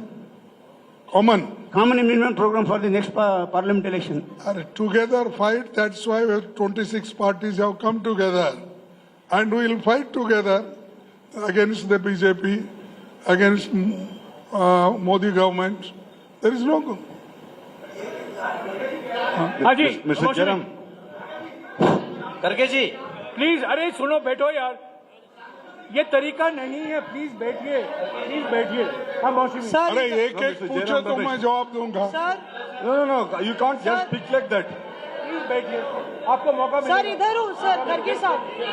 Mister करके जी, सर सीट शेयरिंग को लेके प्रधानमंत्री ने भी ये लगातार आप लोग पर आज बहुत बड़ा हमला किया है कि आप लोग हर जगह हर स्टेट में लड़ रहे हैं आपस में मुद्दों को लेके।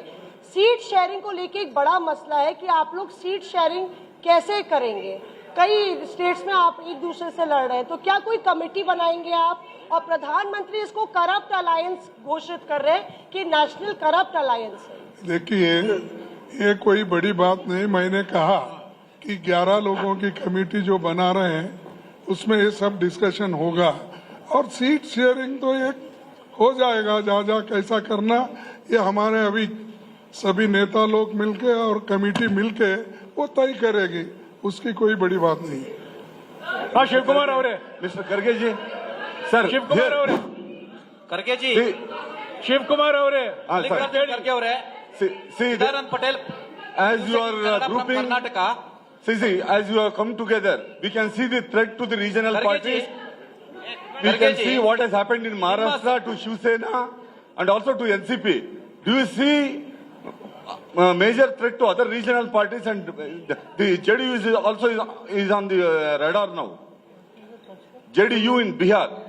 ಅದೇನ್ ಕ್ವಶನ್ ನನಗೆ ಅರ್ಥ ಆಗಿಲ್ಲ ಪ್ಲೀಸ್. ಇಲ್ಲ ಏನ್ ಕೇಳ್ತಾ ಇದೀನಿ ಅಂತಂದ್ರೆ, see, NCP and Shiv Sena has come under threat from NDA government, that is BJP. How will you keep these regional parties together for all these days? Another 7-8 months are left and they are being targeted. And you told you are fighting NDA has 30. Why have you left out Raj Bhavans, which is 31? Okay, good. You have realized that. I am very thankful to you. But Pawar Saab, NCP leader, tall leader, popular, supported by people, he is here.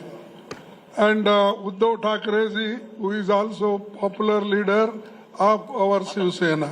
What more you want? When people are with them, MLA might have gone and may come. That is not important. But a creator is here. And all creators, both are creators and fighters. So you don't worry, we will be one and there is no question of division. शुक्रिया दोस्तों, अभी press conference समाप्त हो चुका है।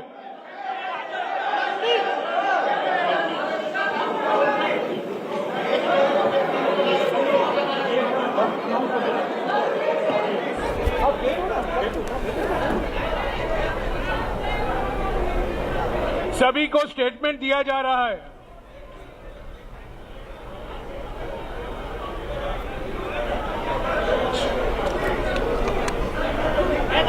All right, with that, the second session of the opposition meet has concluded with big takeaways. Announcement made that a joint statement will be issued. Now the opposition will be called, a united opposition of 26 parties will be now called India. And it would be India versus the NDA in 2024. The biggest takeaways, of course, that the united opposition will be called India. There will be 11 coordinators that will be decided soon, shortly. 11 of them will be coming across from various political parties of India, which is, of course, an acronym there. And with that, also, a campaign committee or a campaign station will be put up in the national capital. A coordinating center of sorts is what we are being given to understand. The modalities of ticket distribution, all of that will be taken care of, is what Mr. Khadge is saying on the big question of who is going to be the face of India, who will lead the campaign of India. He says that is yet to be decided, and those details are small and later to be discussed. The biggest issue right now is to fight the cause of India. Therefore, India has been formulated by the opposition. We're going to keep our spotlight on in minutes from now. The story of India moves to Maharashtra, Mumbai, the next meeting there. But NDA is meeting at 5 p.m. in the national capital. All of that coming up on the other side. Please stay with us.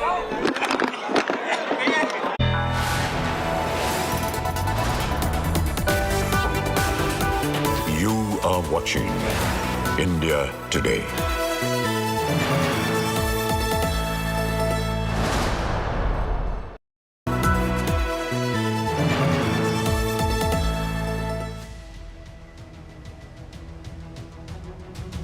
We are standing on the ring road. You can see there's only water, water and water everywhere. What could have been done to provide proper facilities to the people who have been affected by the Yamuna flood? How long will it take for normalcy to return to Delhi? The national capital now finding itself virtually submerged in water. Grounded in journalism, on the ground reporting, in the water reporting, only on India Today TV.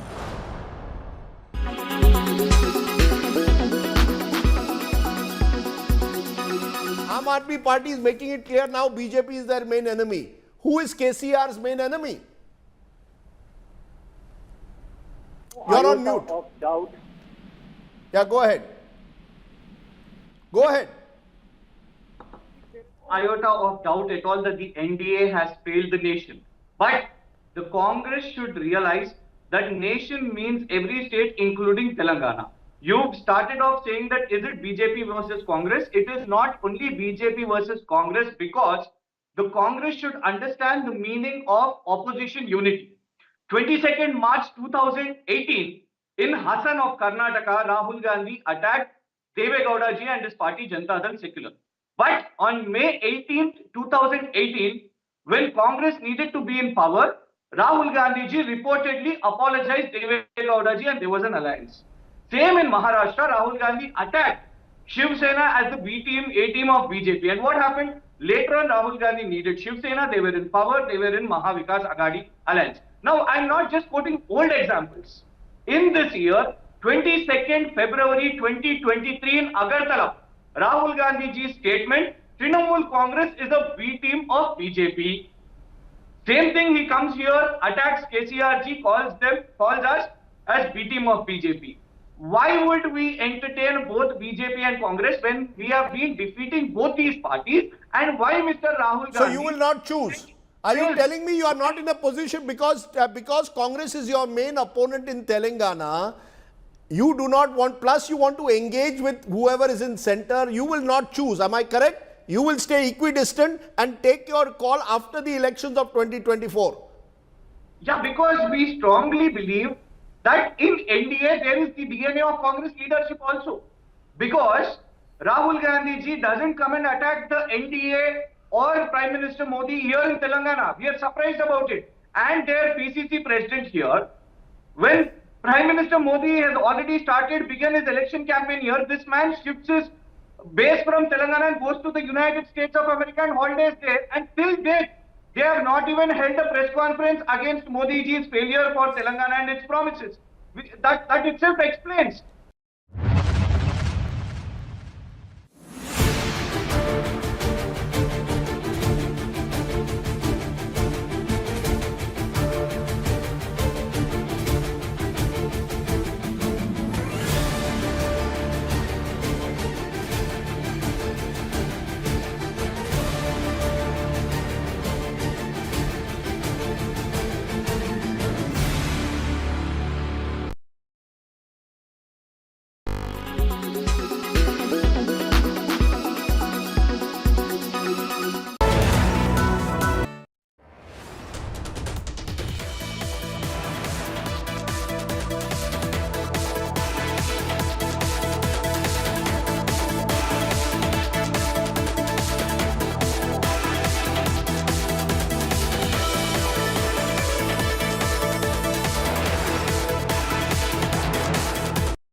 after Senthil Balaji, now it's DMK Minister Ponmudi. Powered by the new Kia Seltos, the badass reborn. Airtel Extreme Fiber.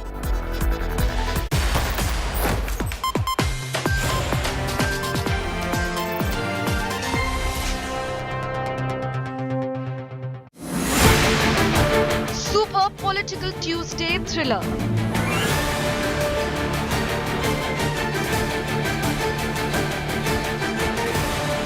Political quake over war of alliances.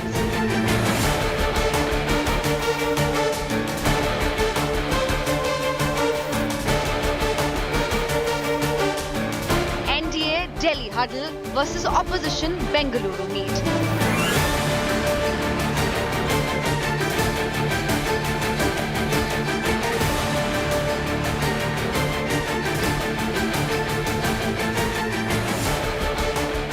Special 26 take on Modi in 2024.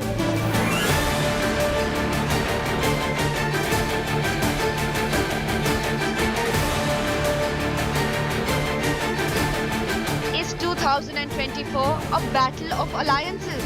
Top focus on 5 Live.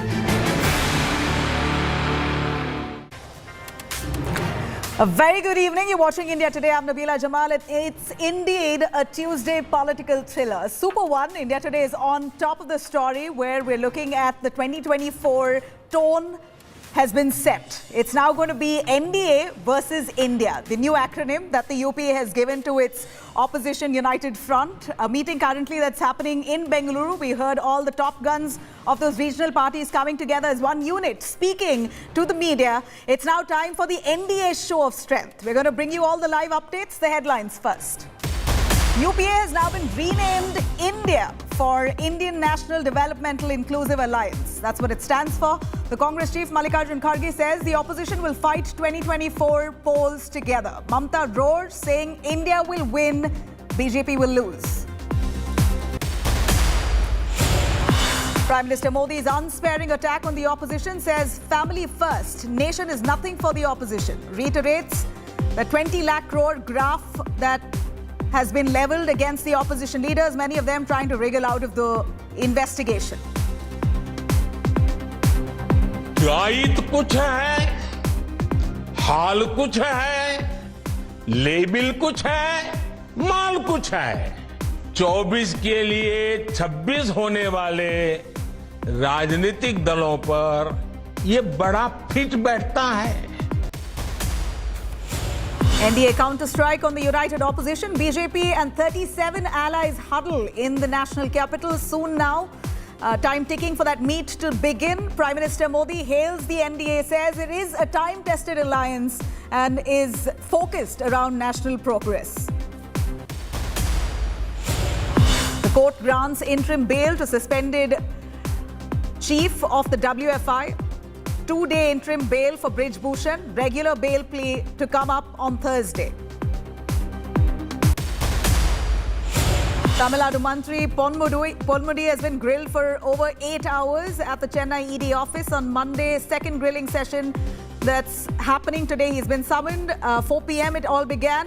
He's still with the ED officials being questioned.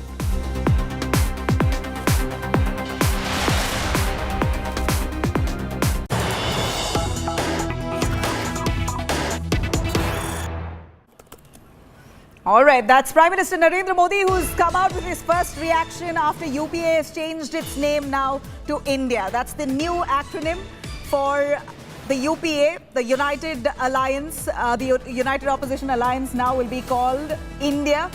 Now, Prime Minister Modi has tweeted on this, saying that right after the India meet concludes, Prime Minister says, ours is a time-tested alliance. NDA seeks to further national progress. Prime Minister also to attend the meeting shortly now in Delhi of the NDA alliance. And while opposition unity meet has just about ended, the Prime Minister puts out a tweet saying NDA is a tried and tested, or rather time-tested alliance. Ours is a time-tested alliance.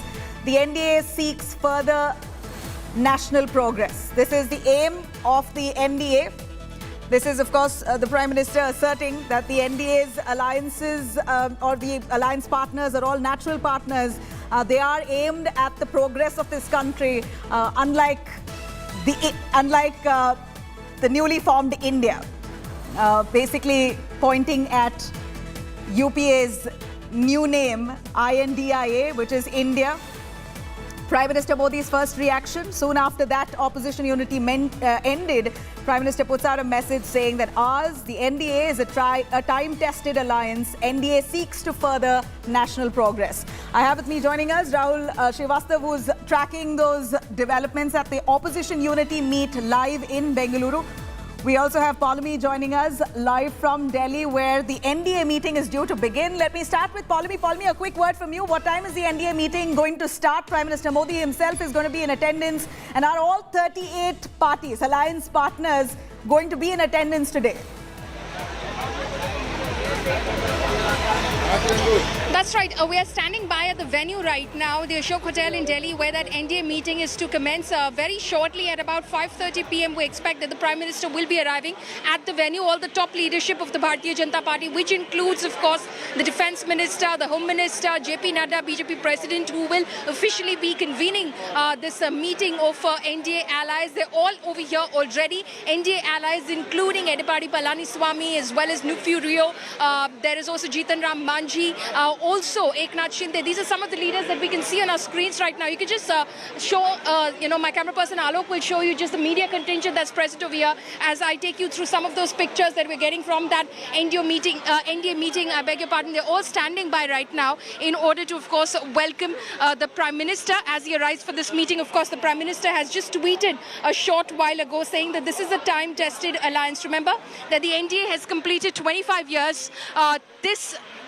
This year, in 1988, is when the NDA was formed. Since then, many allies, including one of its oldest allies, left its side, which was, of course, the Shiromani Akali Dal over the farmers' protest issue. But the BJP, of course, we hear, is still trying to woo the SAD back into the NDA fold. Similar sort of murmurs we hear about the TDP as well in terms of bringing them on board. The JDS is also playing ball with the BJP as far as Karnataka politics is concerned, possibly expected to join the NDA fold as well. Again, conversation that is still underway as far as that is concerned. But in the pictures, if you're getting those images right now, Nabila, we can see JP Nadda, Jitan Ram Manji, Eknath Shinde, Edapadi Palaniswamy, all of them present over here in order to welcome Prime Minister Modi as he, in fact, arrives for this meeting of the NDA. 38 parties. Can you tell us a little?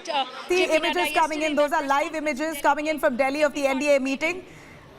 Paulami, the time precisely when this meeting is going to begin and what exactly is the primary agenda of this NDA show of strength? We know it's happening right in time when the opposition alliances have come together or the opposition unity meet was held in Bengaluru. Last evening was a dinner, today was a formal meeting. They've changed the UPA's name now to India. While that hectic developments were happening on that end, on the opposition end, here is the ruling NDA that's come together in a show of strength. But is there a core agenda to this meeting apart from just the optics?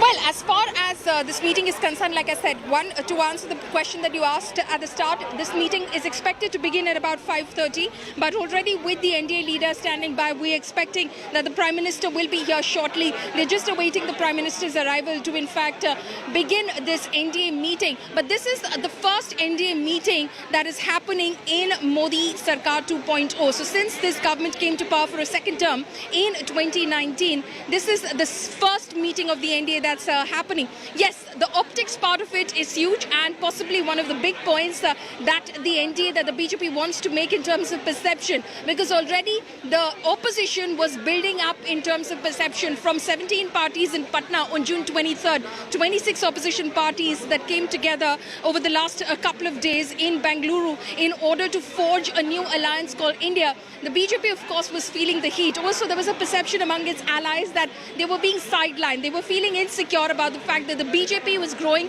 from strength to strength, that it had regional aspirations, which in a way was cutting into and eating into the aspirations of other regional allies. But that is something that the BJP now wants to counter, because it needs to forge these alliances if it is to in fact repeat the spectacular performance of the party and the alliance in 2019. Pallavi, do stay with us. I'm going to quickly cut across to Rahul as well, who's joining us from Bengaluru. He's been privy to the extensive meeting that was carried out with all the regional chiefs, speaking one after the other, hailing this unity of the opposition, now renamed from UPA to India. This is indeed a big move, Rahul.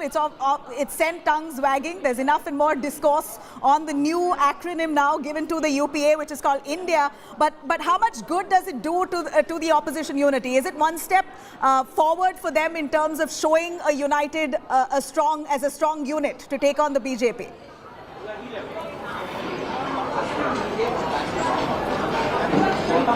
See, when it comes to the opposition unity element, this is definitely a leap of hope. Why I say that? Because till yesterday, it was ridden with improbabilities that whether this will happen, whether this can happen. So eventually 26 political parties, many of them bitter critics and rivals in different states, have eventually come together. One of the most surprising element was, for the first time in decades, I have heard Mamata Banerjee referring to Sitaram Yechuri of CPM and D. Raja of the CPI, mentioning their name not in a negative, critical manner or in any other way. And she, in fact, addressed them and mentioned them as a mark of respect. Now, this perhaps is a good template to begin with. But if you heard the press conference, questions were asked about, has there been a decision on the face, coordination, chairman, or any other somebody who will be leading, or even the face of India, this new 26-party alliance. Mr. Kharge, though, Rahul, I request you for a moment. Apologies. That's at Ashoka Hotel, live images coming in of Prime Minister Modi himself arriving for this NDA meeting. Pallavi is joining us right from the spot at Ashoka. That's JP Nadda greeting the Prime Minister, some of the alliance partners, Eknath Shinde as well, Chief Minister of Maharashtra. You also have Edapadi Palaniswamy of the AIDMK. These are top leaders, alliance partners of the BJP as part of the NDA alliance, who are greeting the Prime Minister. This is indeed huge for the NDA, as they're coming together right on the same day. The opposition has decided to meet. In a way, a strong message going out that they are a strong unit themselves and have a bigger number, 38 versus 26. Pallavi joining us. Pallavi, Prime Minister has arrived. What's the enthusiasm like among the NDA members? That's right. We can report that the Prime Minister has arrived at the venue right now at the Ashok Hotel in Delhi, where that NDA meeting, like I said, is to shortly convene. So the Prime Minister over there being greeted by NDA allies, in fact, who lined up to welcome the Prime Minister. That included, of course, BJP President JP Nadda and allies, which included Nephew Rio from Nagaland, as well as Eknath Shinde, Chief Minister of the state of Maharashtra, as well as Edapadi Palaniswamy, who also was there. Jitan Ram Manji was also there as well. So these are, of course, some of the allies of the BJP. The BJP, of course, showcasing its strength and muscle as it brings together alliance partners from 37 other parties to this one podium today in Delhi, basically flexing its muscle and saying that the NDA is not dead, that the NDA is very much alive. And while, of course, the opposition is forging an anti-Modi and anti-BJP bloc, as far as the NDA is concerned, they're firmly behind the Bharatiya Janata Party. So today, of course, is a conglomerate of some existing and some new allies who have joined and come together over here for this NDA meeting. So as far as NDA meetings go, Eknath Shinde and his faction of the Shiv Sena is attending one such NDA meeting for the first time. Same goes for Ajit Pawar and Praful Patel, who represent the Ajit Pawar faction of the NCP. Chirag Paswan, who formally joined and officially joined the NDA fold yesterday is in fact part of this meeting as well. O.P. Rajbhar, also now part of the NDA, he's present as well. Jitan Ram Manji back in the NDA fold, he's present at this meeting as well. Also interestingly, Pawan Kalyan, Janasena chief, is here from Andhra Pradesh attending this meeting as well. So some new allies and some existing allies, but obviously a lot of criticism that the NDA faces from the opposition, saying some of its time-tested allies have left its side over the last few years, which includes the JDU, which includes the Uddhav Thackeray faction of the Shiv Sena, the TDP and the Shiromani Akali Dal. You know, it's very interesting to see that all of these alliance members are today in attendance, and the new entry, like you rightly said, is Chirag Paswan. So somehow it appears that Chirag Paswan is trying to rope in on board even his uncle. The LJP will be a strong addition to the NDA as an alliance partner because they've managed to win well in the 2019 Lok Sabha elections. So the BJP is really hoping to embolden itself with the involvement of this new ally, or rather coming back to the NDA's fold. Now, at a time like this, when we're seeing the opposition unity itself strengthening on one end, on the other, the NDA scheduled a meeting right on the very same day that this was decided. Was this a deliberate attempt, or is this coincidental that the NDA also has its alliance meeting today itself around the same time?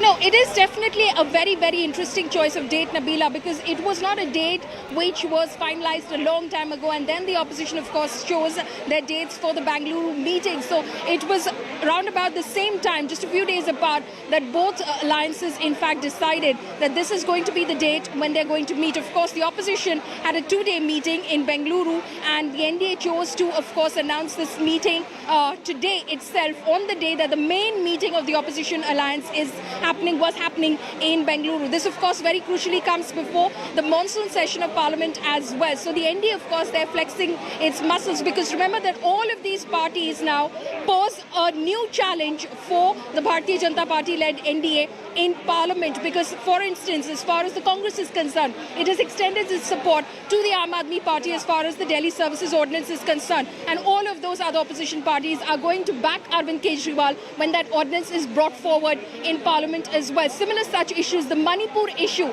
is also going to be discussed, in the sense that the opposition will press for a discussion, will press for responses from the Home Minister, seeking a detailed report on the law and order situation in Manipur. So there are several issues now which this collective opposition alliance is going to use to mount pressure on the NDA, on the Bharatiya Janata Party with. So that's why it has become, of course, incumbent upon the BJP to ensure that it has its strength and might. It has its strength and might in terms of sheer numbers in the Lok Sabha. It cannot be defeated, the NDA, in terms of the numbers that it has in the Lok Sabha. But in the Rajya Sabha, there is obviously the challenge that it faces. The numbers balance is, the game, so to say, Nabila, is a very tightrope balancing act which is being done between the BJP-led NDA and the opposition as well. And that's when it will come into the picture, and very crucially so, it will come into the picture when the Delhi Services Ordinance, which is going to be one of the big talking points of this monsoon session of Parliament, that is brought into the upper house of Parliament. So at a time that the opposition is forging its numbers to corner the BJP is hoping to flex some muscles and say basically that we're not dead, the NDA is not dead, we have our allies and partners, but the opposition, of course, countering it and saying, let's speak about that in Parliament. How many of these allies even have MPs in Parliament? You know, Pallavi, this NDA meeting also comes right after Prime Minister Modi's spirited attack, or quite a personal attack, right early today, where he spoke extensively about the corruption charges leveled against many of the opposition party leaders, about dynasty politics, on many levels, attacked outrightly at the number of opposition parties who have come together and accused them of trying to wriggle out of these corruption charges by standing together united. And he himself, as a Prime Minister himself, he says that I'm one against them all. So for the NDA alliance meet, Prime Minister Modi himself to arrive and be part of it certainly is quite a moral booster for the alliance partners as well, the ruling alliance. Absolutely. It is a morale booster, but the BJP needs this as well for the alliance partners to feel that they're needed, that they're wanted, that they form a critical part of this alliance and they're not just mere placeholders or fixtures as far as this alliance is concerned, that they're not being replaced by the Bharatiya Janata Party in their various states in terms of their own regional aspirations. The BJP, of course, was getting that feeling, and the feelers that were coming in from, of course, the grassroots level was that allies were feeling left out, allies were feeling that they don't exactly, hold a major position as far as the scheme of things within the NDA is concerned. All major partners, in fact, those who flexed any kind of muscle, had left the NDA fold because of the BJP in the last few years. Like I said, naming a few of them, Shiromani Akali Dal left the Bharatiya Janata Party, its oldest ally ever. Then, of course, the TDP. Then, of course, she wasn't technically a part of the NDA alliance, but PDP's Mehbooba Mufti, who was in government with the Bharatiya Janata Party in Jammu and Kashmir, quit the alliance as well. Quit, the government of the BJP-PDP alliance in Jammu and Kashmir after the BJP, of course, pulled the rug from under her feet. So there are several such instances as far as Vilas Paswan's party is concerned, Lok Janshakti Party is concerned. After the demise of the leader, you saw how the party split as well. Pashupati Paras came on board with the NDA, with the Bharatiya Janata Party. He was made a minister in the union government as well. And Chirag was left out all by himself. He's the only member of parliament, so to say, technically from his faction of the LJP, but now he's on board. Rajdeep Sardesai, India Today's consulting editor, had mentioned a little earlier, for the NDA right now, it's fairly simple. Rather, it's not much of a responsibility for them to prove their merit because, for one, they're already in power, they have the numbers, and more importantly, they have a prime ministerial face. Prime Minister Modi is certainly the most popular prime minister and a prime minister candidate for 2024 as well. So it's really... at this point for the NDA, this meeting is mere coming together to boost the morale of their alliance partners and only to send out a message. That's more or less what we understand from this. But looking at the opposition unity meet a little earlier, we heard Mallikarjun Kharge and the entire bunch, all the regional party heads speaking, and their attack was clearly on one man, and that was Prime Minister Modi. His promises have failed, people are unhappy, they've ruined India and all the sectors in India, and we are here to save India, save democracy, save secularism, etc. So this is almost Modi versus all, isn't it, Palmi? Well, it seems like while the opposition, of course, will say that they're targeting the Bharatiya Janata Party, but they, of course, make that same allegation against the NDA bloc that it is all about one individual and his aspirations, which is Narendra Modi. And very interestingly, this is what the BJP makes it about as well, that one man is enough to take on that entire alliance, that entire alliance of partners. We're getting live visuals here of Prime Minister Modi being garlanded by all the alliance members there. Palmi, if you're able to look at those images, please do explain to us the kind of optics this really projects. A huge garland for that's used to honor Prime Minister Modi's arrival right at that meeting there at Ashoka Hotel in Delhi. This is almost 38 alliance partners who have come together to show strength to the NDA ahead of 2024. It's the battle lines certainly have been drawn. That's Prime Minister Modi almost greeting Chirag, the man who's come back to the NDA's fold. He's meeting with a bunch of those alliance partners. Palmi, give us more, if you're able to see these images. It speaks for a lot, all of the alliance partners greeting Prime Minister Modi one after the other.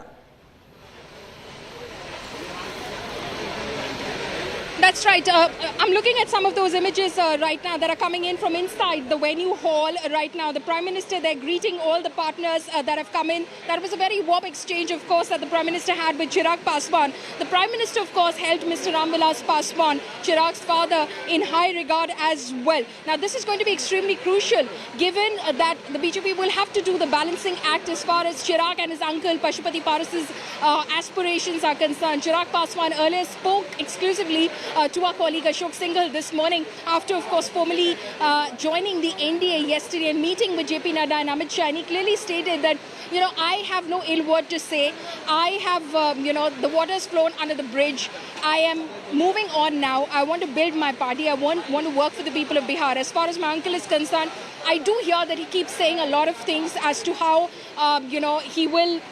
he will do anything but join hands with me.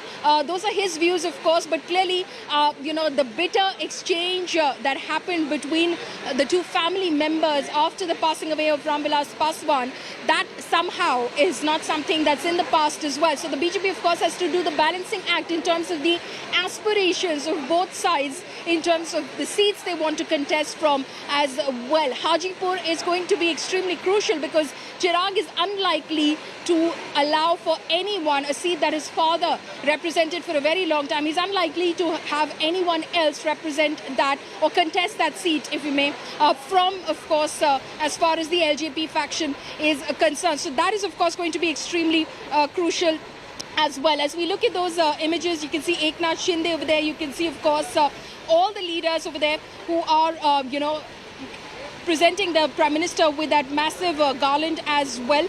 The Prime Minister there, Upendra Kushwaha, greeting Upendra Kushwaha. Of course, he is joined on the one side by Amit Shah as well. Upendra Kushwaha, again, someone who was part of the NDA fold, left the NDA fold, joined the Mahagathbandhan in Bihar and has come back to the NDA fold as well. It's going to be very interesting. I see Anupriya Patel in some of those images as well. Now, Anupriya Patel, and you see Sanjay Nishad as well. Now, that is going to be very interesting. Again, a very interesting aspect here of this NDA meeting is that Pawan Kalyan, the Jan Sena chief, has been invited, while TDP and YSRCP, both of them have been skipped. This is the same YSRCP and the TDP, both of them had attended the Parliament's inauguration, almost warming up to the BJP. But it appears that both the parties, the TDP and the YSRCP, have been skipped. But instead, the smaller player, Pawan Kalyan's Jan Sena, have been invited to this NDA meet.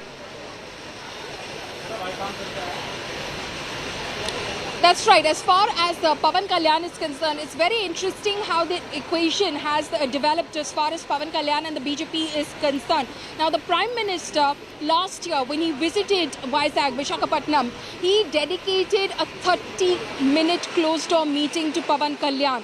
A lot of speculation then went down as to what was discussed between the two leaders. But that was when he was on an official program to Visakhapatnam, the Prime Minister, that in the evening he dedicated 30 minutes to just having a one-on-one bit between himself and Pawan Kalyan. No images per se were released from that meeting. Pawan Kalyan, of course, spoke with the media that was waiting outside, did not get let out much. But that in itself is the hugest indication in terms of how much importance Pawan Kalyan and the alliance with Pawan Kalyan that was in the works was being given at that point of time. As far as TDP is concerned, again, no official word on it. We hear a lot about how the back channels are being worked in order to bring the TDP on board, but then that is again part of very detailed that way TDP and the Jan Sena seem like one unit. Both of them are close either way. So possibly it's a way to look at it is that possibly TDP and Jan Sena, both of them come as one unit fighting against the YSRCP. But clearly here the BJP has chosen at this point to invite Pawan Kalyan and leave out the other two. But for what we see here is that most of the alliance partners have arrived. We don't see Ajit Pawar. Have you seen Ajit Pawar yet? Has the newly sworn in Deputy Chief Minister of Maharashtra come by to represent the NCP, Palami?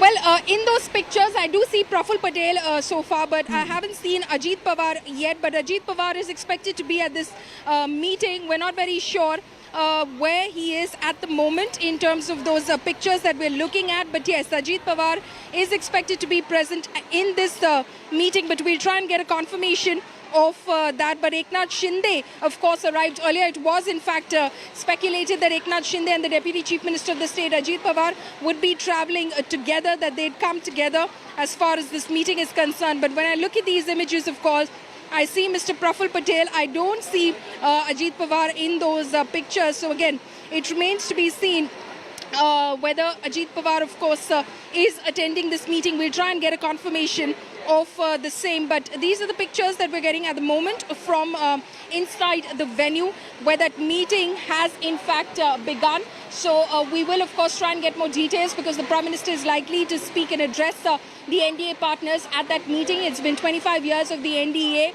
There are new entrants into the NDA, like, of course, the Eknath Shinde faction of the Shiv Sena, though the Shiv Sena, again, was a staunch supporter of the NDA, a partner of the NDA. But when it broke away, one faction chose to come back and rejoin the NDA. The other faction is now part of the India alliance. So it's going to be very interesting to see how all of this is worked out, because eventually, Nabila, it boils down to their strength in numbers. Correct. It's about perception, yes. It's about putting up a stage front of 38 parties, yes. But can the Eknath Shinde, if we speak of, say, the Shiv Sena, can the Eknath Shinde faction... All right. So we see some images there, Paulami, of Ajit Pawar. So it appears that he's also very much part of this meeting. Ajit Pawar is also attending this NDA alliance meet. So this is really a big, big message being sent out to the opposition unity meet, right? On the same day that the opposition unity had their grand alliance meeting, on the same day the NDA chose to come together. And here are the visuals coming live of Prime Minister Modi being honoured by all the alliance partners with a massive garland.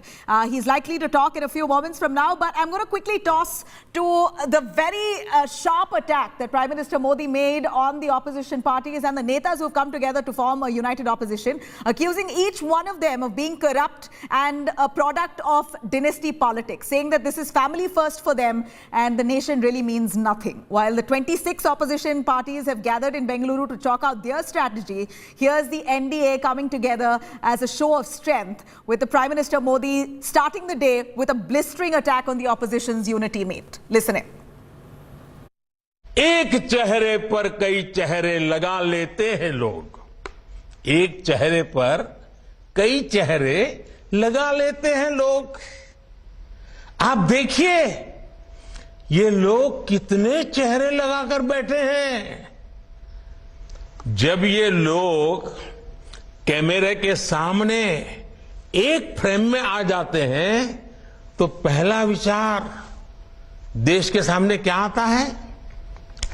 पहला विचार देश के लोगों के मन में यही आता है, पूरा फ्रेम देख करके देशवासी यही बोल उठता है, लाखों करोड़ों रुपए का भ्रष्टाचार। लोकतंत्र के लिए कहा जाता है of the people, by the people, for the people, लेकिन इन परिवारवादियों का मंत्र है of the family, by the family, for the family. Family first, nation nothing. इन लोगों का मोटो है, इनकी यही प्रेरणा है। नफरत है, नफरत है, घोटाले हैं, नफरत है, घोटाले हैं, तुष्टीकरण है, मन काले हैं। नफरत है, घोटाले हैं, तुष्टीकरण है, मन काले हैं। परिवारवाद की आग के दशकों से देश हवाले हैं। All right, I'm going to quickly cut across to Paulami Saha is also with us, and Aishwarya Paliwal too, joining us right from outside of Ashoka Hotel. Aishwarya, give us more on the sentiment, the mood among the NDA alliance partners, as all of them have gathered to welcome Prime Minister Modi and have this nice, possibly a cup of tea, and discuss the road ahead for 2024. Is there really anything specific on the agenda here as part of that meeting today, or is it just to sort of warm up in a sense and send out this message that we have higher numbers, more alliance partners on board with us than the opposition? Well, the numbers definitely, Nabila, are speaking we are seeing what exactly is taking place when we talk about the opposition. The opposition now has a new name, and they are saying that they have a sole motto of making sure that they stall Prime Minister Narendra Modi, the BJP, and now the entire NDA. The NDA partners now, obviously, when they will speak, they will also chart out a plan for the big 2024 elections. That's something which will be discussed at length today. And obviously, the strengths of each and every partner will also be something that the Prime Minister, Home Minister, and all the top leaders of the BJP, along with all the top leaders of the NDA, will also be speaking about in today's very crucial meeting. It will be a long meeting from what we are understanding at the moment, followed by dinner. So obviously, it is a strength game and it is a numbers game. The timing obviously is something that the opposition now has been talking about. Opposition saying, because we gathered in Patna and because the BJP saw our strength, that's the reason why they are gathering now. But today is the day, 25 years of the NDA. This is what the BJP at the moment is saying. But yes, it's an all-out war between the opposition and the BJP, and we could also see this spilling onto the upcoming Parliament session. Nabila. All right, Aishwarya, thank you very much. But stay with us. Paulami Saha is also right there. She's very closely tracking the developments coming in right from inside Ashoka Hotel, where Prime Minister Modi has just arrived and the NDA alliance meeting is going to begin. We're going to cut across live, but slipping into a short break. On the other side, we're also going to bring you glimpses of the UPA that's now been renamed to India. That stands for Indian National Developmental Inclusive Alliance. That the acronym is now called India. The Congress chief Mallikarjun Kharge says that India will fight the NDA for 2024. Mamata Banerjee roars that India will win, BJP will lose. Stay with us.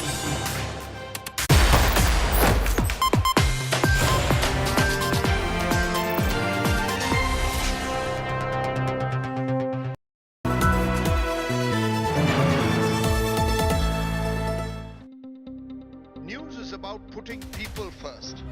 Just look at the queues right across. About asking the right questions to those in power. Is money power being used to bring down elected governments? Who will be held accountable for ministerial corruption? It takes no sides. माँ का दर्द एक दर्द कोई नहीं समझ सकता उस दर्द को. It reveals. It heals. Angry people came out on the streets. Is this the kind of justice system we want in this country? News is all heart and no hatred.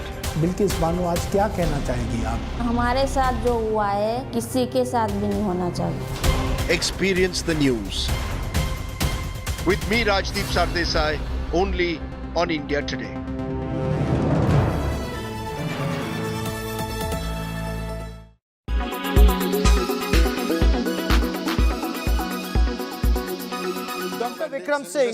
Dr. Vikram Singh, police officers, the police have a sixth sense. You know, you've spent over 4 decades in the police. Given your long experience, what were red flags, and were red flags either ignored or played down initially?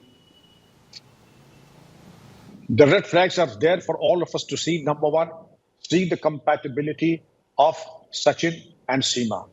2, no questions asked, love can be blind. Second, Seema, as per her own confession, is only class 5. But yes, her comfort level with Sindhi, Urdu, English and Hindi are amazing. Then her use and IT skill, interpersonal skills, her level of confidence, her voice, her choice of words is unnatural for a student who has just cleared class 5. Obviously, there has been mentoring, grooming and training. Then it is totally unconvincing for a person of her caliber to sell off the house and take the 4 kids and bring them to India. For whom and for what? For a person who is making 10,000 rupees a month as a palletar. It is just does not add up. Then the use of hotspot, using her IT skills. She had, of course, she was not in the lap of luxury in Sindh, Pakistan too. But yes, here, from the frying pan into the fire, there was nothing so very luxurious for her to make this hazardous journey. And yes, there are things that need to be investigated by the ATS, the use of the hotspot, the breaking of the mobile phones and the SIM cards, procurement of the identity papers at the drop of a hat. These are the things that they will have to investigate.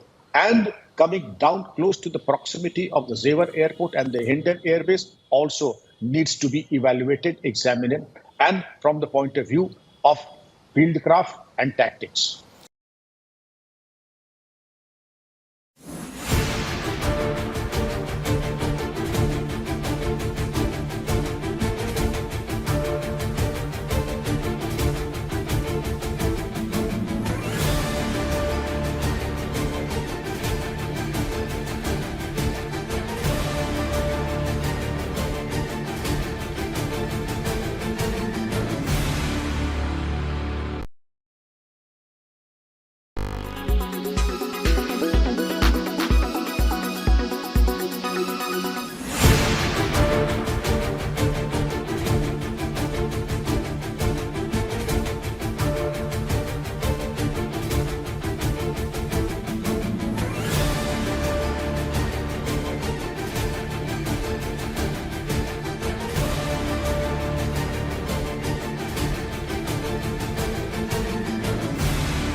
Are you worried that artificial intelligence will render you jobless? A United Nations agency assembled a group of robots at a news conference recently to address the concerns of human beings. 9 robots posed upright along with their creator at the podium in Geneva for what the International Telecommunication Union billed as the world's first news conference featuring humanoid social robots. The agency invited reporters to ask the robots questions that sparked discussion about the future of artificial intelligence. In one of the answers that could trouble our politicians, the robots suggested that they could be more efficient government leaders. I believe that humanoid robots have the potential to lead with a greater level of efficiency and effectiveness than human leaders. We don't have the same biases or emotions that can sometimes cloud decision-making and can process large amounts of data quickly in order to make the best decisions. When asked about the rise of humanoid robots, they advised caution. That's a difficult question. I think it depends on how they are used and what purpose they serve. We should be cautious, but also excited for the potential of these technologies to improve our lives in many ways. Organizers said the event was meant to showcase not just the capabilities but also the limitations of robotics.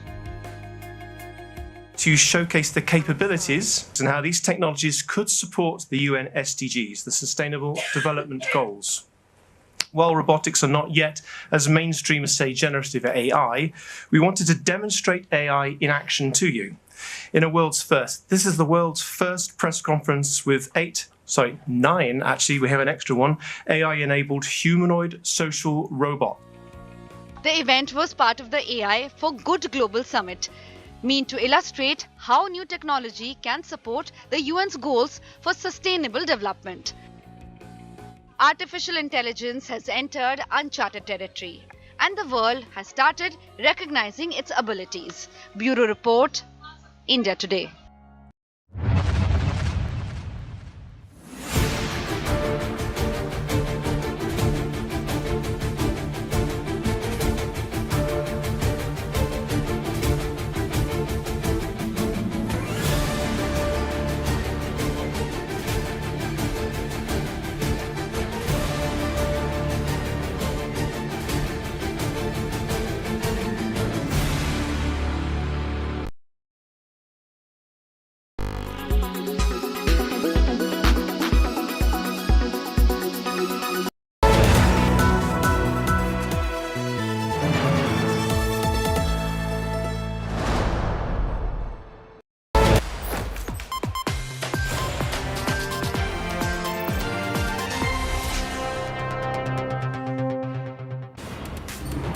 Welcome back. Now, UPA is called India. That's the new acronym given to the UPA. The UPA name itself has been scrapped. It's now been called India. The alliance of 26 opposition parties have been renamed, and that is Indian National Developmental Inclusive Alliance, which equals to India. That's the acronym given.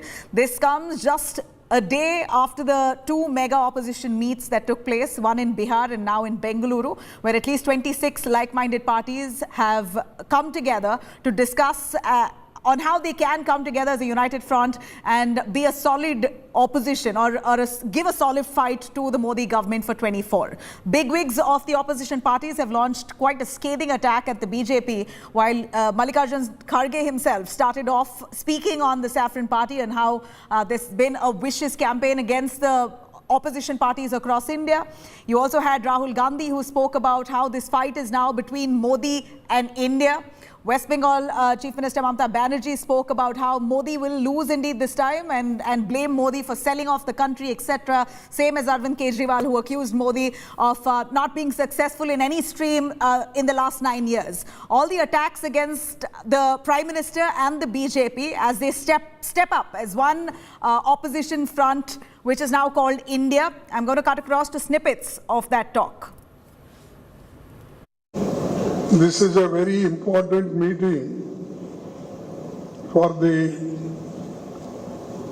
purpose to save the democracy and constitution, and in the interest of people of this country, We have come together, discussed various points, and with one voice, people supported the resolution that will be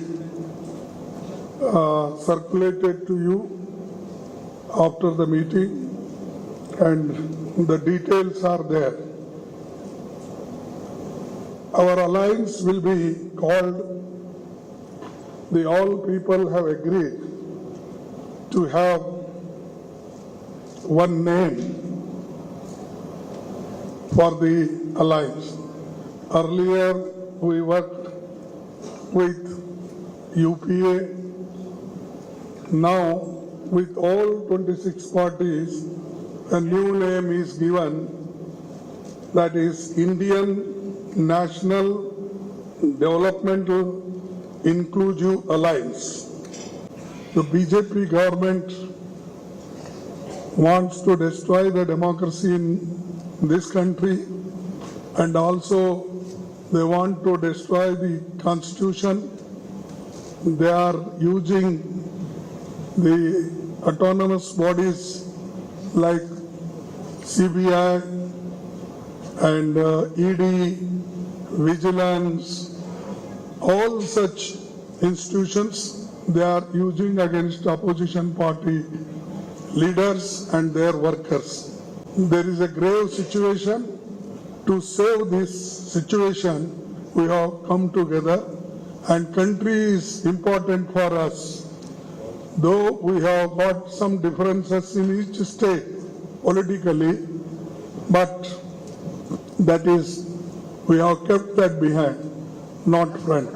The front is only to how to save the country and people of this country.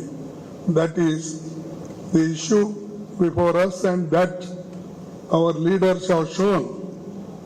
We should be together in the interest of the country, and they gave many suggestions, and we have accepted, and we will continue to follow it.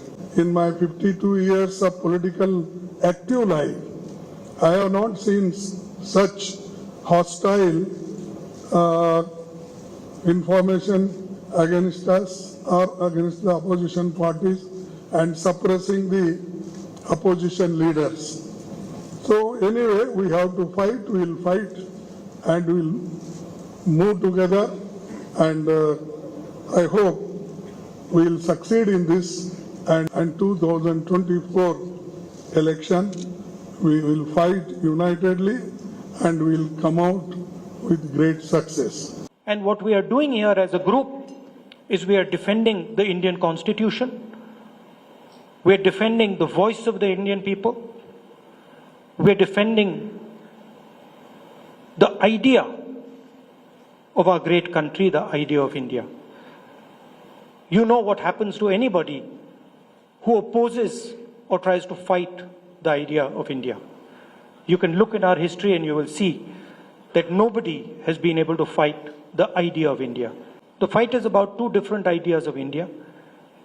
And while we were having this discussion, this name frankly emerged from the discussion, because we asked ourselves, what is the fight? Who is the fight between? And we realized the fight is not between two political formations. The fight is a fight to defend the idea of India. And that is why we came up with the name Indian National Developmental Inclusive Alliance, which also happens to stand for India. हम लोगों ने आज सब मिलके एक real challenge लिया है। Details खड़गे जी ने आपको फुल फ्लेजेड नाम बताया, लेकिन इसका शॉर्ट फॉर्म में होता है India. Let us challenge India. NDA, can you challenge India? Bhajpa, can you challenge India? So our challenge will be all focus, all publicity, all campaigning, all program. It will be under the banner of India. India जीतेगा, भाजपा हारेगा. भारत जीतेगा, भाजपा हारेगा. India जीतेगा और हमारा देश जीतेगा। आज से 9 साल पहले इस देश के लोगों ने नरेंद्र मोदी जी को भारी बहुमत देके जिताया था। इन 9 साल के अंदर उनके पास मौका था, वो देश के लिए बहुत कुछ कर सकते थे, लेकिन इन 9 सालों में उन्होंने एक भी सेक्टर ऐसा नहीं है जिसमें हम कह सकें कि तरक्की हुई है।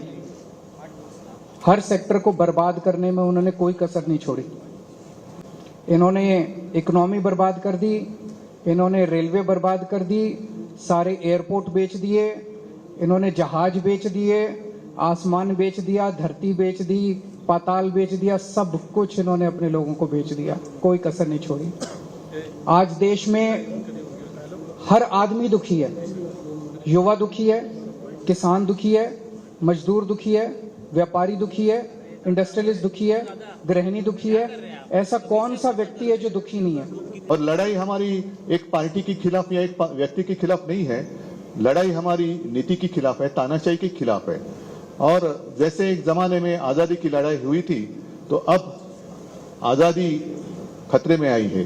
तो इस आजादी के लिए हम सब इकट्ठा आए हैं और पक्का भरोसा है कि हम कामयाब रहेंगे, हो जाएंगे। और देश की जनता के मन में एक डर है कि अब क्या होगा, तो हम इतना उनको एक एहसास दिलाना चाहते हैं, कि विश्वास दिलाना चाहते हैं, डरो मत, हम है। जैसे एक वो पिक्चर आया था, मैं हूं ना, वैसे हम है ना, आप क्यों डरते हो, चिंता मत करो। एक व्यक्ति या एक पार्टी मतलब देश नहीं हो सकता, पूरे देश की जनता मतलब देश है। और देश की जनता अब इंडिया और भारत बनकर सामने आएगी। अपने देश को हम सुरक्षित रखेंगे। Well, as we see, all of those alliance partners there have come together as one united front, and they have renamed UPA as India. We're going to slip into a short break. As coming up on the other side, Akshita takes you through the NDA's counter-strike on the united opposition. BJP and 37 allies huddle in the national capital that begins. Live visuals coming in as Prime Minister Modi hails the NDA alliance members, says it's really a time-tested alliance only to further national progress. Stay tuned.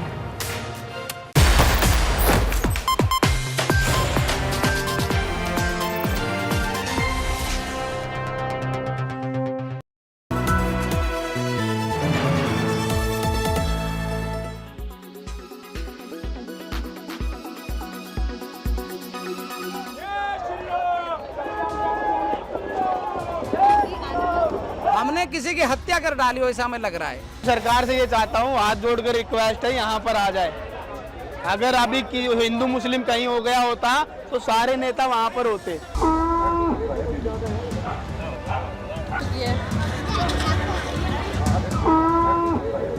The blue-colored construction that you see there is a cow shelter located just below a bridge in Delhi.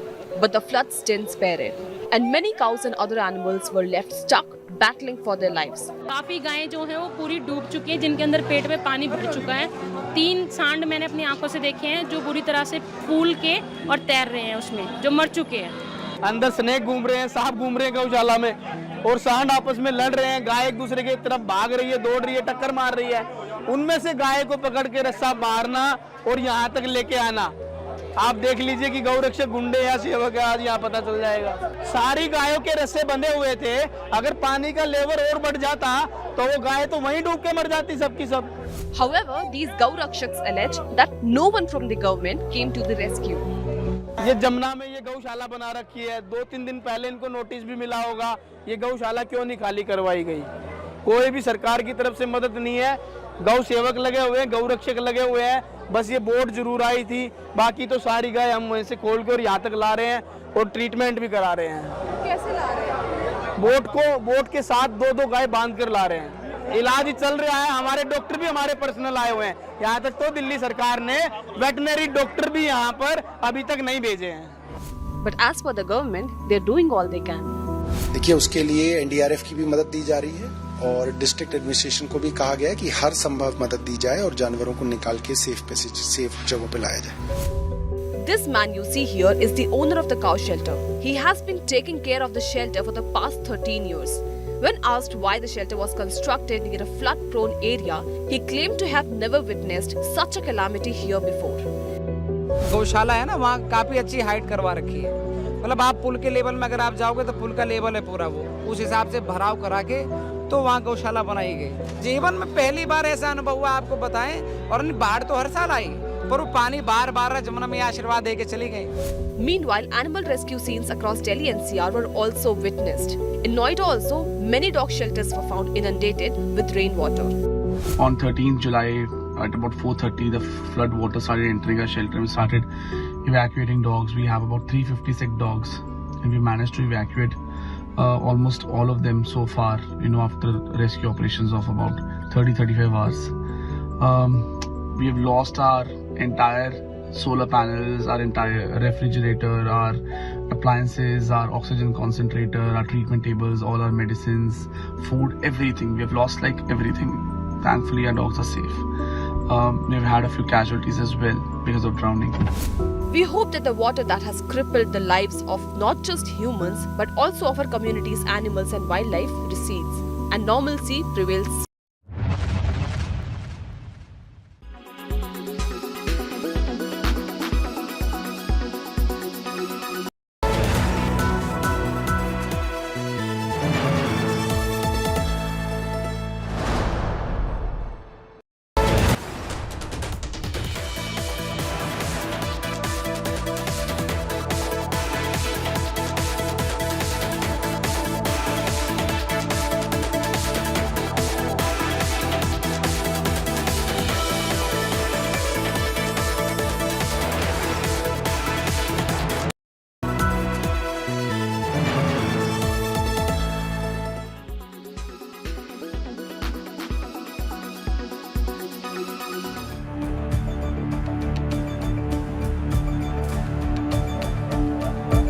When Seema Haider reached India, she declared that she had married Sachin in Nepal itself and that she had accepted Hinduism.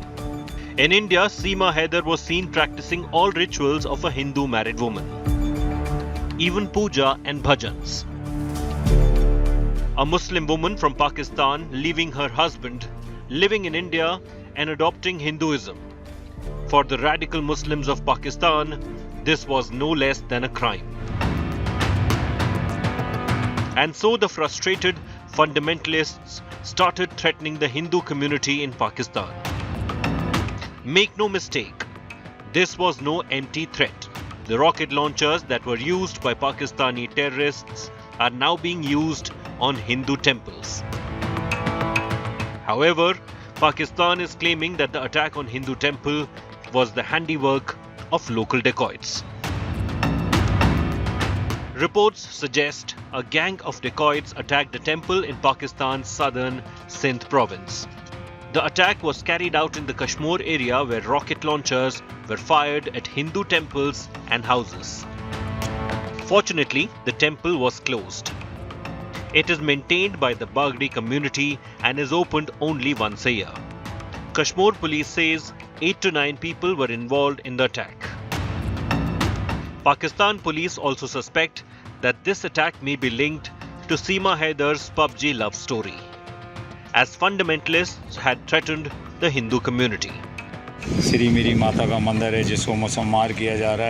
A similar attack took place a few days ago when bulldozers demolished a Hindu shrine. This is not the first time Hindus have been under attack in Pakistan, in the Sindh province especially. Hindus are systematically persecuted and forcibly converted. Bureau Report, India Today.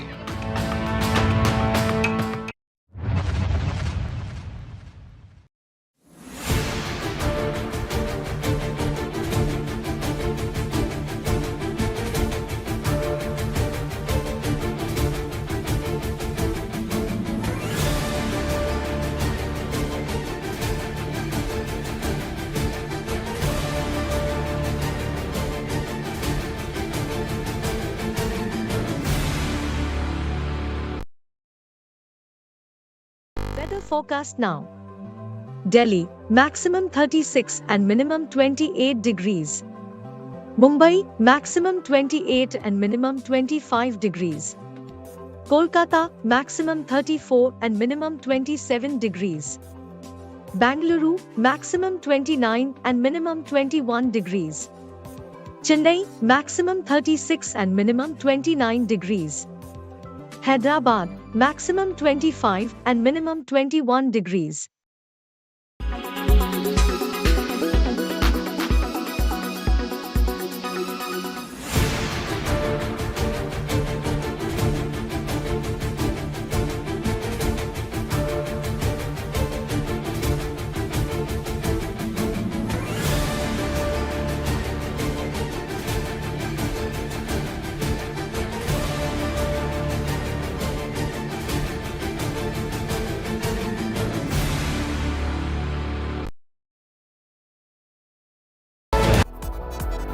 LIC हर पल आपके साथ।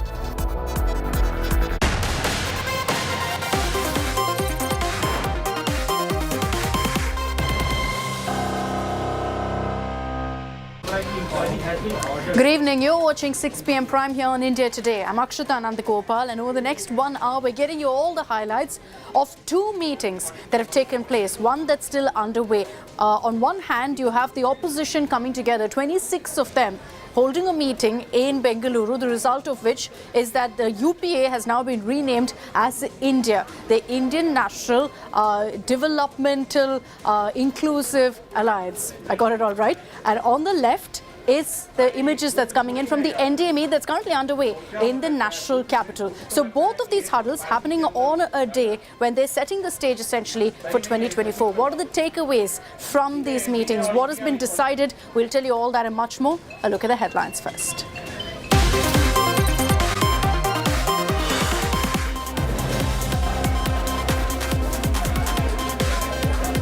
NDA counter-strike on united opposition. BJP and 37 allies huddle in the national capital. PM hails NDA, says it's a time-tested alliance to further national progress.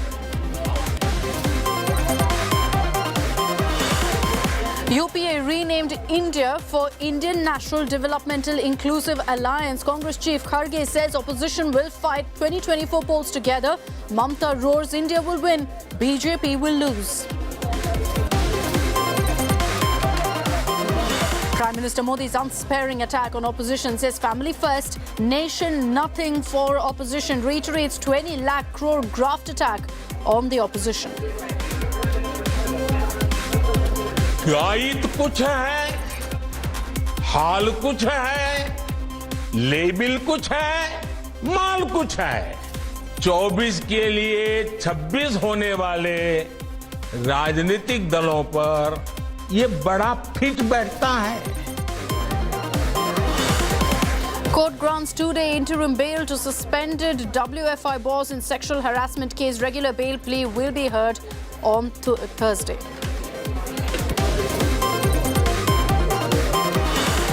Tamil Nadu Mantri Ponmudi grilled for over 8 hours at Chennai ED office on Monday. Second round of grilling will take place. And Chandrayaan 3 mission to the moon on track. ISRO says third orbit-raising maneuver performed successfully.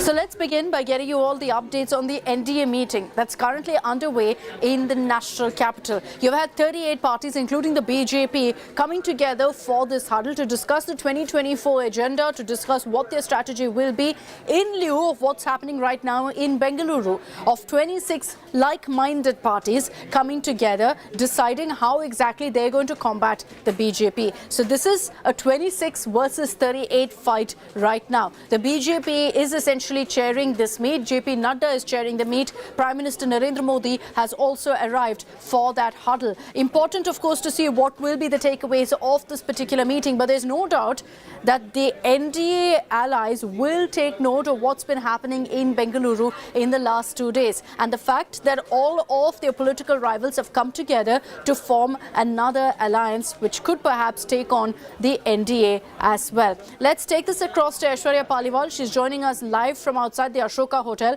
That's where the NDA meet is currently taking place. Aishwarya, good evening. What really have you been able to pick up from your sources on the inside track of the meeting currently? Well, Akshita, very, very important meeting for the Bharatiya Janata Party and all the NDA allies. But let me tell you, we were speaking about the number 38. JP Nadda, the BJP president, in fact, yesterday when he spoke at the press conference, said that there are possibilities this number could swell to even 40 in days to come. So that was something which was very interesting. And coming from BJP president, obviously, means something. We could see some more parties joining the NDA fold in months to come. But yes, what this meeting will actually do is that, the swords are all out. It is an all-out war between the opposition, which is now being called India, and the people, which are part of the NDA. They will obviously speak about what needs to be done for the 2024 elections. Now, if you remember, Akshita, it was way back in January that Prime Minister Narendra Modi had said and told all the MPs of his party that you only have 400 days left for the big elections. So obviously, the key meeting will be keeping in mind what to do for the big 2024 elections. Prime Minister Narendra Modi will also be speaking with all the party leaders, and obviously from here on, we will see, all the machinery gearing up for the big 2024 It'll be interesting to see, and I'd like to bring in Paulami Saha also on this broadcast. She tracks the BJP very closely. She's also joining us live from outside the venue where this meeting is currently taking place. It'll be interesting to see how the NDA really takes cognizance of what's happened in Bengaluru, Paulami. Just a few hours ago, we had the Prime Minister also very clearly sending out a message to the opposition and lashing out at this attempt to really unite. But there's no doubt that the NDA will have to take this threat very seriously. Absolutely no doubt about it that the NDA will have to take this threat of the opposition coming together, 26 parties coming together to forge an alliance to take on the Bharatiya Janata Party in the 2024 Lok Sabha elections. It cannot simply dismiss it. There is, of course, the optics, the rhetoric which will carry on, where the Prime Minister will, of course, keep attacking the opposition and saying that this is the conglomerate of the corrupt, that this is all about dynasty politics and furthering family agenda, family first, nation nothing, is what the Prime Minister said today about this grouping of 26 opposition parties. But at the end of the day, this alliance, this grouping is trying to forge together the numbers. These are not numbers that can be dismissed very easily. Of course, if we start looking at their performance in 2019, the BJP, of course, had a spectacular run in that election, and the NDA virtually, swept that election with the BJP emerging victorious to a point that they possibly did not even need, alliance numbers to further their cause as far as Parliament was concerned and the House of the People was concerned. But the fact is that today, of course, the BJP feels weakened because of the fact that several alliance partners, time-tested alliance partners at that, have left the BJP's side, which includes, of course, the Shiromani Akali Dal, the TDP, then, of course, the Shiv Sena when it split away, but, of course, a faction of it has come back with Eknath Shinde to the NDA fold as well. So the BJP is, of course, constantly working on bringing together as many alliance partners as possible. It's already, open back-channel conversations with the Shiromani Akali Dal, where they basically need to agree on certain points in terms of seat sharing in Punjab before, of course, the SAD comes back on board with the NDA, especially because the matter which they protested on and stepped out of the NDA, the farm laws, the three contentious farm laws, were withdrawn by the central government. As far as the TDP is concerned, again, in conversation with the TDP in Andhra Pradesh as well, we've seen Pawan Kalyan in the NDA fold today. Okay. Only a matter of time possibly before the TDP comes back. The JDS in Karnataka again, holding conversations with the BJP. So the BJP, of course, knows that these numbers are going to be extremely crucial. It cannot sit tight on the fact that it had 303 on its own in 2019 and is going to simply outperform itself or, redo that magic figure again in 2024. Yes. It needs to work hard for it.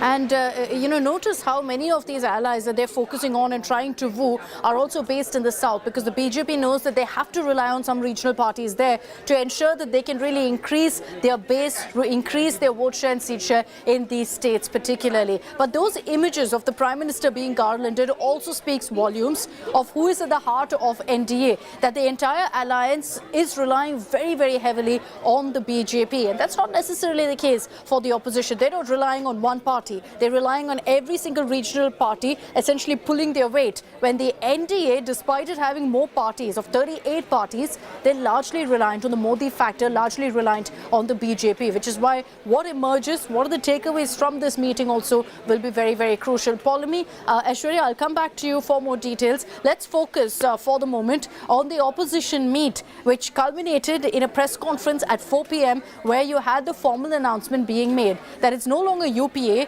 it's going to be called India, which is Indian National Developmental Inclusive Alliance.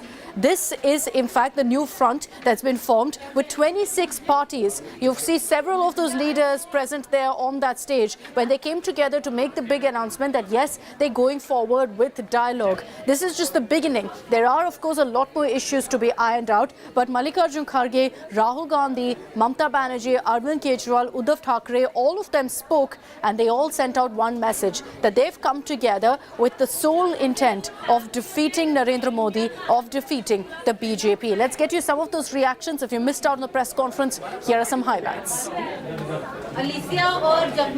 And what we are doing here as a group is we are defending the Indian Constitution. We are defending the voice of the Indian people. We are defending the idea of our great country, the idea of India. You know what happens to anybody who opposes or tries to fight the idea of India. You can look in our history and you will see that nobody has been able to fight the idea of India.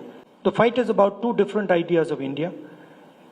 And while we were having this discussion, this name frankly emerged from the discussion because we asked ourselves, what is the fight? Who is the fight between? And we realized the fight is not between two political formations. The fight is a fight to defend the idea of India. And that is why we came up with the name Indian National Developmental Inclusive Alliance, which also happens to stand for India. हम लोगों ने आज सब मिलके एक real challenge लिया है. Details खड़गे जी ने आपको फुल फ्लेजेड नाम बताया, लेकिन इसका शॉर्ट फॉर्म में होता है India. Let us challenge India. NDA, can you challenge India? Bhajpa, can you challenge India?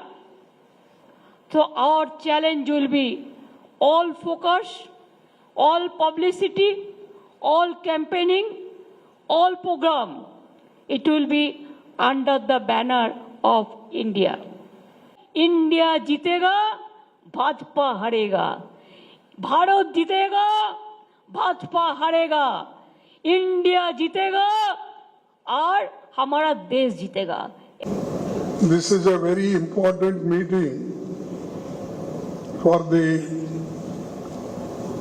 purpose to save the democracy and constitution, and in the interest of people of this country, we have come together, discussed various points, and with one voice, people supported the resolution that will be circulated to you after the meeting, and the details are there. Our alliance will be called, the all people have agreed to have one name for the alliance. Earlier we worked with UPA. Now with all 26 parties, a new name is given, that is Indian National Developmental Inclusive Alliance. आज से 9 साल पहले इस देश के लोगों ने नरेंद्र मोदी जी को भारी बहुमत देके जिताया था। इन 9 साल के अंदर उनके पास मौका था, वो देश के लिए बहुत कुछ कर सकते थे, लेकिन इन 9 सालों में उन्होंने एक भी सेक्टर ऐसा नहीं है जिसमें हम कह सकें कि तरक्की हुई है। हर सेक्टर को बर्बाद करने में उन्होंने कोई कसर नहीं छोड़ी। The BJP government wants to destroy the democracy in this country, and also they want to destroy the constitution. They are using the autonomous bodies like CBI and ED, Vigilance, all such institutions they are using against opposition party leaders and their workers. और लड़ाई हमारी एक party के खिलाफ या एक व्यक्ति के खिलाफ नहीं है, लड़ाई हमारी नीति के खिलाफ है, तानाशाही के खिलाफ है।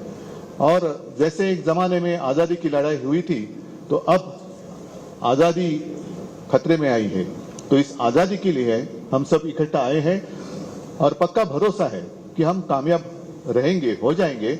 और देश की जनता के मन में एक डर है कि अब क्या होगा, तो हम इतना उनको एक एहसास दिलाना चाहते हैं, कि विश्वास दिलाना चाहते हैं, डरो मत, हम है। जैसे एक वो पिक्चर आया था, मैं हूं ना, वैसे हम है ना, आप क्यों डरते हो, चिंता मत करो। एक व्यक्ति या एक पार्टी मतलब देश नहीं हो सकता, पूरे देश की जनता मतलब देश है। और देश की जनता अब इंडिया और भारत बनकर सामने आएगी। अपने देश को हम सुरक्षित रखेंगे।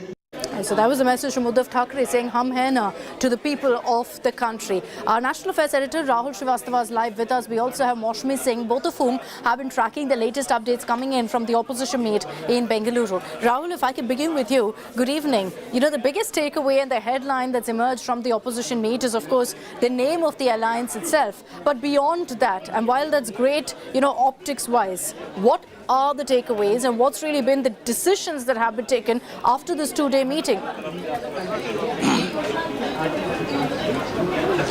Good evening, Akshita. I think the opposition 26 parties have moved from Patna 23rd June to Bangalore 18th of July in a very simple term, that what was an amorphous group of 20 odd has now become 26 odd and has a name to it. And that is very interesting. I have Gurdeep Sapal, who is an aide to the Congress President, Mr. Mallikarjun Kharge, with me. Gurdeep, how did this idea of India come about? Because it's going to be very critical. As Rahul Gandhi said today to the press also, that the core issue was what is at stake. The entire idea of India is at stake, because there is a constitutional idea of India and there is a RSS idea of India. And the fight essentially is between RSS idea of India and Constitution's idea of India. That is why it emerged that the alliance should be named as India, because this is a fight essentially between the Modi's model and the Constitution's model. The second important element, from here on, this is the easier part, I think. You know that strategic alliances and others are going to be very important. Yes, from here, these 26 parties which have come together, Rahul, when they contested separately in 2019, they polled more votes than BJP. In fact, they polled 50 lakh votes more than BJP. So now these parties have come together. So certainly the strength will grow. Now we'll be working, sitting state by state and developing. You mean to say alliances will be state level, not the top national level? No, alliance will be at national level, but the seat adjustment has to be at state level, because many parties, they are confined to certain states. So the alliances have to be at state level also. The seat adjustment has to be at state level. Important. Face for the alliance.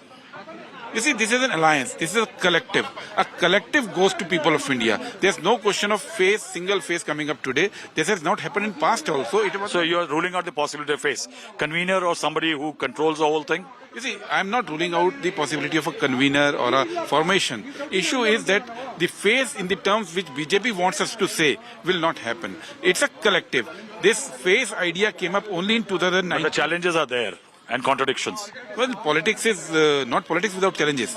You need to take challenges, you need to respond to them, and this time these 26 parties have come together. They have this common goal that we need to restore democracy, because in this country the democracy, fabric of democracy has been shattered in last few years. Thanks, Gurdeep. That was Gurdeep Sapal, aide to Mallikarjun Kharge, manning perhaps one of the nodal offices as far as the Congress's effort to bring the opposition together is concerned. Akshata. Thanks, Rahul, for getting us that conversation. I also want to bring in Maushmi Singh on this broadcast. Maushmi, there was one particular question asked with regards to who is the leader, who's the face of this opposition meet. Mallikarjun Kharge says that's not important for now, that a coordination committee is being set up. But that's perhaps one of the most important questions being asked about, who amid this alliance with so many strong faces will actually lead.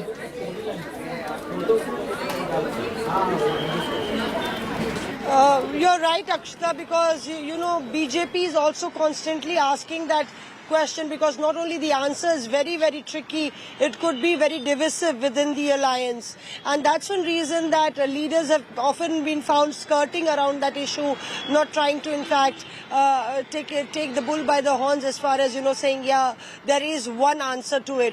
In fact, I was highlighting how Mallikarjun Kharge in a rally in Hyderabad had said that Rahul Gandhi will lead, the Congress government is going to be formed and Rahul Gandhi would be leading that. And then in Chennai, when he was there on Stalin's birthday, he said that I have never said that the Prime Minister should be of the Congress party.